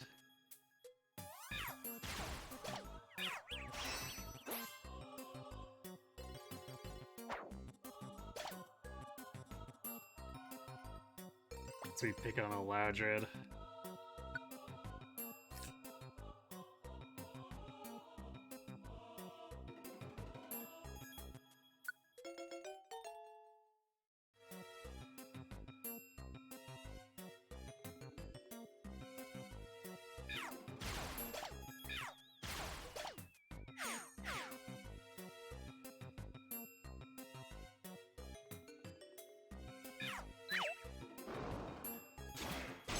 So looks like everything decided to evolve here now.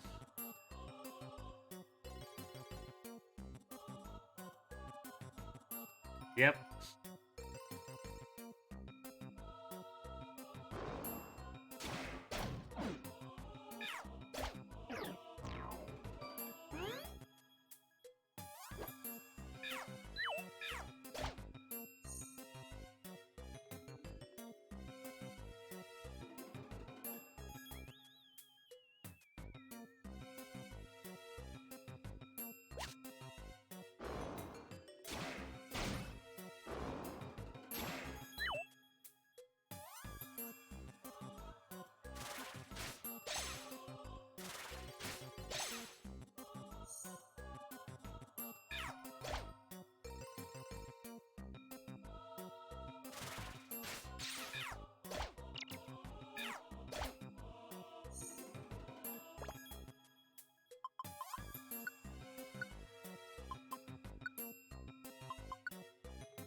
I can't believe no one picked up this coin.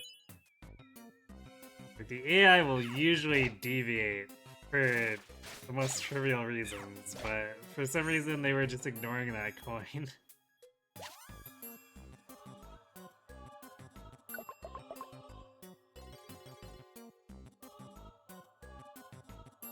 Nice.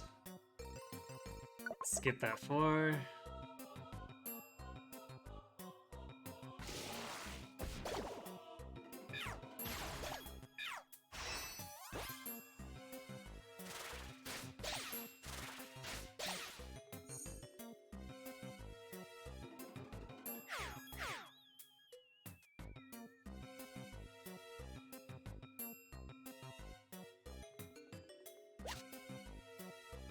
Efficient bandana.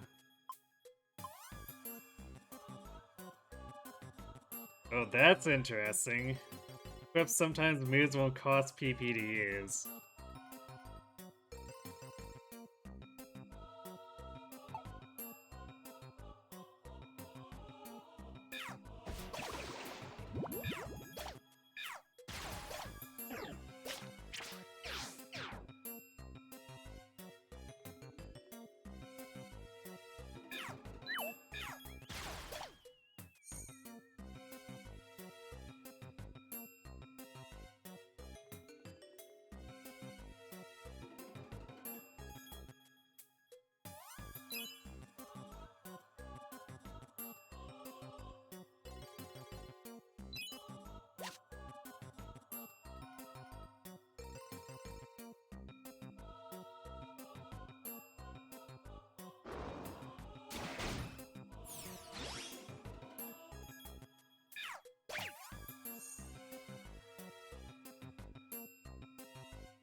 Can we get away with one more floor here without... I guess it's technically two. Ah, it's coins. Yeah, we're gonna see if we can get away with getting this Smeargle without... Oh, Smeargle's at the bottom. Okay, cool. So it's not even an exploration floor proper.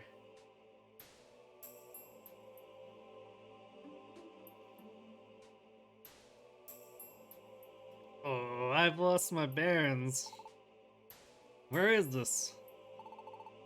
I can't get out. I'm hungry. I'm in trouble. Oh, you are. Did you maybe come to rescue me? Am I glad to see you?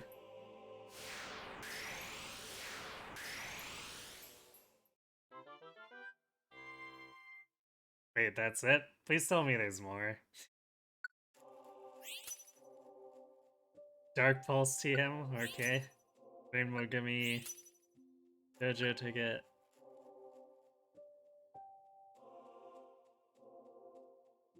Wow, alright. 1400 for that. Thanks, Execute. 900 from Volbeat. Not bad. 950 from Spoink. 770 from Geoda, it's still decent. Second Volby is a miser. Execute is loaded? No kidding, right? Thank you so much, you saved me from great peril. No problem, Smeargle. But what made you run away in the first place? Your letter said something about not wanting to get sticky. That is... Oh. Look, there he is. Yeah, I see him. We've got to get him back quick. Or a Smeargle? Two of them? Hey, Smeargle. What do they want? They're my friends. Now come with us. The sticky ritual is ready for you. Oh my god. The wording on this quest.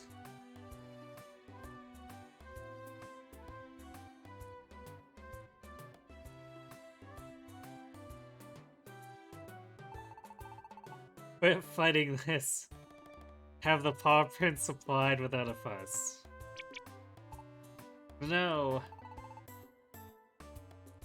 If I have to get those paw prints all over me, I'll get all gross and sticky. What was that? What was that? What sticky ritual?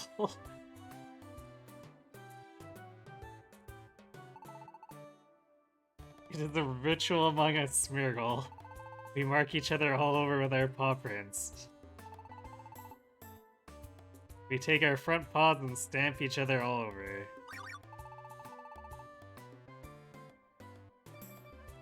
Anything more than a single paw print would be unbearably uncool. I have dreams of creating great art, so I have certain standards for design that I swear by. I know. I have decided. I shall join Karai's rescue team. Wait, what? I will participate in your rescue activities. Sure, you're gonna get more than a little sticky on these adventures. I'll do my best to rescue others, and I won't take part in that nasty ritual. Sorry, not sorry. Is that so? Then there's nothing we can do. We will let everyone know about your decision. We wish you luck in your new career as a rescuer.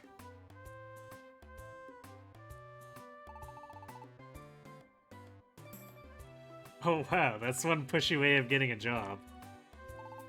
That's okay. You're on the team now. We expect your best, Smeargle. Yes, thank you.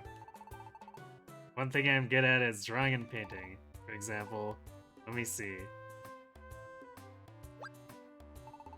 Ah, how about that?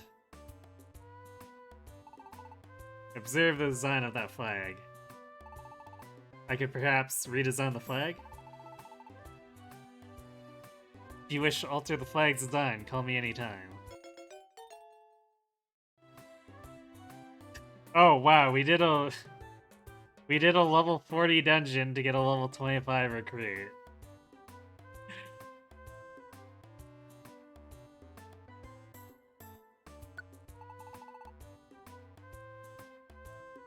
I will find my own place in the sky blue plains. But I'll come on over right away if you wave the flag. When you wish to alter the flag's design, simply wave the flag, okay? Until then.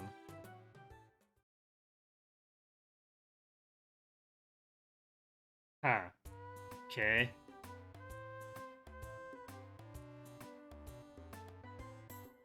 I don't think we'll be redesigning that tonight. Maybe I'll toy around with it next time.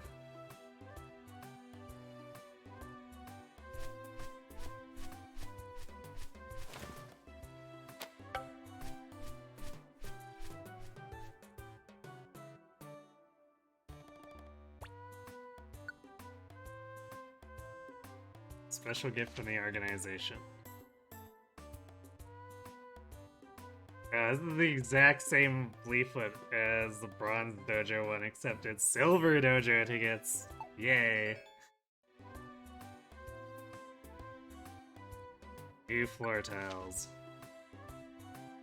New types of floor tiles. There have been numerous reports of new floor tiles other than Wonder Tiles, one of which is a training switch. If you step on it, it will apparently speed up your move growth. We already know about that. Why is the game giving me this like 15 hours after we learned about it? Actually longer than that. Like, this is super late for them to be mentioning training switches. What the heck?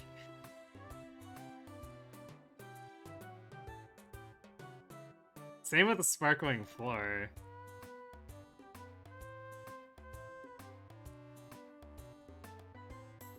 Why are we getting tutorials on that? It's late in the game.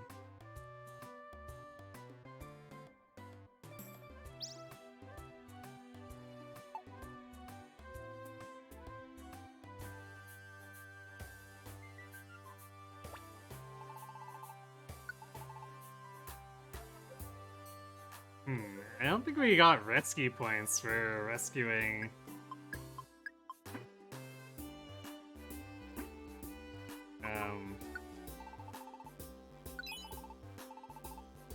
Rescuing Smeagol Day. That is unfortunate, I guess.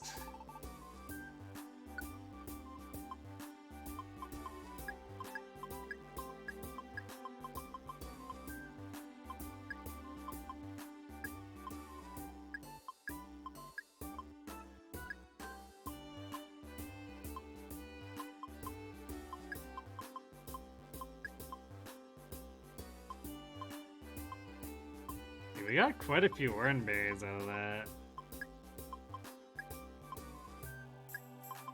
HP swap wand?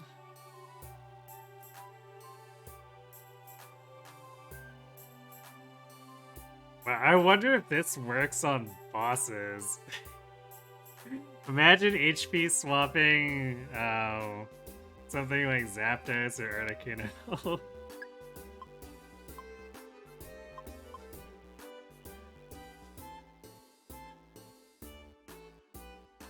Oh wow, Surround Wand and waving it at a Pokemon warps your teammates to surround them. Also potentially really interesting against bosses.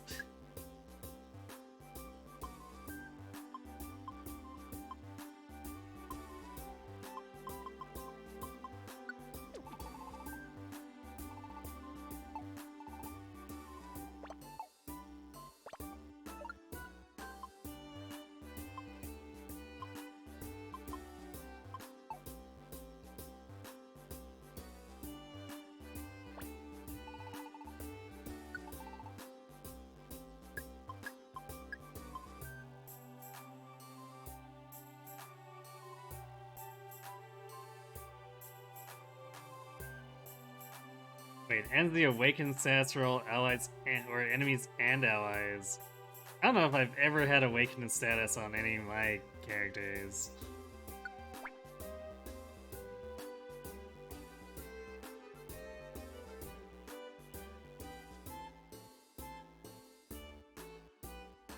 Linked moves always result in crits? Damage they deal ignores abilities or unfavorable type matchups.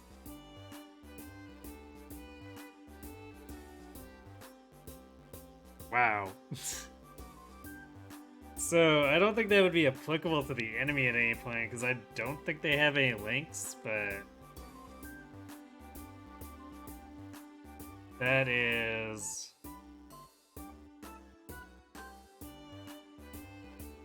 That's interesting to consider for player characters, except I don't know how I'd ever get into Awakened status.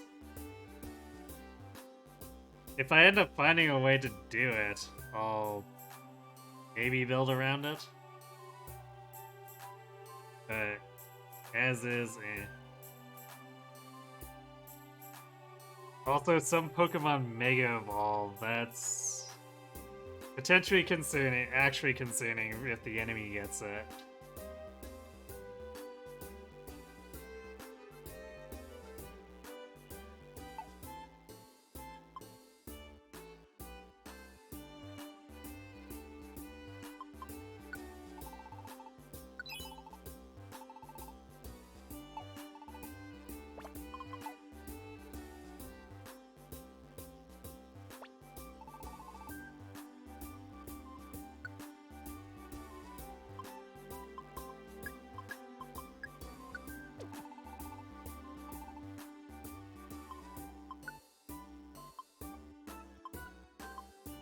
Actually, maybe I shouldn't have put that max, or yeah, max ether away.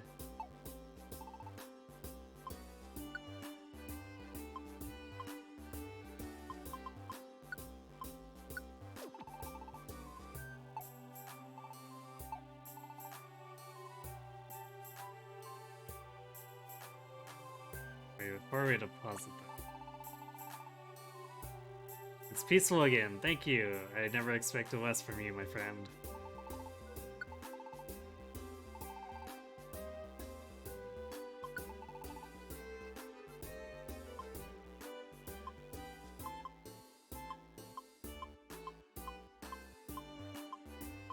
There's so many Pokemon we haven't seen yet. This game must have a heck of a post-game.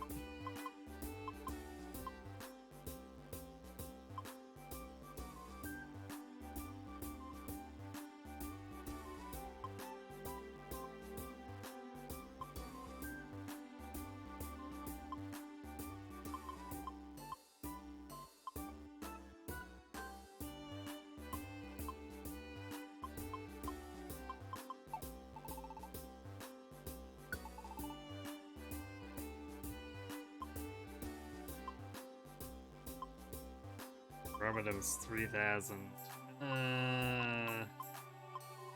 Probably not worth it right now.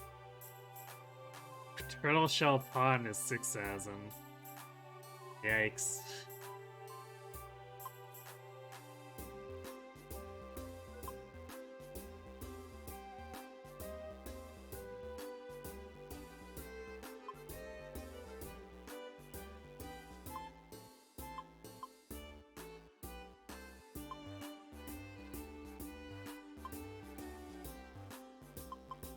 I want that way.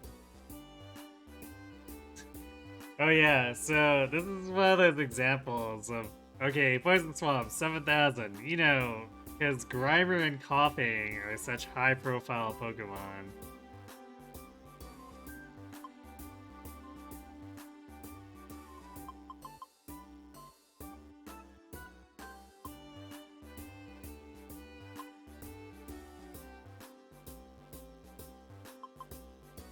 Final Island. 9,000 and there's only one Pokemon I can go there. I see, I see.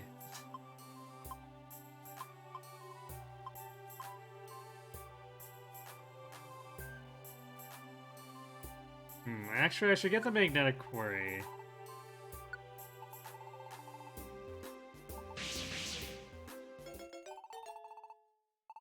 Because on the off chance that Metagross actually wants to hang out with us, I'd like to actually be able to recruit it.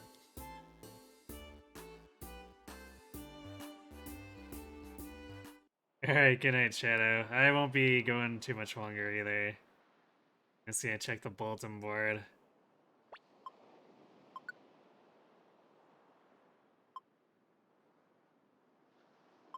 Wow. Suddenly invaded by low ranks here, all these F rank.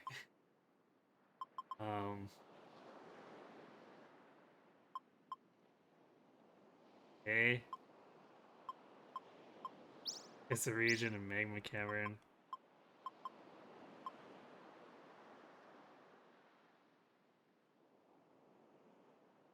I'm kind of surprised the bulletin board doesn't expand as the game goes on. Because there's so many dungeons fighting for quests now.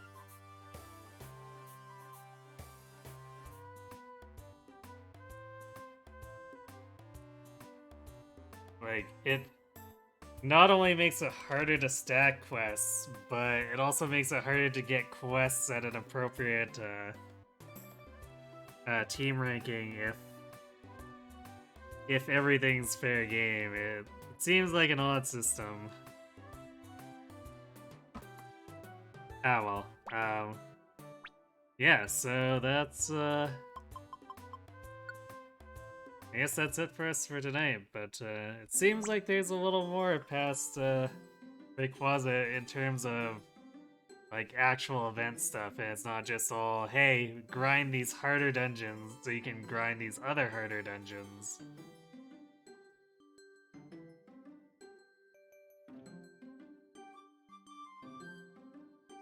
So I guess we'll keep going for at least another session or two, see what other events we can unlock. But if at any point I feel it's getting to be too much of a just straight generic grind, I'll probably consider moving on to the next game.